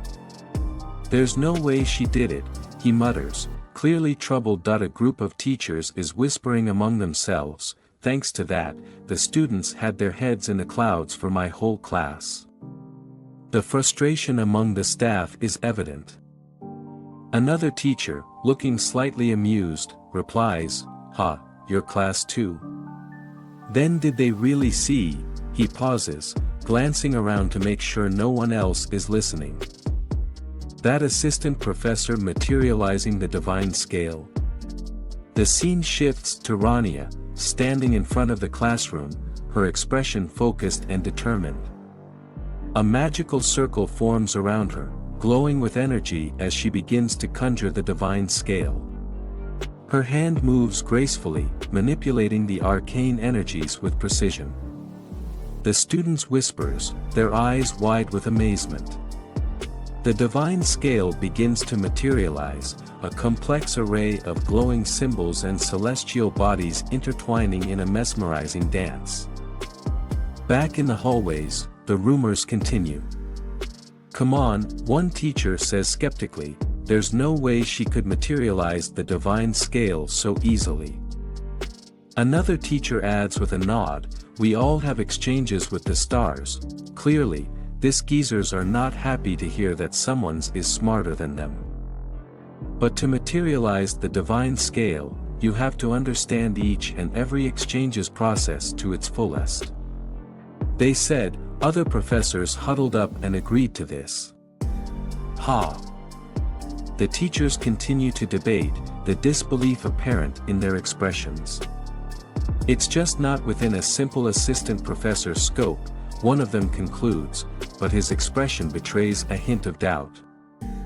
No, but, it seems like they saw it in person, another murmurs, conflicted between disbelief and the reports they are hearing. I guess that can be solved rather easily if we check it for ourselves, someone suggests, their curiosity clearly piqued. Rania's master, the Grey Tower Master, felt like he aged 10 years. One day, just only one day, and this what happens. Rania, what the hell did you do? He felt another 10 years coming to him. It's a total of 20 now.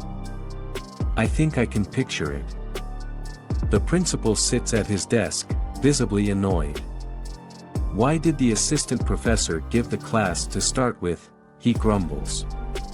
It's outrageous for an assistant professor to cause such a commotion and confuse the students. He slams his hand down on the desk, causing papers to scatter. Grey Tower Master, sensing another 10 years coming to him, left the scene quickly. Let's come back later. That damn Roselle. He caused a ruckus and doesn't even show his face. I'll have to control this somehow, he mutters under his breath, clearly frustrated with the situation. He calls out to the crowd, everyone, quiet. As he slammed the table, trying to regain control of the situation, with a stern expression, he announces, if you're doubting that assistant professor's ability, you should go see and judge her for yourselves. He leans forward, determined, I'll exert my authority as the principal and have Rania van Trias teach an open class. Rania walking away from the academy building, seemingly unaware of the storm brewing around her. In the scene, Lesti Eleanor, the heir of the Grey Magic Tower, finds herself in a bit of a predicament. As she walks down the hallway, papers filled with intricate magic diagrams and notes flutter down around her. "Ah," she mutters, realizing that she's dropped them, and they scatter in every direction, creating a chaotic mess on the floor. Nearby students glance over, some mildly curious, others surprised by the sudden downpour of paper. Lesti looks at the papers, a mix of frustration and determination in her eyes. She begins to gather them up quickly, but before she can make much progress, a tiny figure appears beside her, a small, blue fairy-like creature with a concerned expression. "Master, are you all right?" the little creature asks, its voice tinged with worry. Before Lesti can respond, the fairy declares, "Leave it to me." In a flash, the tiny helper zips around, creating a small whirlwind that neatly gathers the scattered papers back into a tidy stack. With a simple clap, Lesti muses, watching the fairy's efficiency with mild amusement. But then, with a thoughtful look, she murmurs, "No, an even easier hand movement than that." Clearly, her mind is already analyzing how to make the process even more efficient, her determination never wavering. She turns her attention back to the task at hand, but the interruption clearly lingers on her mind. That assistant professor, she thinks, recalling her earlier encounter with the mysterious figure, materialized the divine scale with ease. Lesti, still doubtful of Rania's ability, thinks of anything that she could have possibly done. She had to have used a trick. Meanwhile, a fellow student approaches her, holding one of the scattered papers. "You didn't need to go so far, did you?" he comments, offering the sheet back to her. Before Lesti can respond, Lark goes to pick up the stray paper and jumps into the conversation, his tone irritated. "Now she's going to teach an open class." He grumbles, "Why are you so dissatisfied?" Lesti glares back, refusing to be outdone. "Don't talk as if you know it all," she snaps, her temper flaring. Belnoa casually leans on the wall, smirks and responds, "What then? Don't wear your emotions on your sleeve like that. Anyone would notice such hostility." As the verbal sparring continues, another figure steps in, trying to calm things down, but the tension in the hallway is palpable. Belnoa, with irritation clearly evident, "This wouldn't have happened if you'd been in the north during the test." Lark simply agrees, "True. There was no need to go through the trouble of having her prove it in an open class." Then the dialogue takes a humorous turn. The Belnoa quips, "I guess even barbarians can reason," causing the Lark to react, "It's too cruel to call her a barbarian, Lesti, don't mind him." The black-haired boy, still engaged in the verbal sparring, points directly to the purple-haired girl and says, "Can't you tell I'm talking about you?" The moment is met with visible confusion from her, illustrated by the question marks hovering above her head. Frustration mounts as the purple-haired girl responds sharply, "Shut up. What would you Magic Tower protégés know?" This statement hints at a deeper divide, perhaps a rivalry or a perceived superiority among students, identified here as Magic Tower protégés, suggesting they belong to a special group or class within the academy that may look down on others or hold themselves to a higher standard. As the purple-haired girl walks away, clutching her papers and clearly miffed, the black-haired boy and the white-haired boy discuss her reaction. The black-haired boy, seemingly proud of their elite status, declares, "We at Grey have a standard." The Lesti adds that this standard is the absolute standard of his shadow, which might imply a high benchmark or an overshadowing presence that the other Magic Tower struggles to meet. As she walks away, lost in thought with a stern expression, Lesti observes, she must be draining her brain trying to prepare for the open class right about now. This comment suggests that despite the previous criticisms and the pressure they put on her, there's an acknowledgement of her efforts to meet the high expectations set for her. Far away, the conspiratorial voices continue, plotting. Since all of the professors and the tower will be there for it, her luck and tricks won't work anymore. Go ahead and try your best, Rania van Trias, they whisper, with malicious intent. But somewhere, perhaps closer than they think, someone else is observing, saying softly, "You worked so late. Good job." Back at a cafe, Rania sits with a warm cup of coffee in front of her. "Here's the coffee you ordered, Professor," says the server cheerfully, startling her slightly. "Eh? Professor?" "Ah, yes, thank you," Rania replies, trying to sound confident. She stirs the coffee absent-mindedly, deep in thought. "Professor, huh?" Still not accustomed to her new title. Do professors normally give open classes like this? She wonders silently. I wonder if this is okay. Her musings are interrupted by a voice. "You're doing a good job," remarks a fellow student seated across from her. Was I thinking out loud? Rania asks, embarrassed. Yes, very clearly, the student replies with a chuckle. Rania blushes slightly. Because technically, she is still a he. Inside her, there is still Raniel. And in front of him is a very beautiful princess. Well, a student is inviting me for coffee after my first class. That means I didn't do badly, right? The narration humorously concludes, extremely positive. I thought it was wonderful. Princess Isla responds to Rania's worry. The first time we met, during the placement test, and in the class as well, she says as they take their coffee, drinking it while worrying it might get cold. You stick to your own styles. Princess Isla, clearly tired of the professors buttering her up, just because she is a royal. She smiles warmly, while holding the cup of coffee. I don't think she's ready to put it down either. You're always moving, even when you're lost. You remind me of someone, she says, hinting at a hidden admiration. Rania's eyes widen slightly. Ah. She responds, caught off guard by the compliment, her mind racing with thoughts of her next challenge. Rania sits at a small, round table in a serene, sunlit cafe, her expression calm but contemplative. She lifts her cup, savoring the warmth, when she suddenly speaks up, her voice earnest, "Princess, thank you."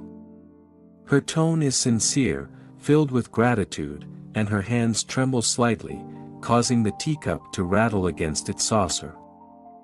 Princess Isla smiles with a knowing look, her eyes soft yet steady. She listens intently as Rania continues, "That means things are fine like this, right?" There's a hopeful glimmer in Rania's eyes, as if seeking reassurance. The princess nods gently, maintaining her calm demeanor. "I'm feeling better thanks to you," she replies warmly. There's a sincerity in her voice that seems to ease the tension in the air. Rania straightens up, a smile forming on her lips. "I'll go back and prepare for the open class," she declares with newfound determination, her earlier doubts seemingly washed away. The princess watches her with an approving smile, her eyes conveying silent encouragement. "Yes, I look forward to it, Professor Rania," she replies, her words filled with a gentle confidence that seems to bolster Rania even further. With a nod of understanding, Rania rises, her resolve firm, ready to face whatever challenges lie ahead. The scene at Aplia Academy is filled with an electric atmosphere as students and professors gather in front of the notice board, their eyes glued to an announcement. The paper reads, "Announcement on the open class regarding mana exchanges." A crowd murmurs in confusion and excitement. It's unheard of for the academy to hold an open class, whispers one student. A mix of professors and students went to look for the posted signage at the academy board. Right? Did the principal really give permission for this? Another responds, eyebrows raised in disbelief. I heard the class will be given by an assistant professor, someone chimes in, voice tinged with doubt. Seriously, I don't think the professors will stay quiet. Amidst the crowd, two imposing figures appear, their expressions tense and wary. One of them, with a wide grin, breaks the silence with a sharp comment, "Oh, my, I thought I smelled something aging somewhere." I was right. White's rival, not missing a beat, fires back with a smirk, "I see you can smell yourself as well." Annoyed, the first figure retorts, "Are you for real?" The second one crosses his arms, unimpressed, "It's better than having no pride." Clearly, the first figure isn't backing down. He steps closer, challenging, "I see you dared to come to the open class after picking that fight." His rival, with a hint of mockery, shrugs, "What do you care? I'm just carrying out my job as a tower master." The tension between them crackles, just like the mana sparking in the air around them. The crowd watches, a mix of anticipation and amusement on their faces, knowing this showdown is just the beginning. The scene unfolds with two young students standing in a dimly lit hallway, their expressions tense. Noah, glancing around nervously, remarks, "I see you were also dragged here." Lark, equally unsettled, replies with a simple, "Yeah, it seems they have both been summoned to a place they'd rather not be." Just then, they notice some commotion at the end of the hallway. "Ah, it's about to start," one of them murmurs, as they turn their attention to the upcoming event. The scene shifts to a large, imposing room. Rania Van Trias, the assistant professor at the center of all the recent buzz, strides confidently toward the front of the lecture hall. She looks around, taking in the rows upon rows of seats, all filled with curious and skeptical faces. Some of the students whisper among themselves, their expressions a mix of anticipation and doubt. Rania reaches the chalkboard and with a sharp gesture, grabs a piece of chalk. She turns to the audience and declares, "Today, we will have an open class on the basics of mana exchanges." Her voice is calm, but there's an underlying determination that makes it clear she's ready for whatever challenges this open class might bring. With the attention of the entire room on her, Rania continues, "I am Rania Van Trias." Her tone is polite yet firm. "I may be lacking in some ways," she admits, acknowledging the murmurs and glances of doubt from some of the students, "but please focus and listen carefully." The room grows quiet as all eyes are on Rania. The tension is palpable, everyone waits to see how this young assistant professor will handle the challenge before her. She takes a deep breath, ready to prove herself and command the attention of her audience. As the class begins, a figure stands at the front of a large lecture hall. The room is filled with rows of students and faculty, their eyes all fixed on the new face standing confidently at the front. From the crowd, some skeptics sneer and mutter under their breaths. "Cuckoo, she's starting the class," one of them smirks, mocking the idea of an assistant professor daring to hold an open class. Another adds with a sarcastic grin, "A mere assistant professor thinks she can hold an open class. Know your place." White, with a smirk, says to another faculty, "She has the principal's backing, after all. This boomers doesn't accept defeat easily." Amidst the muttering, another skeptical professor murmurs, "As the real wizard's here, let's see how she fares. This can't be anything more than a game for people like us." The class is filled with an air of tension and expectancy. Rania senses the judgment but remains unfazed. She takes a deep breath, her expression calm, yet determined. "Hello, everyone." She starts, a soft yet firm voice cutting through the room's murmur. Do you know the 3 steps required to activate a spell? The seasoned wizards in the audience raise their eyebrows, unimpressed. Humph. I was expecting more, but she's just reciting the basics that even a 5-year-old brat would know, one of them snorts, leaning back in his chair. This isn't off to a great start, whispers another. Rania, aware of the skeptical eyes watching her every move, remains undeterred. She knows that while strength is important, teaching is a different skill entirely, one that takes patience and understanding. Right, she thinks to herself, it doesn't matter if she's strong, knowing something and teaching something are worlds apart. The truth of the matter is that, White says, while still eyeing Rania in front of the open hall. Knowing something and teaching something are worlds apart. She continues, everyone here has centuries of experience in magic and teaching. She acknowledges their experience. A mere greenhorn can't catch up to the time we've sped. White was bewildered on what Rania did. Rania clasps her hands together in a simple gesture, and the crowd looks on, bewildered. A clap, someone sneers. She thinks a meaningless gesture can, but before they can finish their thought, a dazzling burst of light erupts around Rania. The room fills with a luminous energy, and the audience is left momentarily stunned, their jaws dropping as they realize this is no ordinary display. Rania's confident expression suggests she has something more planned, and the crowd, suddenly silent, leans forward with anticipation. In the scene, tension fills the air as a group of onlookers suddenly realizes that something extraordinary is happening. Wait a minute, it can't be. One of them exclaims, his eyes widening in disbelief. Is that what the students claimed they saw? Another gasps, squinting at the spectacle unfolding before them. An elderly man grumbles, using underhanded tricks in class is vulgar, but his voice betrays a hint of nervousness. Another person interjects, hey. Don't stand in front of me. I can't see. Everyone's eyes are now glued to the young girl in the center of the room, who is the cause of all this excitement. With a calm expression and unwavering confidence, she stands at the heart of a complex magical circle, glowing with mystical energy. She declares, it's the supreme spell used to make a deal with the stars. The divine scale. Her voice carries a certain authority that commands the attention of everyone around her.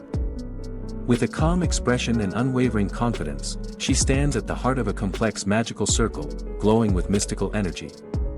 She declares, it's the supreme spell used to make a deal with the stars. The divine scale. Her voice carries a certain authority that commands the attention of everyone around her. More specifically, the creation of circuits. Her fingers move gracefully, drawing glowing symbols in the air as she explains. Monograms and words started to float on the air as Rania swiftly drew the symbols. The scale appeared, glowing in gold while circuits of symbols were flowing around it. The size of it is as big as the center of the open hall. The display was mesmerizing, as if the backdrop used was the galaxy itself. The circuit glows brighter, and the audience can't help but be in awe of the sheer complexity and beauty of the spellwork. So delicate. One observer whispers, while another mutters in disbelief, to think such a delicate circuit can be so perfect. The scale contains various complex symbols, still glowing and proving that Rania's skills were in fight. Proving that these boomers were wrong. Ha! Serves you right. Unfazed by their reactions, she moves on to the next phase. The second step is paying the price. She continues, her tone still calm but carrying a hint of determination. She holds out her hand, and a brilliant, ethereal blue flame appears, swirling in her palm. With mana, she adds with a knowing grin. The onlookers watch, captivated, some still skeptical, others visibly impressed. The scene captures the wonder and mystery of magic, and the young girl's confidence in her abilities leaves everyone in the room guessing what will come next. The air full of suspense, the room now filled with a glowing, magical light. The girl, standing confidently in the center of the enchanted space, focuses intently on the balance of mana, murmuring to herself, not too much, not too little, just the right amount. Her eyes narrow as she carefully measures the flow of energy, aiming to maintain the perfect equilibrium needed for the spell to succeed. The intricate scales in front of her glow brighter, balanced perfectly. This is the exact amount of mana needed to keep the scale perfectly balanced, she announces, her voice steady but filled with concentration. The audience watches in silent awe as the scales shimmer with a delicate golden light, seemingly suspended in a moment of perfect harmony. Finally, she breathes, a hint of satisfaction in her tone, as the spell reaches its peak. She continues with a teaching air, "You must specify the direction of the spell." Her finger points forward with a decisive flick, and with a single word. "Ignite," the room erupts into a fiery display. Flames burst forth from the magical circle, roaring to life with a ferocious intensity that catches everyone by surprise. The audience gasps, some shielding their faces from the unexpected heat. As the flames dance wildly in front of her, she remains calm and composed, her blue eyes reflecting the fire's glow. She turns to the onlookers and states, These are the 3 steps required for spell activation."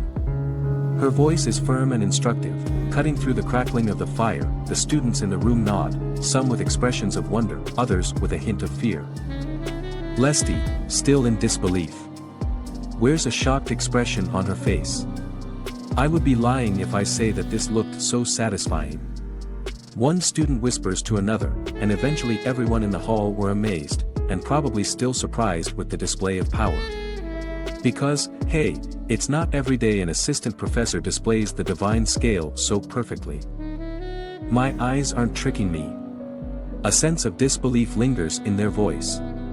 Another observer, with an intense look of focus, thinks to themselves, subtle as it is, there are definite traces of star mana within that spell. That means she could manipulate the extreme however she wishes. The thought deepens, when someone uses the same spell tens, hundreds of times, the light of the stars will start to reside within it. The realization is almost too much to comprehend. It's a special phenomenon in which the very concept of said spell has been sublimated to a higher level. The room buzzes with whispers and gasps, everyone in awe of the remarkable display and the implications of what they have just witnessed.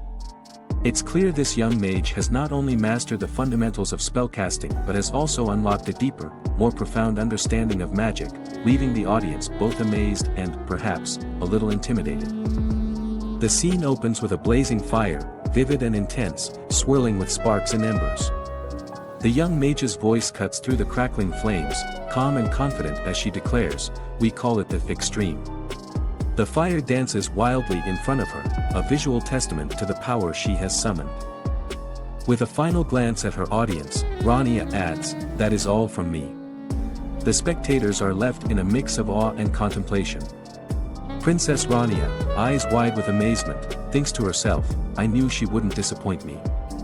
While her trusted right hand, still gaping and processing what just happened, meanwhile, Rania acknowledges, "I'm sure everyone present is already aware of these steps," implying a certain familiarity with the basics but a newfound appreciation for the mastery on display. The mage steps forward, maintaining her poise. "We are all treading on the path of magic," she begins, her voice steady, but a hint of curiosity creeps in. "But why do we call it such?" She pauses for a moment, considering her own question, then continues, "As the name suggests, it is a path." White stills. As if something within Rania's words reached her. Awakened something on her. She takes a breath and elaborates, "We polish this path, we tread upon this path," emphasizing the commitment and effort that every mage invests in their craft. Images flash by, showing her younger self diligently studying, reading every book within her reach, her determination evident. "We read every book in our reach to master it," she adds, the memory of countless hours spent studying clear in her mind.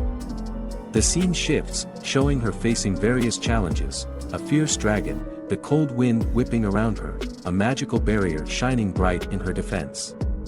"And we put in hours upon hours of time to prove that mastery," she explains, hinting at the battles fought and the effort put into honing her skills. Cutting to another scene, a stern figure with a sharp gaze leans forward, surrounded by books and scrolls. "This is as far as I need to explain," Rania says while building for her closing remarks. Nearby, Princess Isla looks on with interest, perhaps a bit too eagerly, while remembering her memories with the Ashen Wizard. Rania continues, as we all delve into the unknown, she adds, we mustn't forget the foundations of our path. It's a solemn conclusion, a note of wisdom that resonates with everyone present. The scene is set with the young mage standing amidst a brilliant display of magic. She raises her hands, her voice filled with conviction, and declares, this is our foundation. The magical scales above her glow intensely, the balance of mana resonating throughout the room, but the reaction from the audience is mixed. Some are impressed, while others remain skeptical. One observer, with a skeptical look, mutters under his breath, you're just speaking in circles. His words cut through the air, causing a ripple of doubt among some of the students. The young mage's eyes narrow slightly, but she remains composed. Her posture speaks of someone who has heard such comments before. The scene shifts to another individual in the audience, clearly agitated, who blurts out, return to your own passion and master the basics. It's almost as if he's mocking her, trying to undermine the sincerity of her message. The young mage takes a deep breath, her expression unwavering.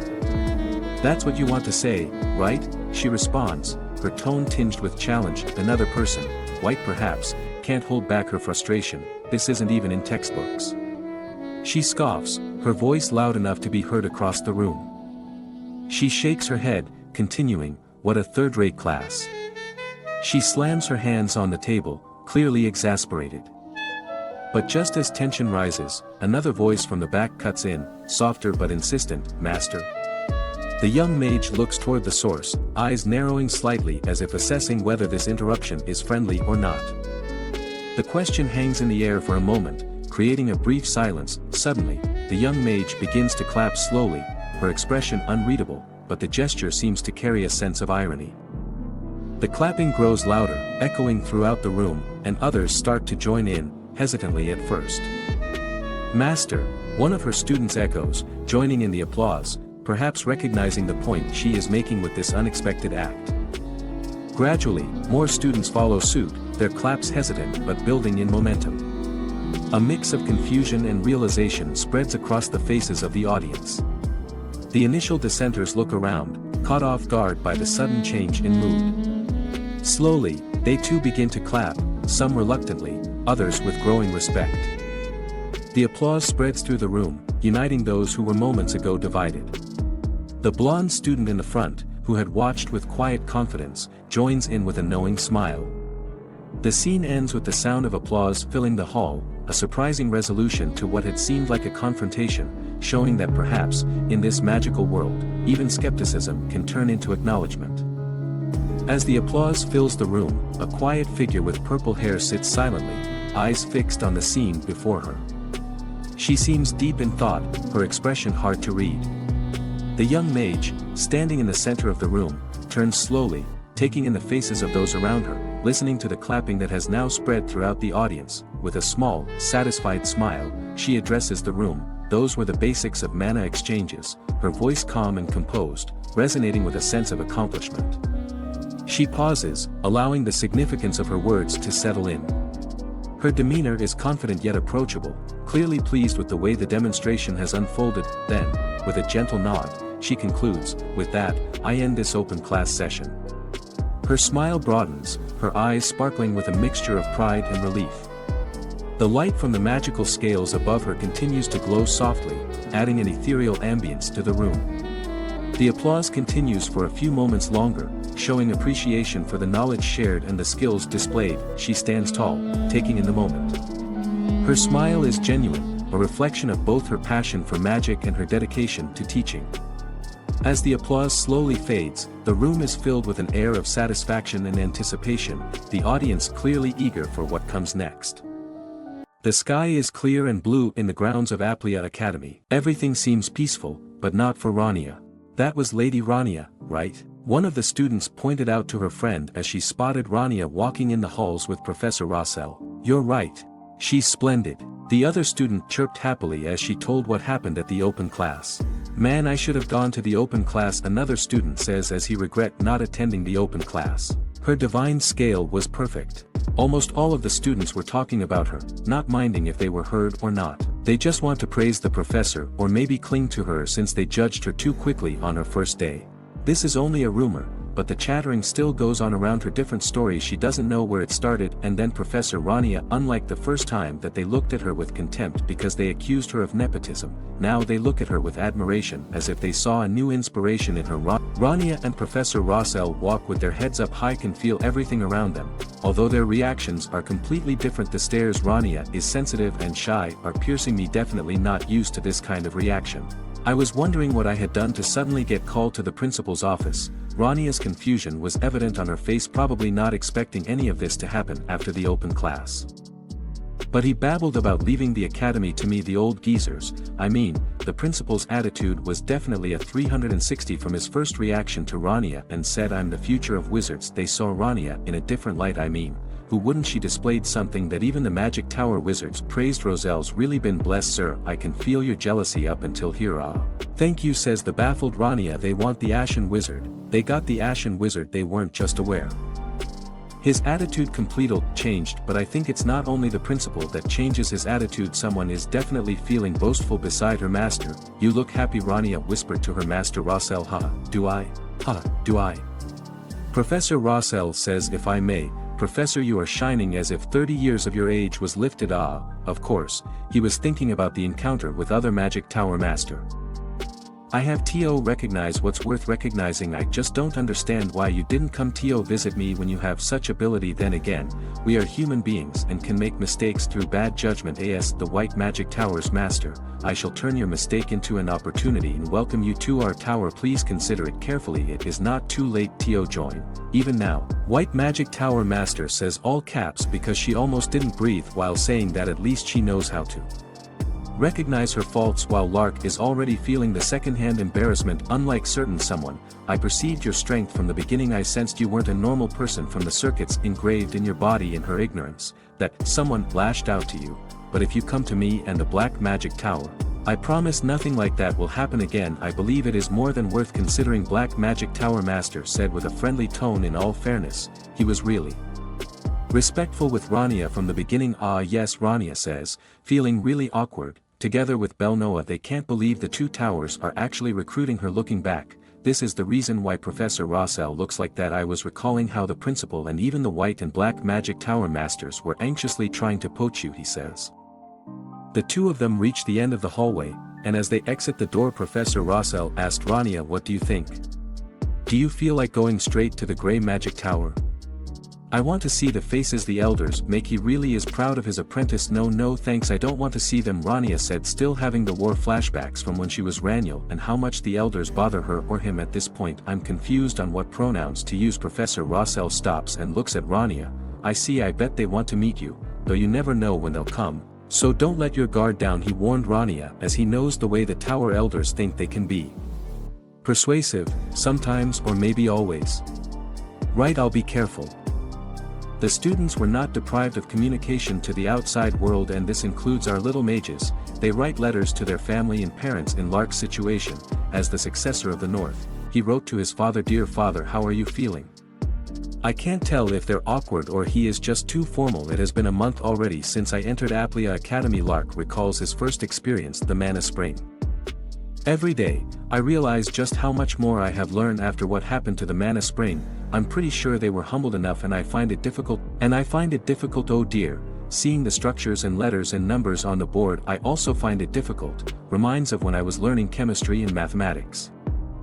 Rania, unknown to the monologues of Lark, is still teaching in front of the podium. "Doing that, if the spell activates Miss Ma'am, I don't understand a thing. It is truly difficult, Lark. It is truly difficult." Lark continues his monologue, probably thinking, why did he choose to study at Aplia? "I used to do that when I was still studying in the university." And then suddenly, Lark's brain stopped working. "I do not understand a single thing. It went haywire. Absolutely nothing at this point. He should just accept defeat.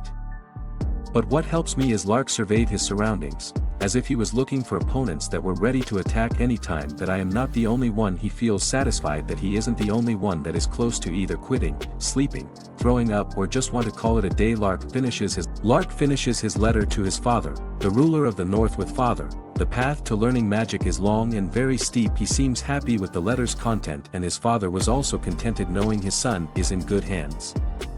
Harania exclaimed as she throws another book on a pile of books. along with the other piles. It seems endless. This is bad. When did it become so dirty? Well, that happens when you're too busy to even return the books you use to the bookshelf. Oh well, I'm so busy that I don't have time to clean. That doesn't justify anything, just admit that you're just lazy. But the pile of books seems a common occurrence to wizards now that I think about it.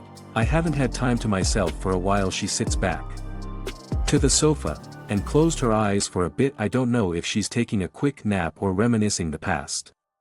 Well, I retreated from the front lines. My habit of withdrawing because of the tension has also calmed down. Rania thought of the years he fought with the heroes, the sleepless nights, the food they eat at the camp, the soldiers' camaraderie, the villains, and the victims. She thought hard. If the life she is living now is good enough also, teaching isn't as bad as I thought. And one asked anything. So it seems the classes are going well. She looks back at her daily life as Rania, the assistant professor at Aplia Academy. When she was Raniel, hard stares were given to her, but now that she is Rania, she was praised on everything she does. Except for her first 10 minutes of her first teaching day. She finally decided to sleep for a bit and call it a day, maybe for an hour. She's still at the academy. Let's just rest for a bite. A knock came from the door. Assistant Professor Rania, may I come in? Just in time. Dang, why now of all times? Her sleep, now gone poof, like a wind. Rania opens the door, biting her lips in the process. But let's just pretend it didn't happen. Wipe that blood off. Rania, yes, what's the matter? And right outside her door, Lesty is standing while clutching her books, looking like she was a puppy that got thrown out of the house. Rania quickly closes her door to hide her unorganized room. Do you have any questions? She says, smiling, but her inner thoughts were also in a mess. Like her room. I messed up. What was her name again? Listine? Lemute? Rasta? Aren't you reading too much manhwa, Rania? Those were magisters and magicians' name. But, anyways.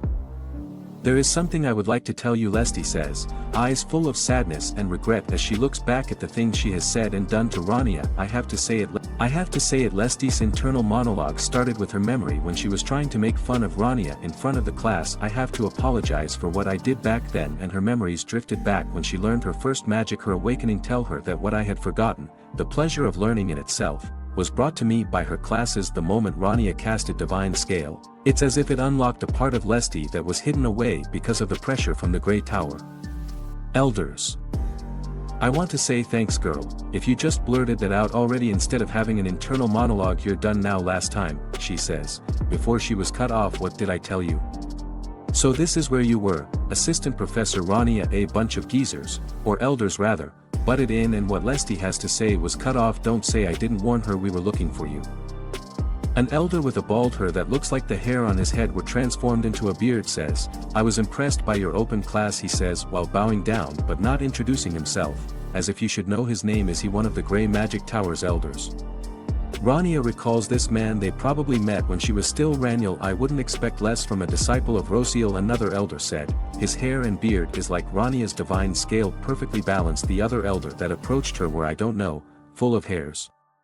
I think you have a new method of approach there, he says. How they're only saying that because Rania displayed an immense amount of power while they haven't. He changed in 5 years. Her inner thoughts were completely different on what she says to them. Yes, thank you. But they cut off what she was about to say again. The spells you showed in class were truly beautiful. You've reached that point despite being so young. I can't wait to see what you'll show us in the future. These three, they were like Anna and Prince Blondie. They finish each other's sentences. Or was that sandwich? Rania is pissed, but they were not able to sense it. Ha, shut up already. I haven't seen you guys in 5 or 6 years, but nothing has changed. You're still desperately trying to win me over. I didn't expect these lazy bags of bones to drag their butts here, though. Rania noticed something behind the Grey Tower elders. It was Lesty, trying to leave the place as quietly as she can. That kid, what's she doing? Of course, what you wanted to happen never happens. One of the elders bumped into Lesty, eliciting a surprised yelp of AH from them. In the next instant, Lesty loses their footing and topples to the ground, together with her books. This, of course, attracts everyone's attention. Flustered and embarrassed, she stammers out, I am so sorry, while the crowd looks on in various states of disinterest and amusement. One man, perhaps more annoyed than the rest, clicks his tongue in exasperation, muttering, TCH as Lesty slowly rises. Bald elder confronts her with biting words, you're useless in comparison. This cuts deep, and you can almost see the sting of those harsh words in their eyes. Finally, the elders confront Rania again. Now, Assistant Professor Rania, Don't mind the next tower master, he says with a smirk. Excuse me, Rania said while focused on Lesty. I have things to attend to, so please leave for today, Rania frankly said to the elders. What? Bald Elder said, in shock, that a magician could decline him even if he's one of the tower's elders. Another interpretation for it. Go away, I don't want to talk to you. Rania grabbed Lesty beside her, the perfect distraction. Abate, this is a place of learning, not your magic tower. Lesty had no time to ever react when Rania held her shoulder. Students are the priority here, aren't they? Still smiling, as if she's not telling them to fusike off. And the finishing blow, please take care on your way back, with a smile. As the three tower elders left, Bald Elder visibly disappointed and angry, Lesty looked back. Assistant Professor Rania. She was worried that what Rania did would enrage the elders. Lesty was about to start the conversation again, but Rania had other things in mind. You should go the other way down the main staircase so you don't run into them again, Rania said, and Lesty was shocked. She was expecting a conversation. I said I had things to attend to, right? I'll listen to what you have to say next time, bye-bye. Rania said in a rush, leaving us. Still haven't moved on. Lesty standing outside her door.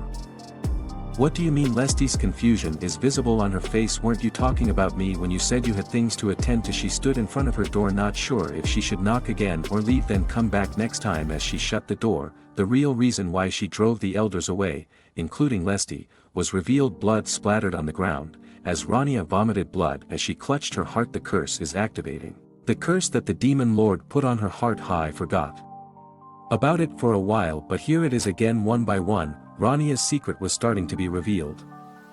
In the dead of night, under a sky teeming with stars, devastation lay bare at the front lines of Kilmert Canyon. Silence hung heavily, interrupted only by the whispers of wind, as if the canyon itself mourned the fallen. Amongst the chaos, a commander's voice sliced through the deafening stillness, filled with urgency and desperation. Stay in formation, even at the cost of death. His eyes flared with determination, urging his weary troops to hold the line. Another soldier, face marred with blood and dirt, bellowed in solidarity, hang on. They gripped their weapons tighter, knuckles white with resolve. But then, a creeping dread settled in. Amidst the cacophony of battle, one soldier couldn't help but mutter, how much longer will this battle drag on? His voice shaky, he questioned the very fabric of their existence here. Can we even survive in this demonic place?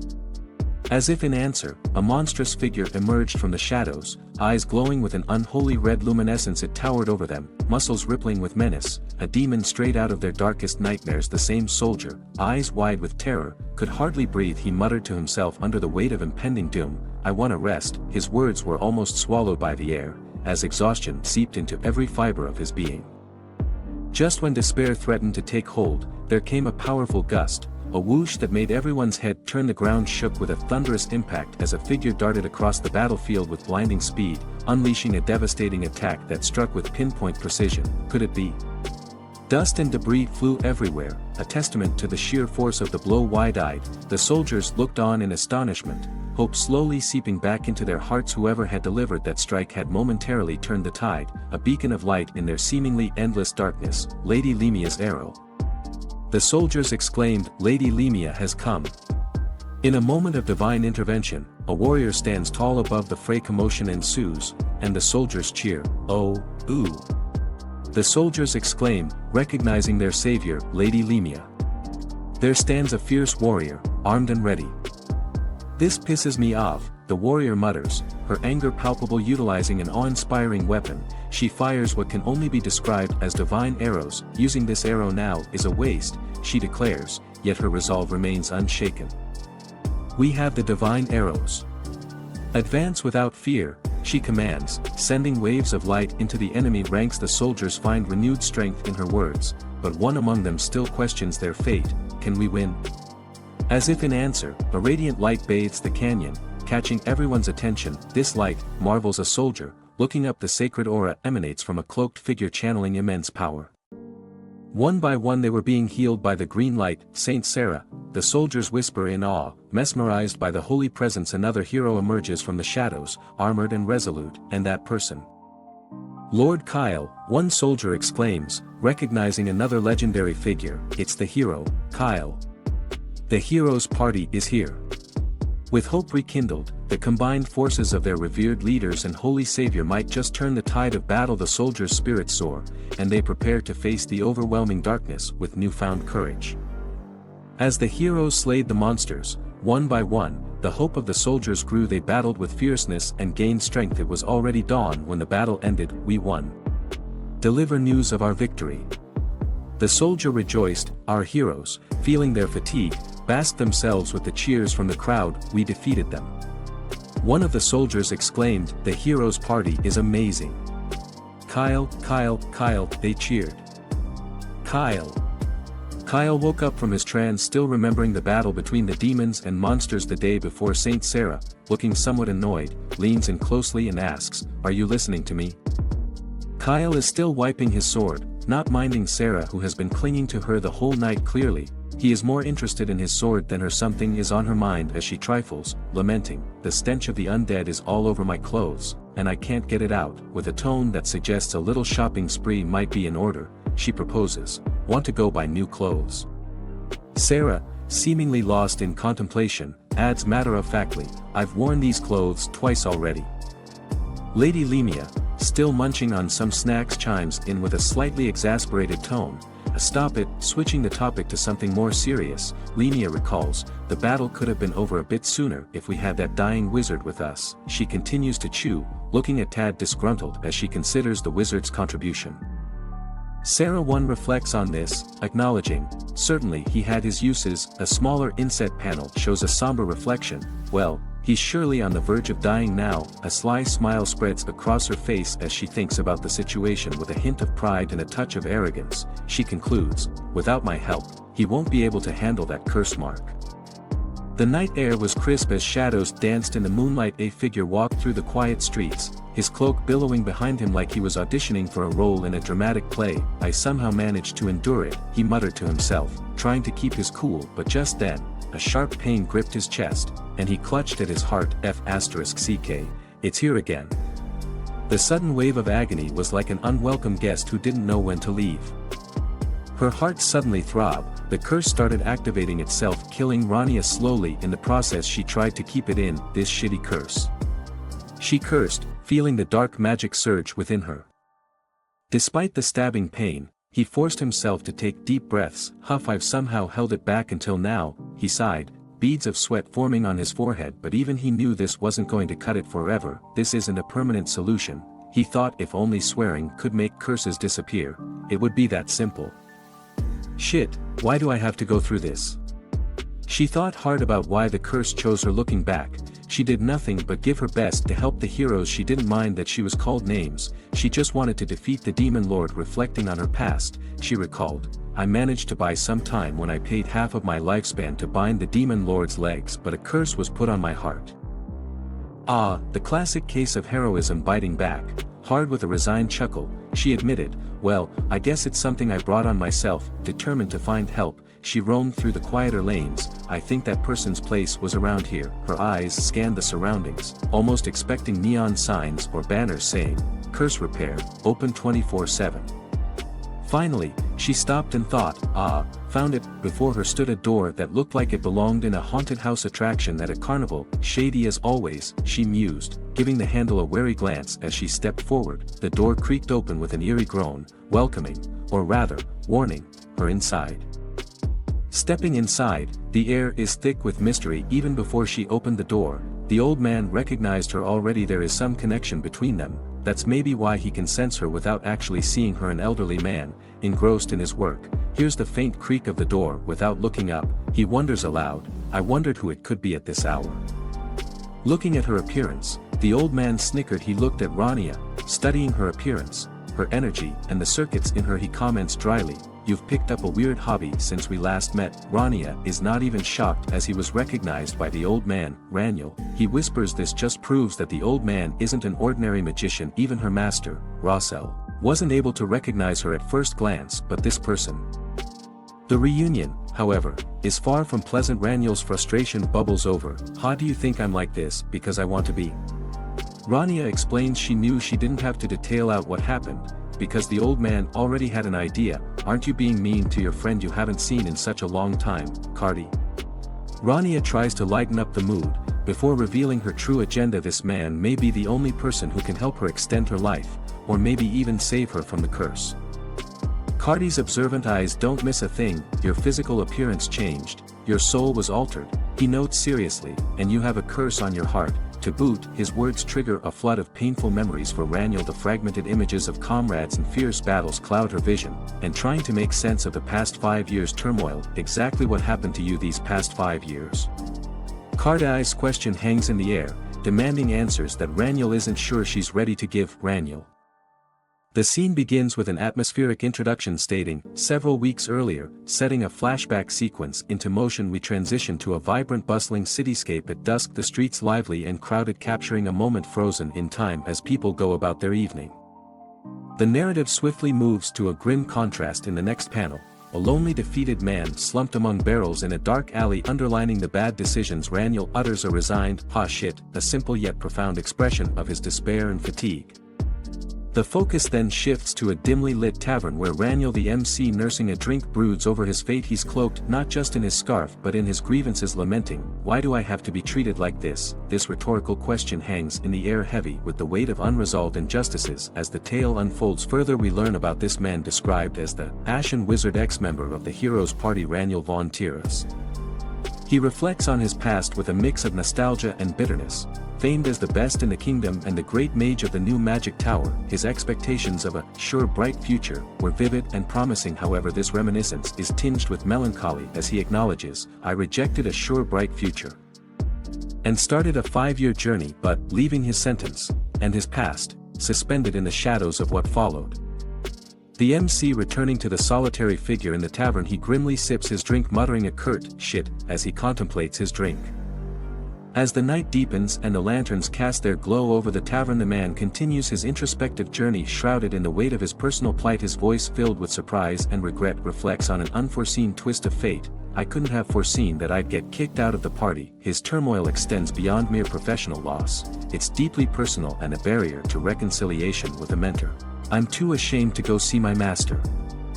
Outside the window, the chilly evening air does nothing to cool his brewing thoughts. He watches passively, a silent observer to the lively tavern scene, but then a jolt of realization strikes him. His eyes widen as he spots a familiar and formidable figure, a woman of significance and power.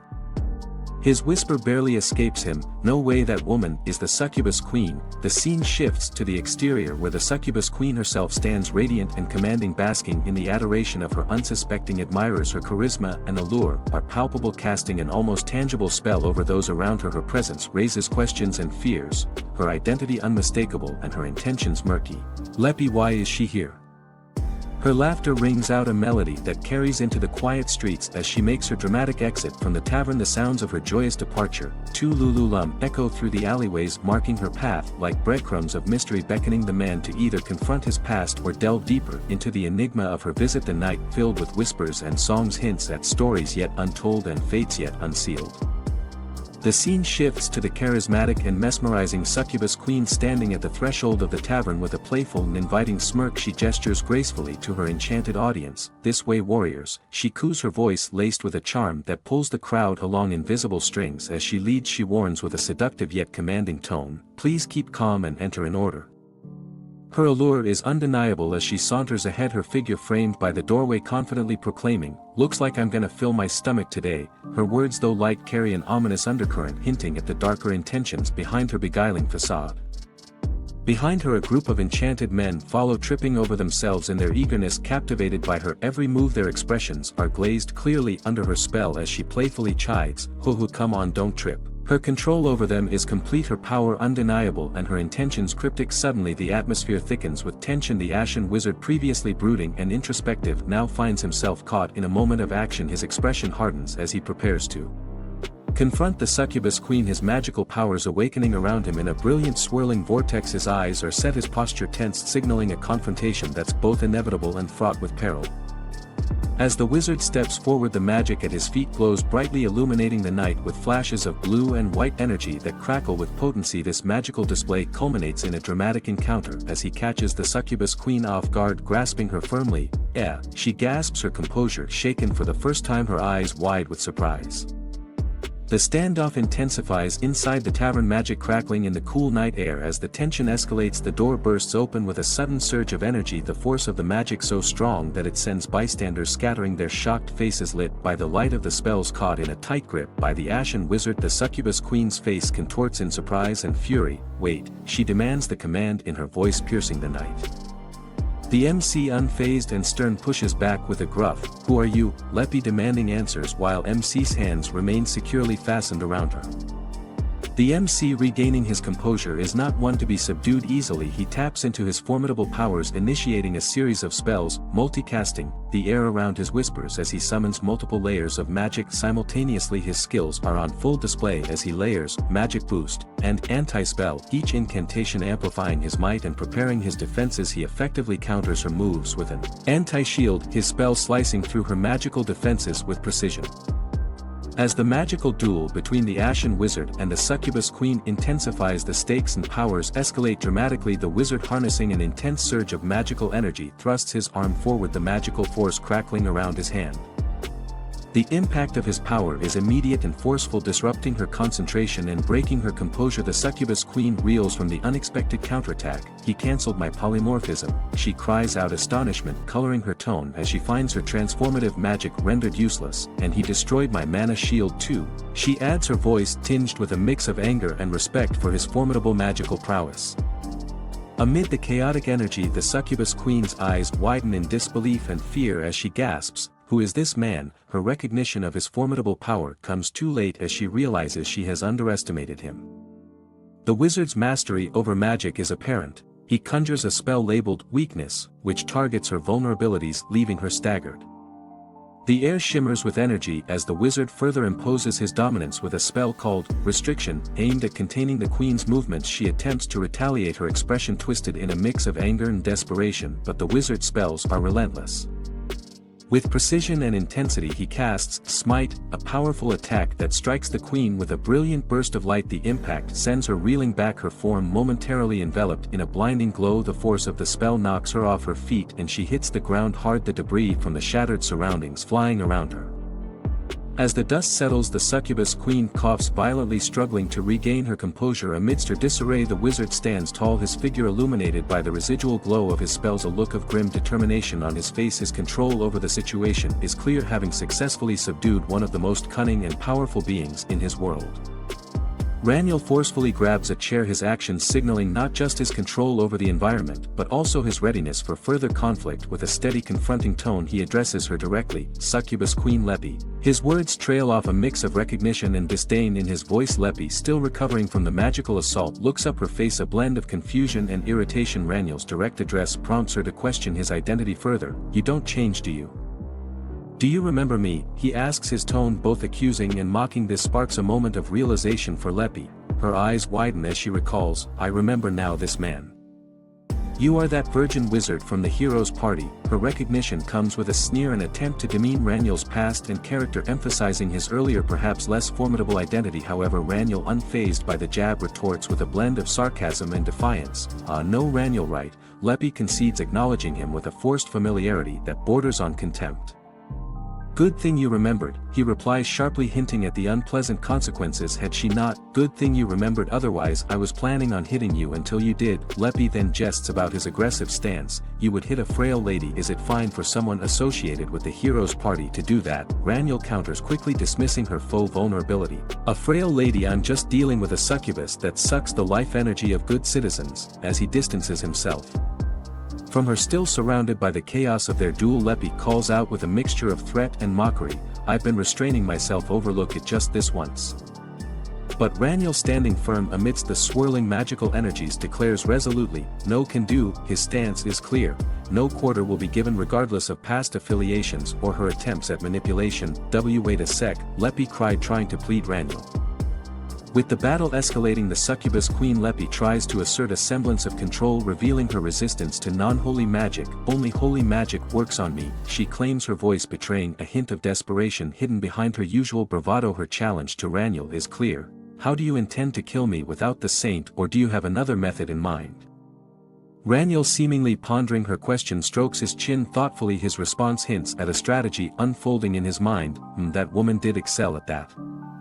Right, so doing this is useful dash, Leppy, a glimmer of hope is showing upon her only to be cut off afterwards. Let's try it out anyway. Despite acknowledging the apparent futility, his decision to proceed suggests a deeper plan, or perhaps a bluff meant to unsettle Leppy further. As he channels a surge of mana, his stance becomes more assertive. Can you withstand a hit full of mana? Here I go, clench your teeth. The energy around him crackles, intensely illuminating the dark surroundings with a fierce glow. The air vibrates with the power he's about to unleash, a direct challenge to the queen's earlier taunt. Leppy's face contorts with shock and fear as she realizes the gravity of his intent. Wait, are you nuts? She exclaims, the fear palpable in her voice. It dawns on her that Raniel isn't just bluffing. He's serious, he's seriously trying to kill me. This realization triggers a primal survival instinct in her. I have to get out of this somehow. Someone's attack launches, striking with a force that shatters the surroundings. Debris flies. The blow is more than just physical. It's a clear message that this someone is not to be underestimated. In the wake of Raniel's potent attack on the succubus queen, Leppy, a new challenger, abruptly enters the fray, intensifying the battle. A formidable black knight materializes amidst a surge of dark energy, his arrival marked by an eerie calm. With a stern voice full of concern, he calls out to Leppy, Leppy, are you alright?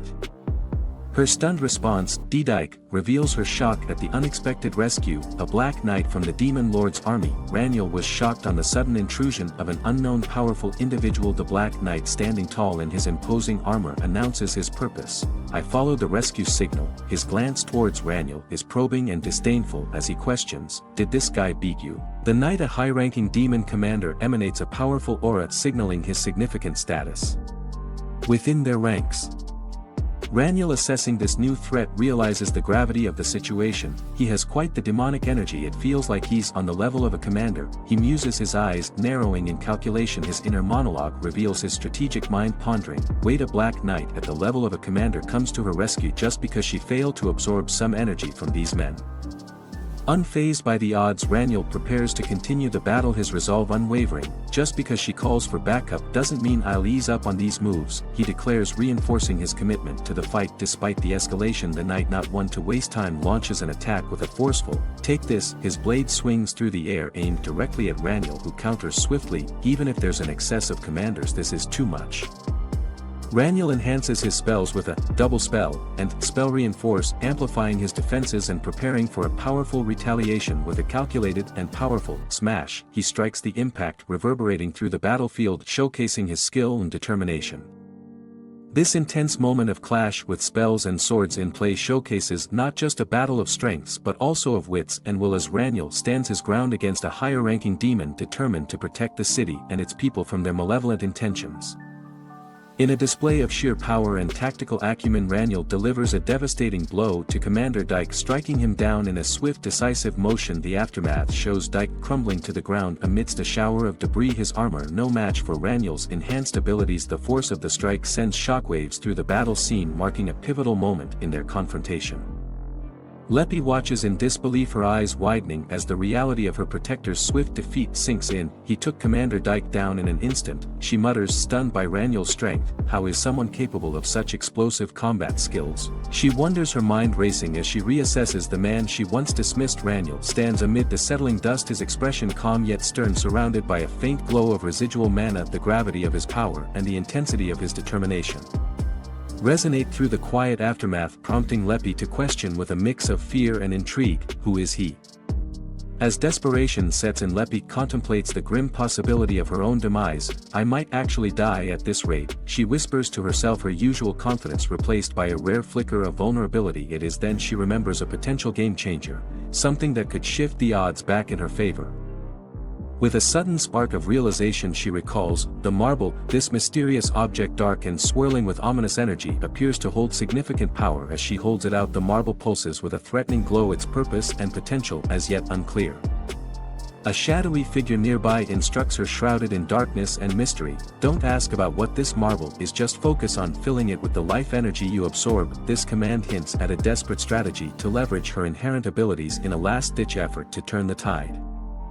In a desperate bid to turn the tide of the battle, Leppy clutches the mysterious marble, channeling decades of absorbed life energy, otherwise known as mana, into it. "I've been collecting life energy for decades, as I was told," she reveals, her voice tinged with a mix of determination and resignation. Her plan becomes clear as she hopes the marble's power might be enough to thwart Raniel, thinking, "If I use this, I might be able to stop that monster."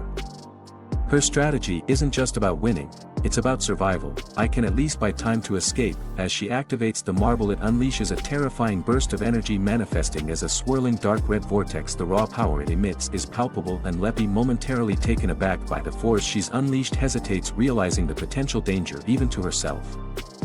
Raniel, watching the unfolding chaos, braces himself. The sudden surge of energy catches him off guard, his eyes widening in shock as the power of the marble exceeds his expectations. Leppy's cry of alarm echoes her surprise and fear as the energy spirals out of control. The situation escalates rapidly. The marble's energy explodes in a violent eruption, throwing Leppy back with tremendous force. Her scream, "Kaiowea," cuts through the air, a stark indication of the intensity of the blast. Raniel, startled by the unexpected and violent reaction, curses under his breath, "Shit, what's that?" The explosion results in a massive billowing black fog that quickly envelopes the area, obscuring everything in its shadowy veil. Raniel, now faced with a new unknown threat, mutters, "A black fog." As he tries to assess the situation, the fog, thick and opaque, adds a layer of uncertainty and danger, complicating the battlefield further. As the dark fog envelopes the area, its ominous presence brings an unexpected and chilling development. Raniel, caught off guard by the dense black fog, begins to cough violently, a splatter of blood confirming the fog's lethal nature. "There's no doubt about it, this black fog is," he gasps, realization dawning on him as he recalls a harrowing memory from his past. The fog isn't just a simple smokescreen. It's the same malevolent force he encountered 3 years ago in the Black Field, a nightmarish place where he faced unspeakable horrors. The fog, a manifestation of pure malice, is an accumulation of curses, each strand woven with dark intent.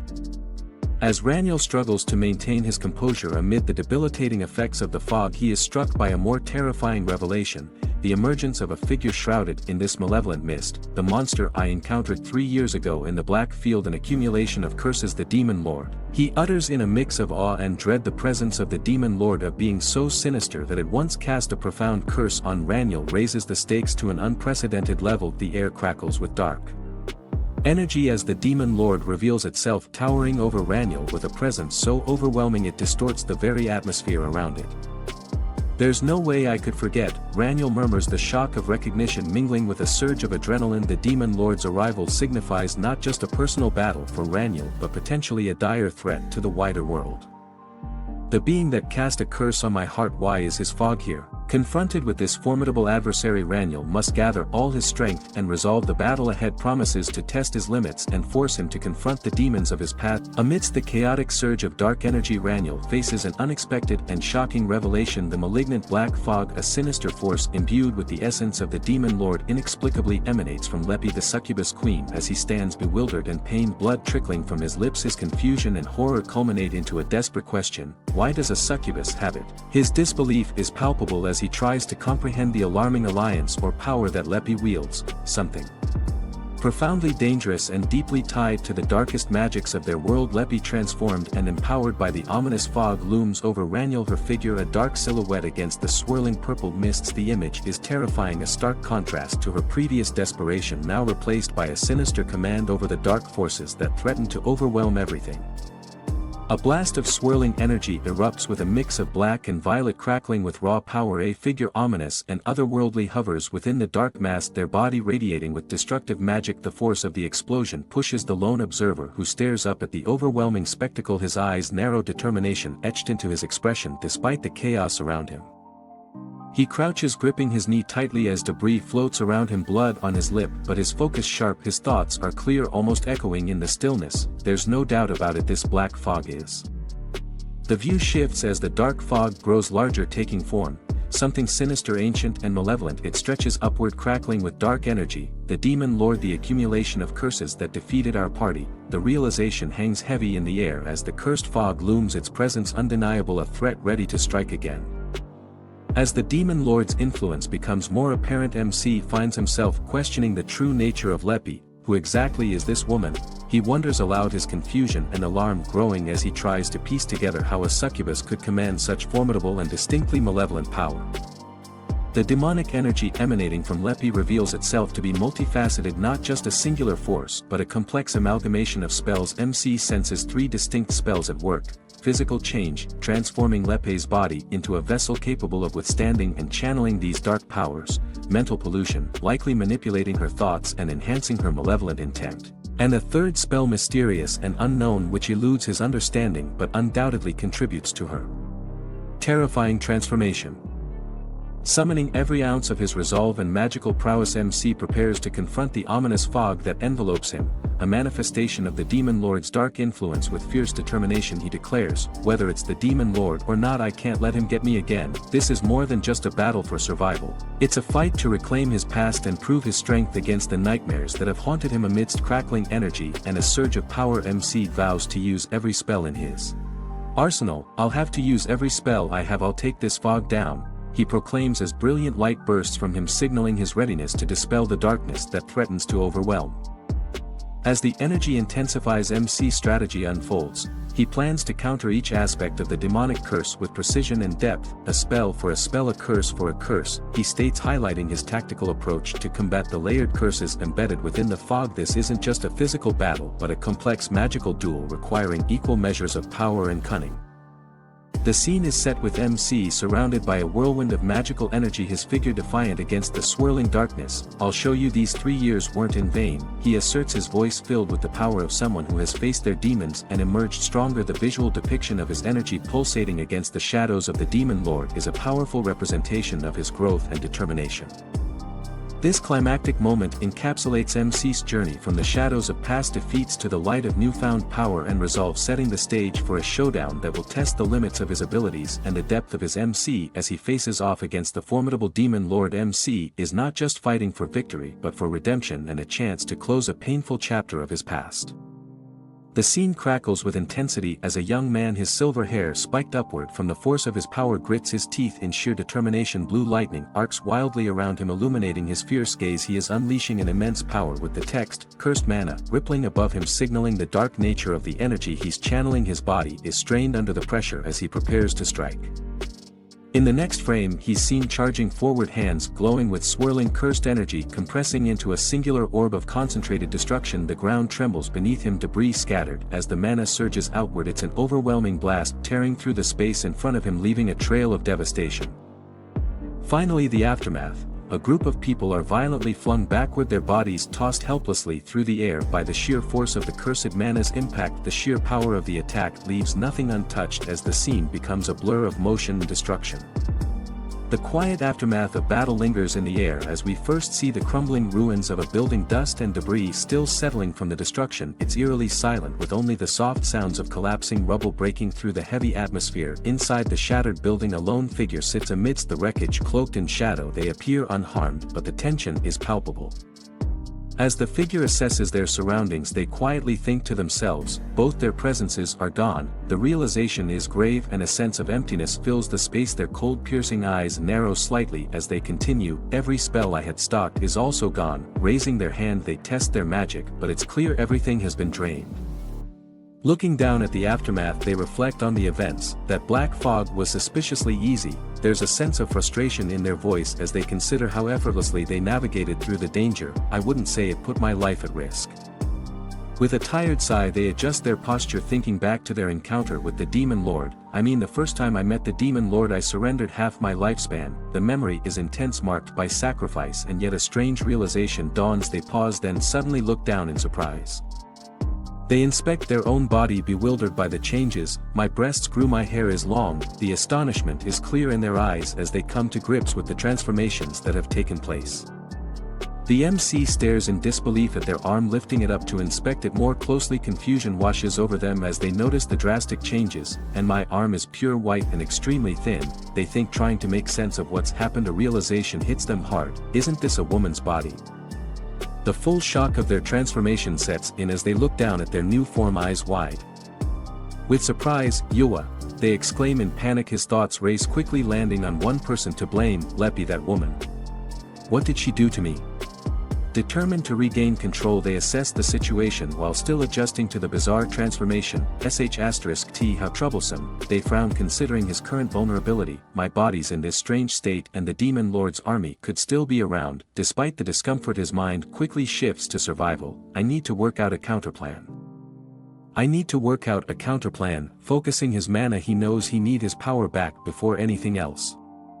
For now, let's recover my spells. With that, he begin casting a glowing aura enveloping them as they invoke divine scale, preparing for whatever comes next. A magnificent glowing scale appears before the MC. Bathed in golden light, the air hums with power as the scale floats in the middle of an intricate magic circle. Energy swirls around it as the mechanism begins to turn and a voice echoes, "Name your wish." Without hesitation, the MC's blue eyes shine with determination. They respond with calm resolve, "I wish for what the curse swallowed the spells that were stocked in my body." The glow of the scale intensifies, shimmering in response to the request. "Offer compensation," the voice commands, and the weight of the trade hangs in the air. The MC, unfazed, coolly answers, 90% of my mana." His expression is resolute as they prepare to sacrifice nearly all his power in exchange for what was lost. Eyes locked on the brilliant scale, the deal is set. As the brilliant scale continues to glow, a voice declares that compensation is not enough. The light around the scale intensifies, spinning faster as it announces limitations will be applied. The weight of the decision becomes clear and the figure sighs, frustration crossing his face. "Stupid constellations as usual, the cost-performance ratio is bad," they mutter, clearly irritated by the situation. Resigned MC close his eyes and simply say, "Fine." With those words, the scale flares up once more, its golden light shining brighter than ever. "The deal has been established," echoes the final pronouncement. The scale spins wildly, energy bursting out in all directions as the exchange is sealed. Suddenly, blue energy erupts around the figure, swirling violently as the MC brace themselves. The power is intense and the markings of a mysterious symbol burn into his arm, glowing brightly through his clothes. The transformation is complete, the magic stops having left its mark. The air crackles with intense magical energy as the MC stands at the center of a storm of blue light. Text announcing the powers being activated flashes around them. Multicasting magic boost, haste, and again multicasting. His silver hair billows in the powerful surge of mana, glowing with an overwhelming aura. The sheer force radiates outward, shattering glass and causing the ground to tremble. With sharp focus, his piercing blue eyes gleam with determination as they unleash his full power. In one swift motion, they shatter the barrier that had surrounded them, glass flying in all directions.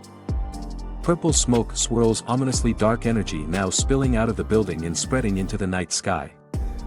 Outside, citizens in the nearby town sense the disturbance. One of them mutters, looking confused as a foul odor begins to fill the air. "Ugh. What's this smell?" another cries out, covering his nose in disgust. As the dark energy continues to seep from the building, one person speculates, "The stink is coming out of that building. Could it be demonic energy?" A group of armored guards rushes in, spears in hand. "Citizens, please step away from that building," one of the guards commands, ready to investigate the source of the ominous energy. Meanwhile, the mysterious figure remains silent, his back turned to the chaos they've unleashed. As the MC walks towards the commotion, his footsteps echo softly. "Everything was fine until a second ago. What happened?" they mutter, clearly perplexed, turning his attention to the building now oozing with strange energy. They inquire, "By the way, what was that building originally for?" His thoughts quickly answer, "A barrier that distorts perception was cast over the whole building." Skeeble. The scene shifts to a dark figure cloaked in mystery, eyes glowing an eerie blue. "I'm sure the barrier originated from that four heavenly king skeleton head," they conclude. His thoughts race further, unraveling the culprits behind the chaos. The succubus queen, a commander, and even a marble that emits the demon lord's presence. The MC clenches his fist, frustration building within. "I can't let this go," they think to themselves, determination rising in his eyes. There's no turning back now. As they assess the situation further, they ponder. Then there's the weirdest part of it all. His brow furrows as they realize something even more bizarre is at play, something that doesn't sit right. The mystery continues to deepen. As the MC walks through the dimly lit street, deep in thought, they ponder the bizarre situation. "Why change my gender?" they question, still unable to grasp the motive behind this strange curse. Looking down at his body, they think, if killing me was their goal, there were easier ways to go about it. Why bother doing this? Frustration builds, but they know there's no use dwelling on it. They sigh aloud, the cold night air swirling around them. No point in worrying about it since I won't get the answer now. With a sense of resignation they shift his focus. The question is how to adapt and live with this curse since it won't be lifted anytime soon. The scene shifts and now the MC sits on a quiet dock under the night sky reflecting on recent events, and then I went back to my master and almost died, they recall with a slight chuckle. I was really surprised when he suddenly snapped at me. They pause and laugh. No wait, the elderly man interrupts, he can be really mean huh? Raniel Rania rather the MC dismissed this as a joke. His mind sharpens again as a memory resurfaces, a black fog you attacked the fog. The words echo in his mind as they remember something crucial. A vision of hands dropping ingredients into a potion fills his thoughts, a possible clue to unraveling the mystery of the curse. An elderly man with a stern look and tired eyes holds a pipe as he speaks dismissively. Raniel don't spout nonsense, his frustration is clear, but MC seated nearby irritated shoots back confidently, it's not nonsense, can't you see me here? The older man strokes his beard half listening, from what I heard so far it seems the past 5 years have been splendid for you, he says sarcastically. MC visibly annoyed slumps over in his chair, what part of that was splendid? They grumble clearly exhausted by the conversation. The old man snaps his fingers either to change the subject or signal his impatience. In another scene a tall figure bathed in green mana gazes at the MC with calm intensity. It seems that you've gone through more amazing experiences than the rumors say, they muse. The swirling green energy crackles around them as they continue. I'm surprised you tried to suppress the curse by turning it into mana. The figure moves gracefully handling the purple substance with care. I'm not sure how to fix the physical change you experienced, they admit, his voice calm but thoughtful, but I can stop the curse's corrosion. As they pour the purple liquid into a container his intent is clear, they may not have all the answers but they're offering a solution to slow the curse's damage. The MC holds up a purple potion scrutinizing it with a serious expression. Will this potion do it? They ask wanting reassurance. The older man arms crossed responds calmly, well the potion won't be a permanent solution either, you'll at least be able to manage without the saint's healing. His tone is practical but then he adds with a bit of disdain. Why bring her up?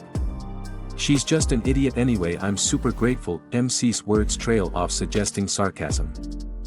The MC narrows his eyes, not buying the casual tone. You know something about this curse don't you? They press his suspicion clear. The older man's eyes shift slightly and he replies coolly, I cannot tell you. Frustrated the MC clicks his tongue, tisk. The conversation continues, the tension still thick. You're always putting on airs. What a bad habit. The MC snaps, clearly fed up, but the older man's response is more direct this time. Drink the potion once a month, he advises before adding with a smirk, yeah I thank you from the bottom of my heart. Not letting it go, the MC sighs, I mean I'm not gonna get it for free, so let me know if there's anything I can do for you. The man thinks for a moment, his yellow eyes glinting. I don't really need payment, he starts, but then something catches his attention. There's one thing I've been feeling, something crawling in the underground waterways these past few days. His voice turns darker, a sense of unease filling the room as ominous energy swirls in the background. The air is thick with a dark oppressive energy as a shadowy menacing creature with glowing red eyes prowls through the mist, its aura pulses with danger, a sense of foreboding filling the space. As it steps forward a voice calmly says, I already sent a disciple, but... The words trail off leaving the tension in the air. From the shadows emerges a young figure, blood splattering softly onto the ground. The scene reveals someone cloaked, his face partially hidden as they stand amidst a crimson trail. You have a disciple? The MC questions, eyes narrowing. What's his name? What does he do? The dark figure continues, a sinister grin stretching across its glowing maw. Instead of calling me his teacher, it would be more accurate to call me a parent. I directly taught that kid magic. The camera shifts to the young man, his expression stoic and serious. Blood-red tendrils swirl around him matching the intensity of his gaze. His name is Belnoa, the figure reveals as the darkness consumes the frame, leaving the mystery hanging ominously. The scene is tense as dark twisting tendrils snake through the dimly lit corridor. The mist swirls ominously and from the shadows a menacing beast with glowing yellow eyes emerges, growling low and dangerous. Its dark form is cloaked in an eerie purple aura. Ahead of it stands Belnoa, calm and unbothered by the creature's presence. Belnoa narrows his eyes, calculating. I promise to meet Chloe tomorrow, he muses quietly to himself as if this encounter were just a minor inconvenience. I better finish this now. Without hesitation he strikes, his movements swift and precise. Blood splatters across the stone floor as his attack cuts deep into the creature, and blue text, **** offering ****. flashes marking his brutal skill in combat. The beast collapses, blood pouring from the fatal blow. Belnoa stands tall, hand outstretched, watching as the dark tendrils of blood swirl back towards him, vanishing into the air. He remains unfazed, already thinking of his next task. Belnoa's tendrils of dark energy lash out, tearing into the beast with a brutal force, sending it crashing into the ground with a heavy thud. Blood splatters across the floor as the creature's body is torn apart by his relentless attack. The aftermath is a scene of devastation, with the beast lying in a growing pool of blood. As Belnoa surveys the damage, he reflects, "I thought she was out of her mind when she forced me to enter the mana spring," but his gaze shifts, considering the unexpected strength flowing through him. The tendrils around him swirl ominously, dark and powerful. "It's giving me benefits I didn't expect," he muses, realizing the full extent of his newfound power. "I can use less mana for more effects than ever before." With a quiet sigh, he straightens up. "Phew," he mutters, the fight behind him, yet the air still crackling with tension. His eyes sharpen as he walks away, the blood-red tendrils following him like shadows, a quiet reminder of the power he now wields. The eerie clang of footsteps echoes through the dimly lit hallway as Belnoa glances over his shoulder, sensing something ominous. His expression hardens and silence stretches between the rhythmic sound of metal boots. ******. Far in the distance, a shadowy figure appears, walking slowly toward him from the depths of the corridor. Belnoa narrows his eyes. Undead are roaming freely down here in the underground waterways. He thinks, the dim light revealing the glowing eyes of beasts lurking in the shadows, yet someone is taking a stroll without so much as hiding their presence. His suspicions deepen as blood-red energy flares around him, crackling ominously. The figure becomes clearer now, and Belnoa's mind sharpens. That means they're the one who unleashed all these undead. He concludes, the realization hitting him with force. His body tenses, the tendrils of darkness wrapping around him like a coiled serpent ready to strike. The air thickens with tension as he braces himself for the encounter. Belnoa swiftly unleashes his attack, the dark tendrils of his magic darting forward like razor-sharp blades. ****, shadow needle **** flashes in the air as the crimson energy shoots towards his target. The needles slice through the air with terrifying speed, their aim deadly. But in a blur, the cloaked figure evades the strike, moving with impossible agility. Belnoa's eyes widen in surprise. What? They evaded that? His mind races, processing the speed. They're faster than that northern barbarian. Determined not to let his opponent slip away, Belnoa cracks his knuckles, dark energy surging around him. "I need to use everything I have," he resolves, his power intensifying. The air grows heavy with tension as the mysterious figure, hooded and calm, stares back with an unreadable expression. A deadly confrontation is about to unfold. Belnoa's heart pounds in his chest as the figure moves with blinding speed, the words acceleration flashing through his mind like a warning. He watches helpless as the figure seems to vanish before his eyes, only to reappear mere feet from him, streaks of blue energy trailing behind them. His breath catches, his body frozen in place as the figure closes the distance effortlessly. "No way," Belnoa whispers to himself, his thoughts racing. The gap between them shrinks in an instant, and for the first time in a long while he feels vulnerable. His eyes widen in disbelief as the realization hits him. ****, he can't react. ***, his powerful shadow needles, his dark energy, none of it can keep up with this overwhelming speed. "I can't do anything," he thinks, panic clawing at him as the figure barrels toward him like a force of nature. "At this distance I'm finished."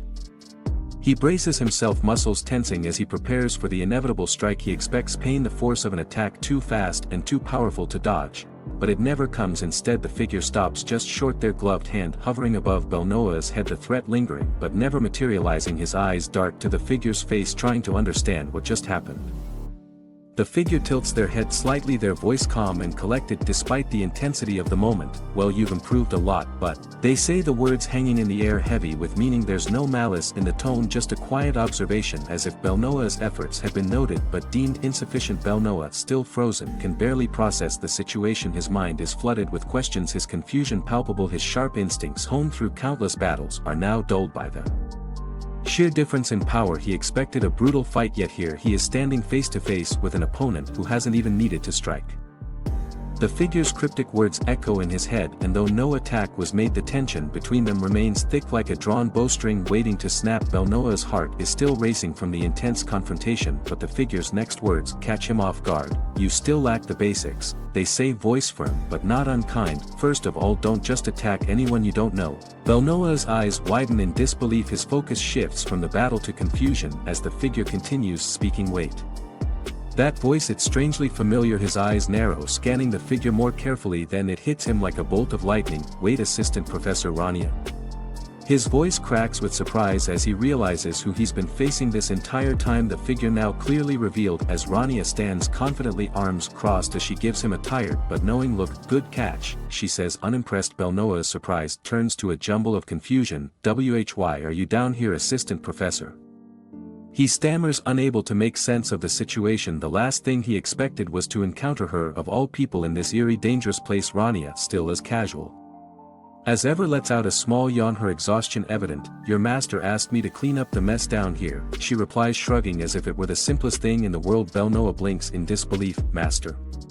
You mean old man Carty from the potion shop? He feels his mind racing again, trying to piece together why his master would send someone like Rania, let alone why she agreed to such a task. Rania nods, summoning an orb of blue magic in her hand. Belnoa watches in awe as Rania decimates the dark beasts with a single powerful strike. Lightning crackles in the air, illuminating the underground passage as the monsters are torn apart by a blinding surge of magic. Yup, that's him, she remarks as casually as if they were discussing the weather. He and I go a long way back. Belnoa is momentarily speechless. How could someone so effortlessly powerful be someone he knew? His brain struggles to catch up with the situation, then without thinking he blurts out, how old even are you? Rania sighs, folding her arms and raising an eyebrow as though she's heard this question 1,000 times before. I'm 27, actually make it 21, she replies without skipping a beat. Belnoa hesitates for a moment, then decides against asking further. What? Is there something you want to say? She presses. And no, nothing, he stammers, scratching his head awkwardly. He steals a glance at the carnage around him, still in disbelief at how easily she wiped out the enemies. Then something occurs to him. With a curious look he asks, can I just ask one thing? Rania pauses mid-step, glancing back at him. What were you doing before you came to the academy? Belnoa's thoughts race as he watches her closely. She's extraordinarily efficient in battle.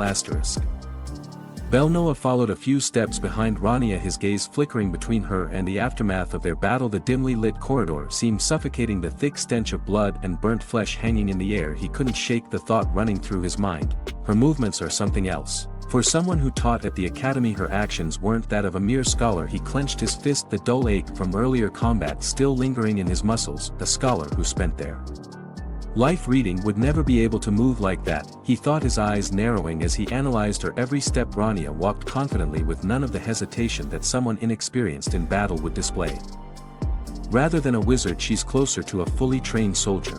Belnoa's final thoughts before moving toward the MC. The corridor echoed with their footsteps, occasionally punctuated by the distant dripping of water from the old stone ceiling. Bodies of shadowy beasts lay scattered, their forms twisted and broken from Rania's earlier attacks. The air was heavy with death, yet she seemed unfazed, as if this was just another routine task. As she continued ahead, she finally broke the silence. Well, she said, her voice calm but layered with something deeper. You could say I spent time in a very dirty place. A deep guttural growl reverberated through the corridor. The shadows shifted unnaturally, and out from the darkness emerged a group of hulking beasts, their eyes glowing with a menacing light. They moved silently, their enormous paws barely making a sound as they prowled forward, teeth bared and growls rumbling in their throats. Belnoa instinctively readied himself, feeling the familiar surge of adrenaline course through him. He tensed, preparing for another battle. But before he could even step forward, Rania raised her hand, her eyes fixed on the advancing creatures. There was no urgency in her movements, only complete, unwavering confidence. Enough chit-chat, she muttered, her voice cutting through the tension like a blade. It's about time to put an end to this exercise. The beasts were circling now, their growls growing louder, echoing off the stone walls of the corridor. Belnoa could feel the pressure in the air shifting as Rania began to summon her magic. Her fingers twitched and the air around her started to shimmer, a faint blue light swirling around her form like an aura of pure energy. That seems to be our destination, she said calmly, pointing ahead to a large stone door at the far end of the corridor. Her voice carried a tone of finality, as if everything that had just happened was a mere stepping stone, an obstacle easily removed. Her expression remained calm, almost detached, as she observed the creatures with cold precision. She glanced at Belnoa briefly, then turned her attention fully to the beasts. In one smooth motion she lifted her hand high, her magic coiling around her. Like a serpent ready to strike, Ash, she intoned, her voice low but commanding. The glyphs she etched in the air glowed fiercely, the runes appearing out of thin air, crackling with raw magical power. The temperature in the room plummeted, frost creeping along the edges of the stone walls as her spell took form. The beast, sensing the shift in power, snarled and leapt forward, but they were too late. Ignite, she finished, snapping her fingers. In an instant the corridor was filled with blinding white flames. The magic surged outward from her hand like a wave, engulfing the entire area in a searing blast of heat and light. The beasts had no time to react. Their bodies were consumed by the flames, turning to ash before they even hit the ground. The fire burned so hot and fast that nothing remained but charred remnants drifting in the air. Belnoa remained silent, still trying to process what he had just witnessed. His eyes moved from the smoldering remains of the beasts to Rania's back. He had seen her fight before, but this was different. Her control over magic, her calm under pressure, her ruthlessness in battle. It was as if she were someone else entirely. As they approached the door, the air grew heavier, the sense of foreboding more pronounced. Whatever lay beyond this point, Belnoa knew one thing for certain. Rania was no ordinary assistant professor, and whatever secrets she held, they were buried deep, just like the enemies they had left behind in ash. A sudden roar of blinding blue flames erupted through the corridor, consuming everything in its path. The shadowy figures screamed in agony as the fire tore through them, their cries of "Gyaa" echoing off the walls before being snuffed out. The intense heat radiated outward, pushing Belnoa to shield his face, his thoughts racing as he struggled to comprehend the sheer power on display. What kind of spell is this?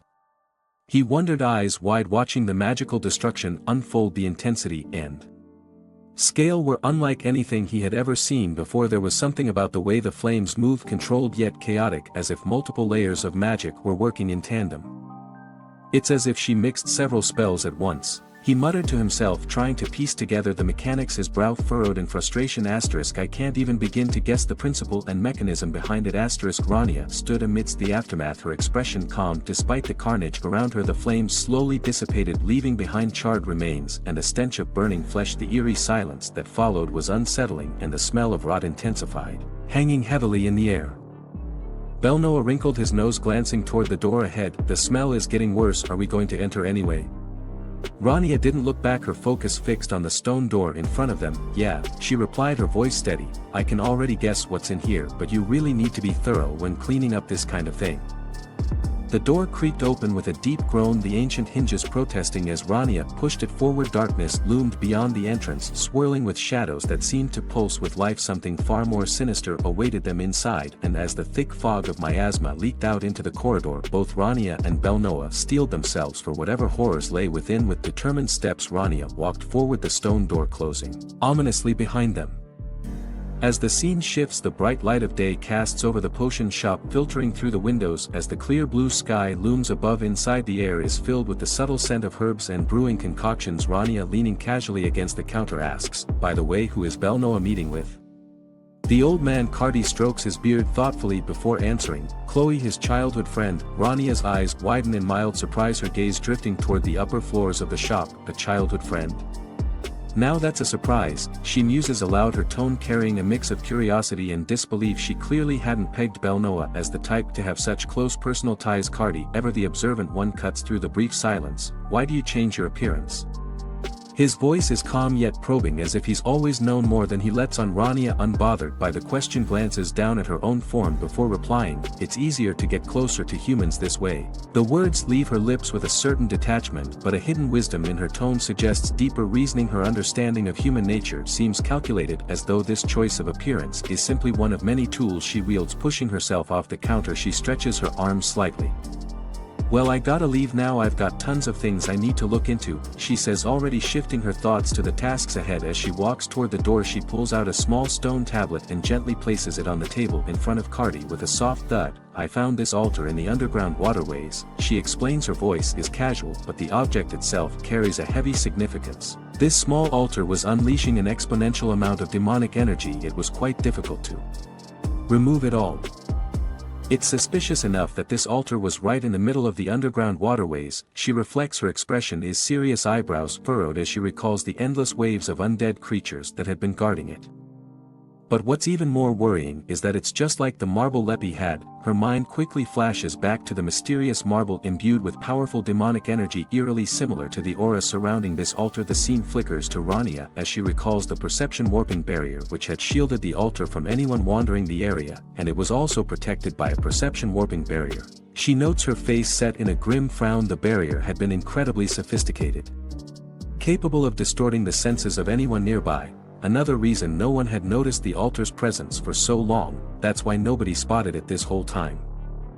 Back in the shop, Cardi stands silently behind the counter, his brows knitted in concern as he gazes down at the stone altar fragment. Its cracked surface gleams under the light, almost mocking the ease with which it had hidden from them for so long. After a long pause, Cardi speaks, his voice heavy with the weight of realization. While the underground is far from prying eyes to think that something as suspicious as this would be right in the heart of the royal capital, Rania, her mind still piecing everything together, responds in a low voice, "Yeah, this can't be a trivial matter." Her sharp blue eyes narrow as a sense of impending danger washes over her. She instinctively knows that something bigger is on the horizon. There's going to be an uproar soon, she adds, her voice barely above a whisper, as if bracing herself for the chaos to come. In a shadowy, unknown location, the atmosphere turns colder and more sinister. A looming figure, dark, skeletal and draped in an ominous cloak, emerges from the shadows. The figure's eerie glowing eyes focus on the shattered altar fragment in its hand, enveloped in a pulsating purple miasma. The figure's voice, cold and resonant, cuts through the silence. His scent is all over this. The miasma swirls around the fragment, hinting at an even darker, more dangerous force behind the mysterious events unfolding. In the capital, the connection to a greater unseen evil is undeniable. It's been a month since Rania assumed her role as assistant professor. The academy grounds stretch below her, bathed in bright sunlight. The sky is clear, with the occasional drifting cloud, reflecting the calm after the whirlwind of her recent experiences. Rania looks over the academy and thinks to herself, many things have happened, and it has been a month since I became an assistant professor. Her tone, though steady, carries the weight of her swift adaptation to the new environment. I'm now kind of used to giving classes, she reflects, but there's a hint of doubt in her internal voice. I think. The scene shifts to a classroom. Rania stands at the front, her eyes fixed on the students seated before her. The room is well lit, large windows casting a natural glow on the desks and the intricate magical diagrams floating above her. The magical symbols glowing softly in hues of blue hover in midair as she walks the students through the theory behind spellcasting. You cast with. Rania begins moving her hand to illustrate her point. She gestures at the magical system she has drawn in the air, her explanation precise and deliberate. The students watch closely, their attention entirely on the diagram. For example, she continues, her hand slicing through the air to reshape the diagram. This is a kind of restraint that can be diagrammed like this. Her words are clear, and with a flick of her wrist the diagram shifts, showing a more refined version of the spell. And we end up with this kind of system. The room remains quiet except for the sound of quills scratching against paper as students frantically take notes. Rania pauses briefly, giving them a moment to catch up. It can be cast with very little mana, she adds, emphasizing the importance of efficiency in their spellcasting. The symbols before her shimmer, reflecting the minimal amount of mana required to maintain them. Is anyone having trouble so far? Rania asks, her voice carrying across the room. She waits, allowing her students the space to absorb the complex information she's presenting. The tension of managing the classroom, balancing her new role and ensuring each student understands, weighs subtly in the air.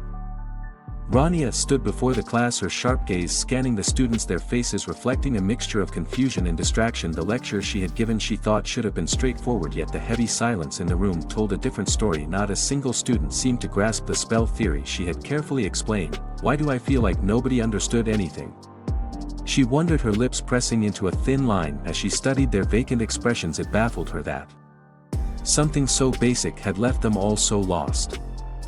Deciding to take a step back, she turned to the blackboard, her movements swift but deliberate as she grabbed the chalk. For now I'll leave the contents of today's class written on the blackboard, she announced, her tone steady, though inwardly she was puzzled by the class's lack of response as the chalk made a soft scraping sound against the board. Rania wrote out the key points from her lesson, each line as precise as her thoughts had been while preparing for this class. With the material written clearly before them, she stepped back, casting one last look at the students. Please use the remaining time to go over it, she instructed, her voice calm but firm, hoping they would take the time to absorb the information. She placed the chalk down and moved to leave the classroom, her mind racing. It's strange, she thought as she walked out, her long silver hair swaying with each step, leaving aside that I'm still getting used to teaching. Today's class was way too easy for them to be this confused. Rania stood at the front of the classroom, her voice calm but authoritative as she addressed her students. I think it would be good if you tried casting the spell yourselves before the next class, she suggested, her eyes scanning the room, gauging their reactions. She knew they struggled today, but practice could help bridge that gap. you can also try solving the practice problems I gave you," she added, her tone firm but encouraging, offering them a path to understand the material more deeply. As she glanced at the notes on the blackboard, her mind raced with thoughts of how to improve their learning experience. With a final composed breath, Rania closed the class. "Class is over for today, good job," her words were simple, but the weight of responsibility she felt as a teacher lingered. She hoped that her guidance would be enough to push them forward. Stepping away from the podium, she watched as the students began to shuffle their papers, some of them looking more determined than others. Her keen eyes, however, picked up the uncertainty still hanging in the room. There was a lot more work to be done for both her and her students. In her absence, a murmur rose among the students. Some leaned toward their notebooks, attempting to decipher their hurried notes, while others turned to the blackboard, squinting at the spell structure she had left for them. "I have to write it down again," one student mumbled under his breath. Another student, equally confused, whispered, "So this part comes here?" His friend nodded uncertainly, both trying to make sense of the day's lesson. Rania's thoughts remained troubled as she left the classroom behind, the weight of her first real challenge as an assistant professor settling onto her shoulders. Rania let out a long sigh as she walked down the hallway, deep in thought. "Hugh, I feel like Master's going to scold me again," she mused, imagining his disappointed face. Her hands instinctively rubbed the back of her neck as she pictured the lecture coming her way. His disciple of mine, there's no way they'll understand if I teach them like that," she thought, the weight of her responsibilities as a teacher sinking in. Teaching was far different from simply doing the spells herself. Showing them is easy, so why is it so hard to put it into words and explain it? She reflected. Despite the challenge, she couldn't deny the feedback she'd received. Many people had mentioned how much they had learned from her open class. It was one thing to teach someone a spell, but getting them to fully grasp its depth was another challenge entirely. "Still, there are many people who say they learned a lot from my open class." As she rounded the corner, she spotted some students chatting enthusiastically, repeating what she had taught them earlier. "It's easy, right? You just do it this way," one student said, mimicking Rania's gestures. She paused for a second, watching them with a faint smile on her face. Continuing down the hallway, she noticed one student approaching her hesitantly. His gaze wavered as he cleared his throat, unsure if he should speak. He simplified the chain explosion principle to explain it. Rania raised a brow, sensing his uncertainty. Her mind raced with thoughts. "Wait, don't tell me I have to explain that too." She froze for a moment, trying to formulate an answer. "I can't tell. If they didn't understand, they'd come ask like Lesty did," she reasoned internally, excusing herself quickly before slipping away through the door. As Rania moved down the hallway, her pace quickened, her mind still full of reflections on her teaching style. The weight of her role was becoming clearer with each passing day. His eyes were sharp and stern as he slapped the stack on the table in front of her. "Assistant Professor Rania, do you know what this is?" he demanded, his voice brimming with frustration. The man pushed the papers closer to her. "They're complaints about your classes. There are just too many of them," he said flatly. Rania's eyes widened slightly as she glanced at the pile, the weight of his words sinking in. Rania blinked, surprised by his intensity. "Ah, yes," she replied, unsure of what was going on. "You've only given 2 classes, but," he continued, the sharp edge to his tone unrelenting, "please read through them." Rania took a deep breath, mentally preparing herself for the onslaught. The man began listing the complaints as if reading from a script. "The circuits used are extremely complex, so I can't understand them. The pace is too fast. I do not know the spell terminology used in class." He rattled off, his voice monotonous yet pointed. Rania looked at the board where intricate spell diagrams and formulas were still faintly glowing from her last lesson. She had thought she was being thorough, yet here was proof. The tension in the room was palpable as the man leaned over the table, his frustration evident. "What exactly are you doing in the classes?" he asked, almost pleading for an explanation. "Please put yourself in the student's shoes." His voice grew louder, unable to mask the growing irritation in his tone. He slammed his hands on the table for emphasis. Rania stood there, visibly annoyed by the barrage of questions, her eyebrows furrowed, and she pressed her lips together. In a thin line, she let out a small sharp exhale, clearly unimpressed. "I also don't understand the situation," she replied, her voice colder than usual. A vein popped on her temple as she gave the man a piercing look. The man flinched, feeling the weight of her glare. He straightened up immediately, sensing the danger and pushing her further. "Please tone it down a notch," he mumbled, his previous bravado now a bit deflated. "You're getting too excited." Rania scoffed at his words, but she stepped back, folding her arms as she waited for Him to continue. The man rubbed his temples, sighing heavily, clearly stressed by the whole ordeal. I've received complaints from students, he muttered. They said they felt like they were being left behind. They're struggling to understand what you're teaching. As if to emphasize his point, he looked at her with a slight sneer. You and Assistant Professor Celt are miles apart, he added, attempting to wound her pride. His words carried a mocking tone, as if daring her to compare herself to someone more qualified. Rania raised an eyebrow, now genuinely curious. Who is that? She asked, her irritation slowly turning into mild interest. She had never heard of this Celt before. The man was taken aback. You don't know about Assistant Professor Celt? He said, a little surprised. He adjusted his glasses, regaining some of his previous composure. The light filtered in through a large stained glass window, casting intricate patterns of gold and white along the floor. A young man stood beneath it, a thick book in his hands. As he gazed up at the magical display, the air around him hummed with energy, the symbols in the window seemingly alive as they glowed softly behind him. He looked lost in thought, the weight of the moment apparent on his features. He was discharged from the army due to his wounds, but he's still walking the path of magic. A voice narrated, revealing a glimpse into the man's past. His expression was calm, yet there was a determined aura about him, as if the dismissal from the battlefield had only redirected his passion. The pages of the tome he carried shimmered, each word etched with powerful intent. This was a man who had not given up on his destiny, who still sought advancement in his craft despite the physical limitations he now carried. And he teaches them how to advance. The tone dripped with a slight undertone of condescension, clearly directed at someone less empathetic. Unlike a certain someone, he puts himself in his student's position.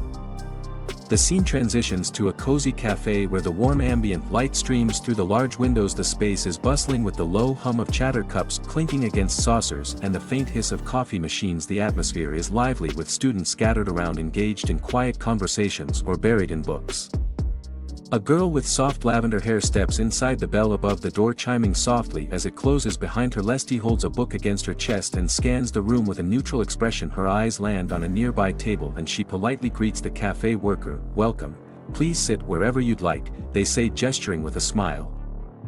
As she passes by a group of students seated outside, their conversation catches her ear. Assistant Professor Rania's classes are difficult and I can't understand anything, she says. One complains with a sigh of exasperation, another nods in agreement. Even Professor Roselle's classes were easier to understand, adds a second student, a frown creasing his face, but at least Roselle gave a lot of homework. She glances around once more, noting the unusual number of people in the cafe today. Were there always so many people here? She wonders to herself, eyebrows furrowed in slight confusion. Adjusting the book in her arms, she steps forward, intent on finding a quiet spot. The girl, clearly uninterested in gossip, shakes her head slightly, blocking out the idle complaints. She spots an empty seat near the back and makes her way toward it. Nice, a free seat, she thinks to herself with a small sense of relief. I hope the person sitting next to me isn't too loud. As she slides into her chair and sets down her belongings, her expression quickly shifts as she realizes who's seated just beside her. Lark, with his signature sharp features and silver hair, casually sipping on a cup of coffee. He glances her way with a smirk, almost as if he's been expecting her. Oh, hi Lesty, he says in a casual tone, not at all surprised by her presence. Lesty, caught off guard by the encounter, tries to compose herself. Lark, you're also here? She asks, a little surprised, her tone flat but polite. Yeah. Lark replies, his eyes not leaving his coffee. He swirls the cup lightly, the dark liquid rippling as he waits for her next move, a subtle smirk tugging at his lips. Lesty sits down, unsure of what to make of the situation. She thought she'd have a moment of peace, but instead she's now seated next to someone who might just make her day a little more complicated. Lesty stares at Lark's cup, her eyes narrowed in confusion. I'm drinking black water, he says, taking another sip with an intense look on his face. Her brows furrow in response, puzzled by his choice of words. Black water, she repeats, her mind conjuring up images of something far more ominous than what was in the cup. Her gaze moves back to the cup itself, a simple steaming brew that many would call coffee. Are you referring to the coffee? She asks, tilting her head slightly, still unsure. Lark nods. That's what they seem to call it, he answers, his tone serious as if discussing something far more profound than a simple drink. His grip on the cup tightens a little and he takes another sip. Lesty watches as he lowers the cup, his expression still unwaveringly stern. It's not a simple task, he says, as if drinking coffee required great effort and concentration. He's making such a serious face, he must have a reason for drinking it. Lesty wonders. Her curiosity is piqued, though she doesn't quite understand why such a simple drink has him looking so intense. Her attention shifts as she notices a complex diagram among his papers. Lark, that's. She begins eyeing the intricate lines and symbols drawn meticulously across the page. The diagram is unfamiliar yet undeniably complex. Lark follows her gaze, then lightly taps the paper with a finger. Ah, this?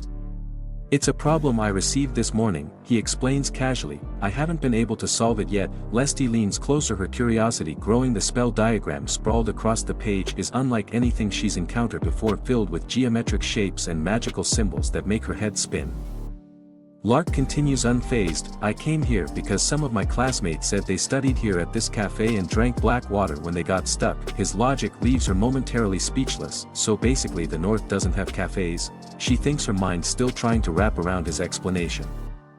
Her focus sharpens as she studies the diagram more closely, the wheels in her head turning as she tries to make sense of the problem herself. Lesty sees herself on Lark when she sits in a dimly lit room, her desk cluttered with piles of books and papers. She pores over her notes, scratching away at the paper with a quill, her expression focused, but strained. Tears begin to fall silently, dropping onto the page in front of her, leaving small splatters on the ink. She continues to write despite the tears, her frustration clear. The scene shifts to a brighter cafe where Lesty is now sitting across from Lark. He looks at her with slight confusion. What don't you understand? He asks, placing a thick book in front of her with a thud. His tone is direct, almost impatient. Lesty is quiet, unsure how to respond. Lark continues, you have to use the same method you used on the third question. His voice leaves no room for argument.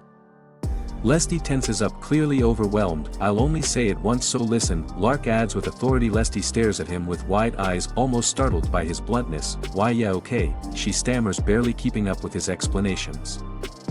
Lark leans back casually, clearly in his element. If you ask Assistant Professor Celt about the basics of this spell, he'll explain the theory behind it, Lesty says, motioning to the diagrams between them. Her tone is almost dismissive, as if the solution were simple. You can consult the book for this problem. Rania's mind races, but all she can manage is a heavy sigh, her internal frustration building. Ah shit, she mutters under her breath, realizing just how lost she is in the conversation. Rania's eyes narrow as she hears that familiar name again.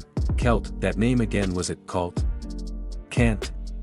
She grumbles to herself, her mood visibly souring. Even Lesty mentions his name, which only fuels her irritation. With her usual serious expression, she drinks her tea in silence, but in her mind Rania can't help but reflect her thoughts, dripping with frustration. Seeing the dumbfounded expressions on my students is enough for even me to realize I suck at teaching. Before she can dwell further on her insecurities, a student interrupts her moment of silence. Ah, he's here. The students gather eagerly, calling Assistant Professor Celt. They flock to him. Sorry to bother you during your break, may I ask you a question? Voices filled with admiration, the young professor answers enthusiastically, inviting them to his table. Yes, of course. What are you having trouble with? Rania watches intently, unable to hide her annoyance. That's Assistant Professor Celt. Her gaze sharpens as she observes the assistant professor answering questions with ease. His casual demeanor in handling the students and their enthusiasm stings her pride. As she watches from the side, her grip tightens around her cup. Come on, show me how great you are, she mutters under her breath, her gaze hardening as she challenges him silently from a distance, clearly not willing to accept defeat that easily.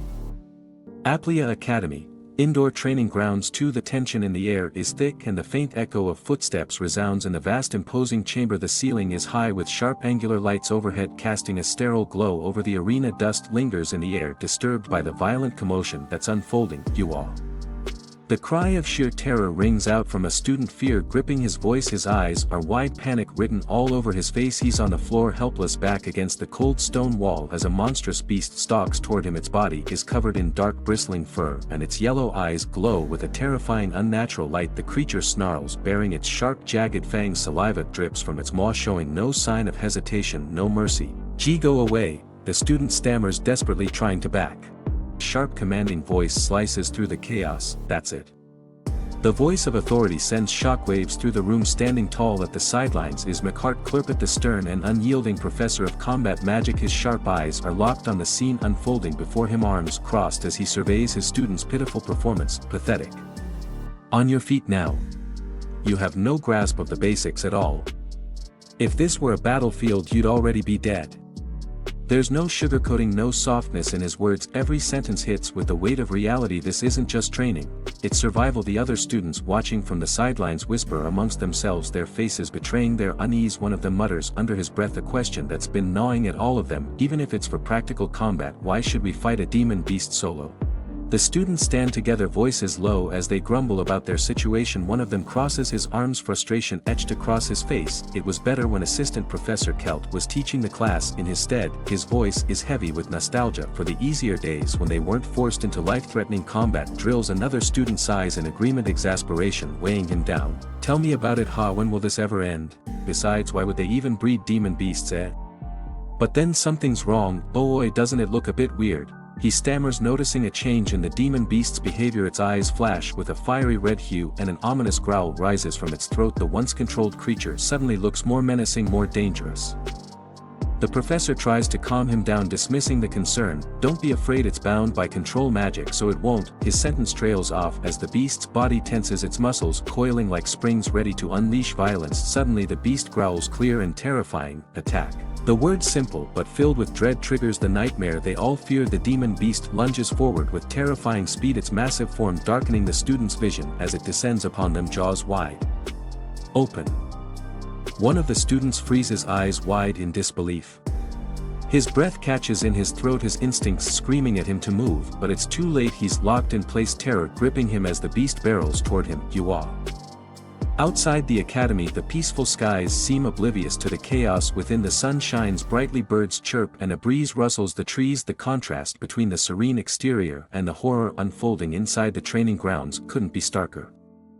In a calm sunlit cafe just outside the academy, a figure with silver hair and piercing blue eyes sits at a small table known as our MC Rania. She is observing. A delicate porcelain teacup rests in her hand as she watches the students with an unreadable expression. That's Assistant Professor Celt, she remarks, leaning in. They sit in a cafe sipping her coffee, but her attention is completely drawn to the figure outside. Come on, show me how great you are, the MC mutters sarcastically under her breath, her frustration bubbling beneath the surface. The lesson in front of her is clearly testing his patience, and he taps his quill against the desk, irritated. Another student leans over, pointing at a section of the equation in their notes. So what do I do when applying the inequalities? He asks, seeking clarification on the difficult subject.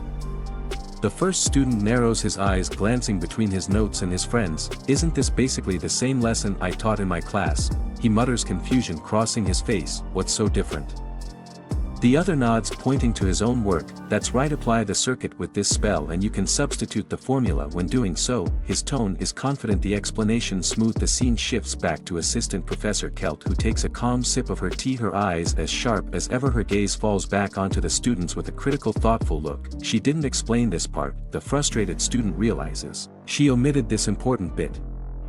Outside, Celt places her cup down with a small clink. Her posture is relaxed, but her thoughts are clearly focused. But she muses, her mind drifting to the classroom and the current lesson being taught. His students clearly look happier. The students seem more engaged now. Their expressions have shifted from confusion to clarity, a marked change as they start to understand the material. They no longer struggle with the spellwork or equations, but are actively working through them, sharing insights and helping one another.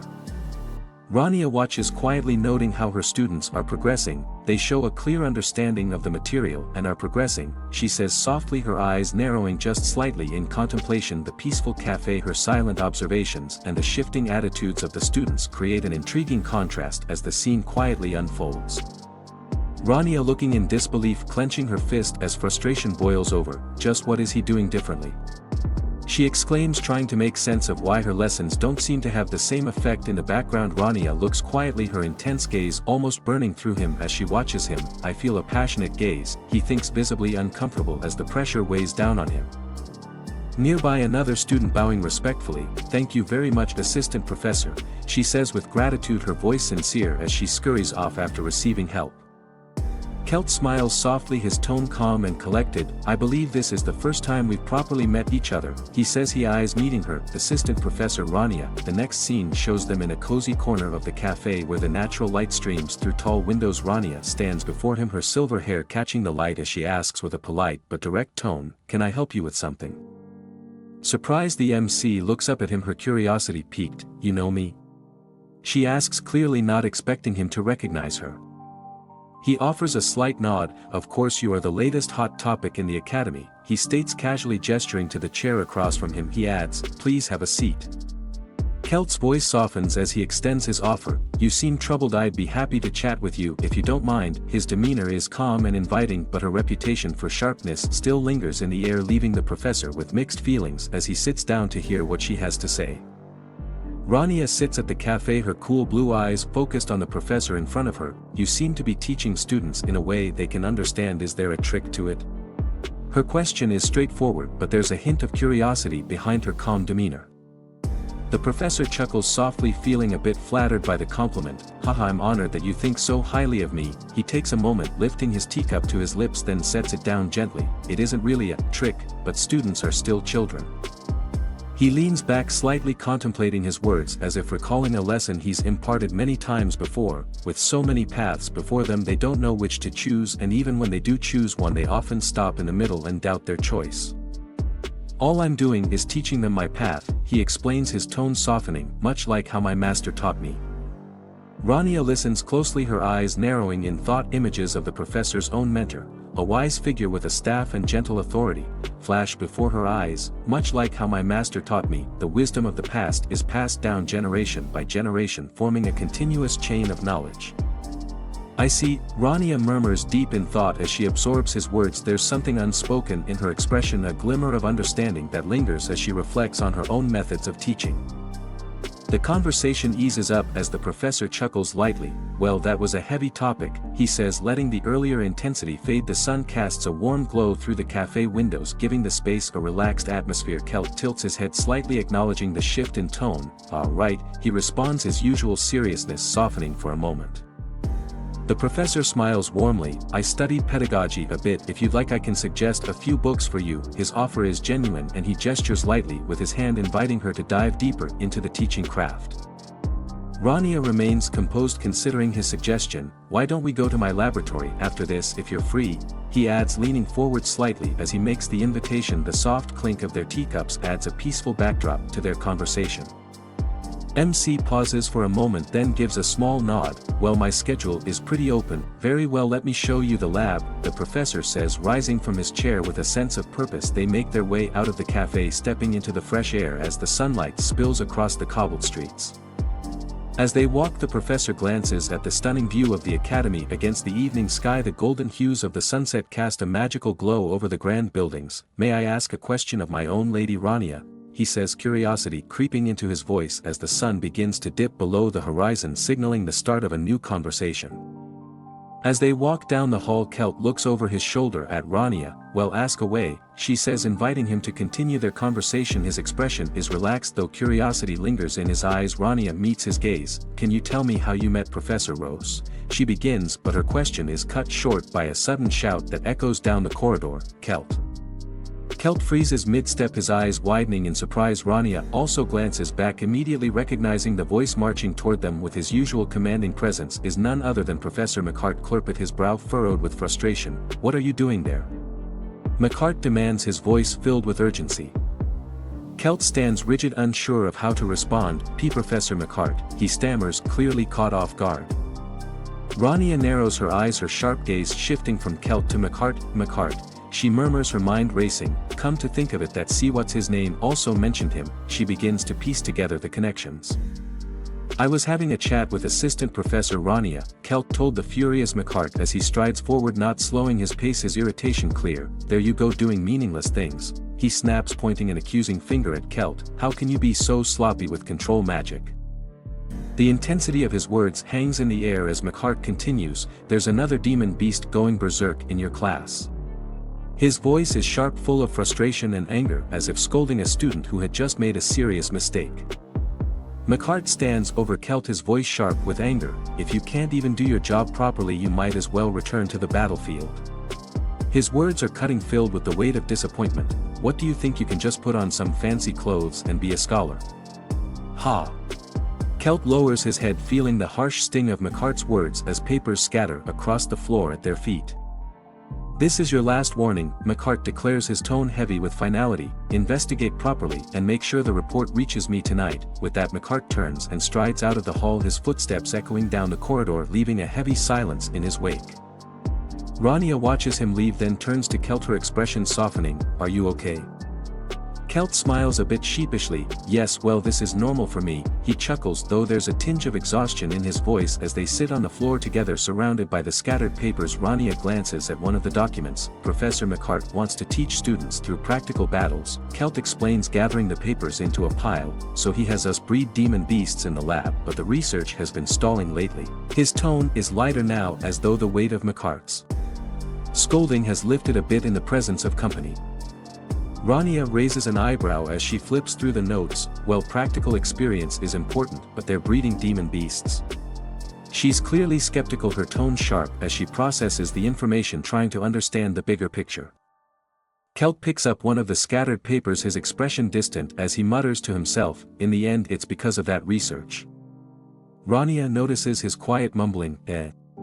Were you saying something? She asks, her gaze curious as she hands him another stack of papers. Kelt blinks startled and quickly shakes his head. No, it's nothing, thank you very much for picking the papers up for me. His smile returns, though it's softer now, less strained.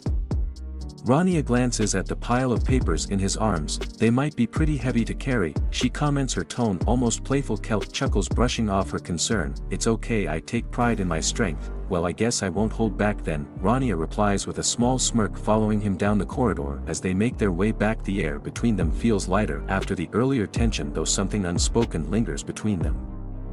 Meanwhile, at the outer Aplia forest training ground, the moon casts a faint glow over the dense trees. Something moves swiftly through the darkened woods, barely a whisper of sound as it rushes past. Wham! A sudden impact as something slams into a tree, splintering the bark with raw force. A shadowy figure stands still, catching their breath. Phew, they mutter, the quiet night holding its breath as if waiting for what's to come next. A student stands in the dimly lit forest, breathing heavily as he wipes sweat from his brow. Belnoa's eyes narrow in concentration as a thought nags at the back of his mind. Something's bothering me. His gaze shifts into the distance, haunted by what he had recently witnessed. I can't stop thinking about that suspicious altar. The memory of the eerie structure lingers, shrouded in darkness in the quiet of the forest. It stands out like a sore thumb, unsettling him. I could tell that it had an abnormal aura at a glance, but Assistant Professor Rania wouldn't say anything about it. His mind races as he tries to make sense of the mystery. Suddenly the sound of footsteps reaches his ears, interrupting his thoughts. I didn't expect someone to already be here. Out of the shadows emerges another student, casually resting a sword over his shoulder. Lark's silver hair glints in the faint moonlight. So you occasionally train in this forest as well? He asks, his voice calm but curious.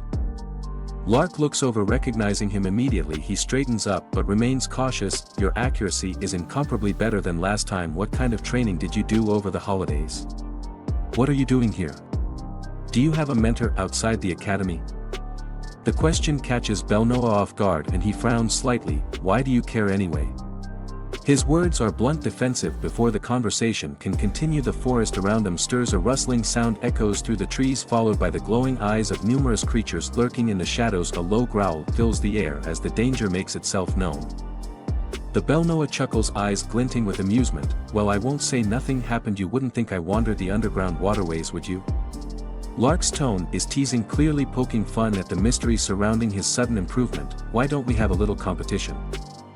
Belnoa raises an eyebrow, but his reply is simple. Sure, he agrees, though his curiosity lingers beneath the surface. With a confident smirk, Lark stretches his arms. Let's make this a contest. The challenge is thrown down and they both begin to move deeper into the forest. The air grows tense as they walk, the sound of distant growls echoing around them. To think demon beasts would appear in Aplia, that would normally be impossible, Lark says, gripping his sword tightly as they approach the source of the noise. From the shadows, glowing red eyes peer out at them, multiple pairs lurking and waiting. Large snarling beasts emerge, their teeth bared, and growls low and threatening. How do we decide the winner? Do we count the years? Lark jokes, his gaze fixed on the advancing creatures. Belnoa shakes his head slightly. Collecting them sounds like a hassle. We'll say whoever kills the most wins. He smirks, throwing a glance at Lark. You northern people give odd labels. The beasts creep closer, their glowing eyes full of bloodlust. The tension in the air spikes as the two students prepare themselves for the fight. Are you ready? Belnoa asks, his voice steady but filled with anticipation. Lark glances at him, determination etched on his face. Whenever you are. The challenge accepted. Both students brace themselves as the beasts charge. The two students stand side by side, the dark forest stretching out before them filled with the eerie glow of countless red eyes. The demon beasts snarl as they move closer, their hulking forms blending with the shadows of the trees. The air is thick with anticipation, the calm before the storm. Lark tightens his grip on his weapon, his eyes gleaming with excitement. "Let's do this," he says, his voice filled with a mix of confidence and adrenaline. Both students brace themselves, ready for the oncoming.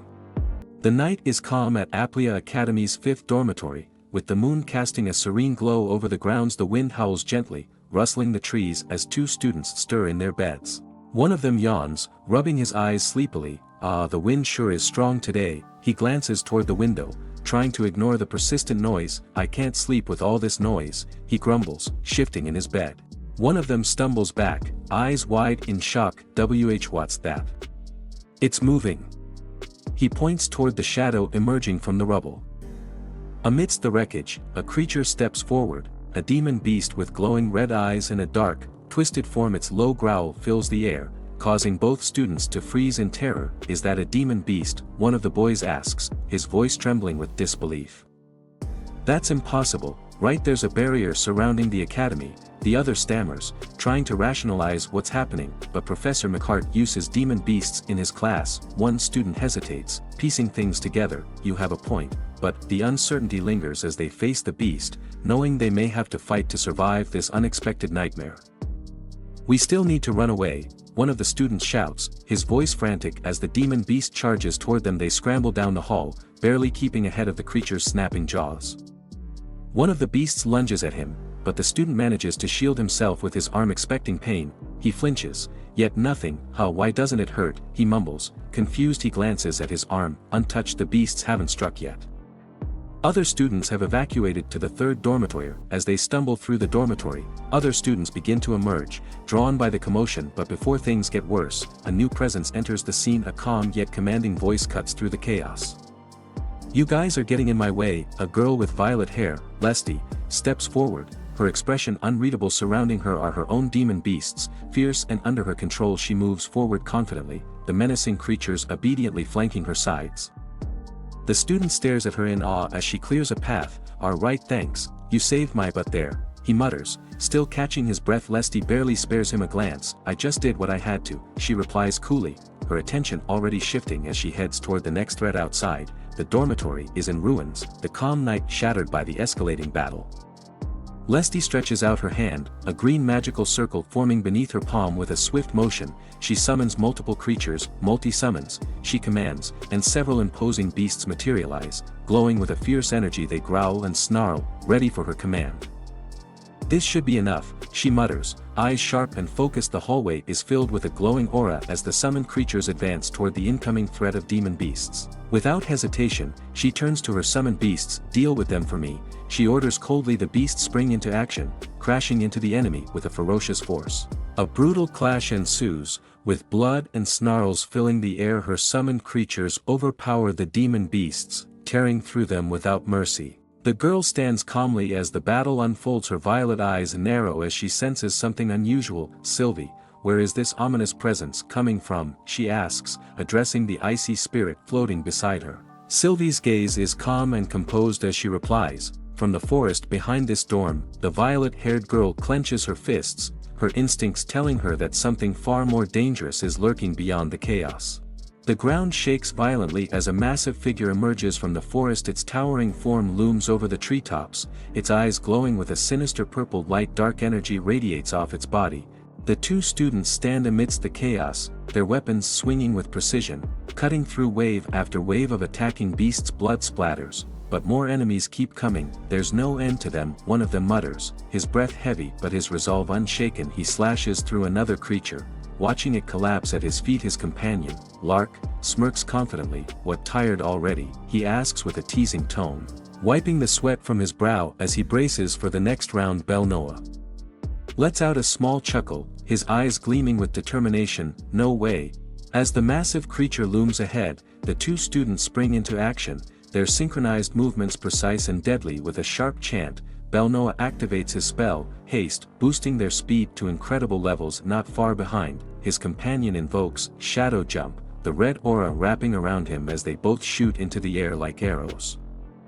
Belnoa strikes first, his hand slicing through the air as shadowy tendrils form around him. Shadow Needle, he yells, launching the dark magic directly at the colossal beast. The attack pierces its thick skin, leaving dark gashes, but the creature barely flinches, its glowing purple eyes still locked on them. High above, Lark hovers under the moonlit sky, weapon raised. Wait, he roars, summoning immense power into his next strike. Gravity itself seems to bend as he descends, his hammer crashing down with devastating force. The impact shakes the ground, causing the enormous creature to stagger as cracks form under its feet. The battle has reached its peak, with both students pushing their limits as they face this seemingly unstoppable foe.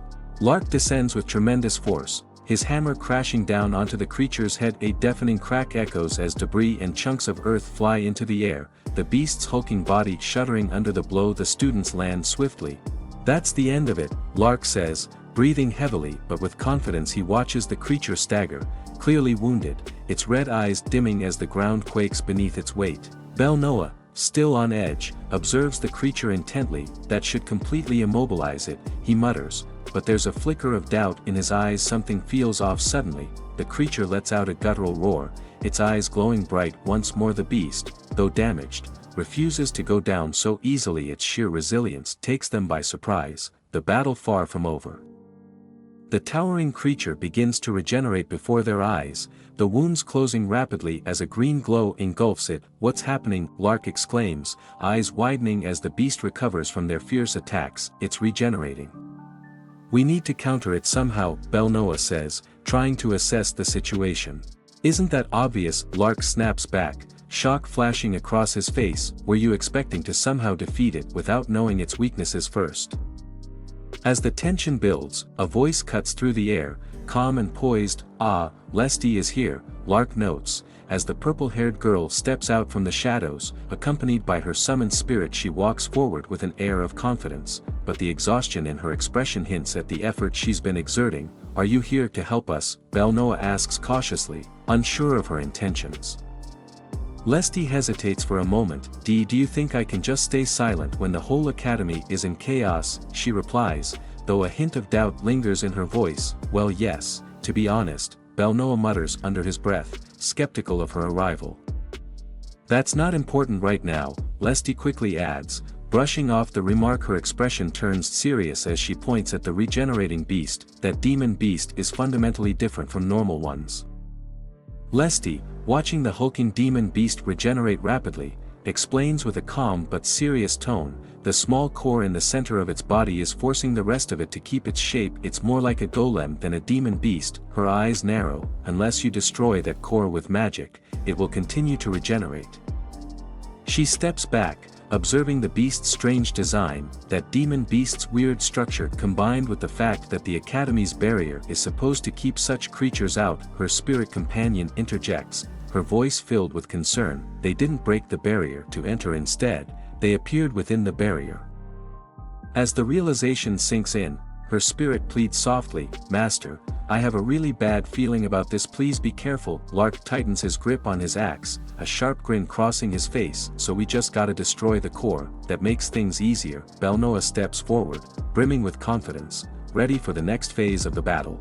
Lesty, with a determined look on her face, calmly says, That's right, come on. She steps forward, leading the charge as the others follow her swift movements. The scene shifts as she prepares her spell, while her two companions, the silver-haired axe-wielder and the dark-haired swordsman, rush in the air around them. Vibrates with power as they activate their own abilities. Wait. Enlargement. Lark calls out, his axe growing larger as it becomes heavier with each step. With a fierce expression, he leaps high into the air, preparing to strike. First, he mutters under his breath, the force of his blow sending shockwaves across the battlefield. Lark rushes in with incredible speed, slamming his axe into the beast's massive leg. Hinder its movements, he shouts, his weapon slicing deep into the monster's stone-like flesh, green ooze splattering from the wound. Belnoa follows swiftly, extending his hand with focus. Then, before it regenerates, he declares, shadows swirling around his form, shadow binding. Red-black tendrils shoot from his fingertips, wrapping tightly around the creature's limbs, locking it in place as the massive beast struggles. The shadow magic completely immobilizes it, the binding tightening as the student's power surges. With intense focus, Lesty summons a powerful, glowing force, her hands shimmering with golden magic. Deal the killing blow, she commands herself, calling forth a summon, middle-grade lightning fairy to finish the job. Her voice is steady as she carefully specifies the coordinates for the spell's attack, ensuring perfect accuracy. Belnoa maintains the shadow binding around the creature, its monstrous form struggling to break free. Make it quick, Lesty, he urges, his voice strained from the effort. I'm done, she responds, magic crackling around her. Now, Sylvie. At her command, the fairy prepares to unleash its potent magic, glowing even brighter as the final attack is set into motion. The battlefield becomes illuminated with brilliant, golden light. A blinding bolt of lightning crashes down from the sky, illuminating the dark forest as it strikes the demon beast. The raw power of the summoned lightning fairy surges through the air, unleashing a furious energy that overwhelms the creature. Golden light and jagged arcs of electricity tear through its body,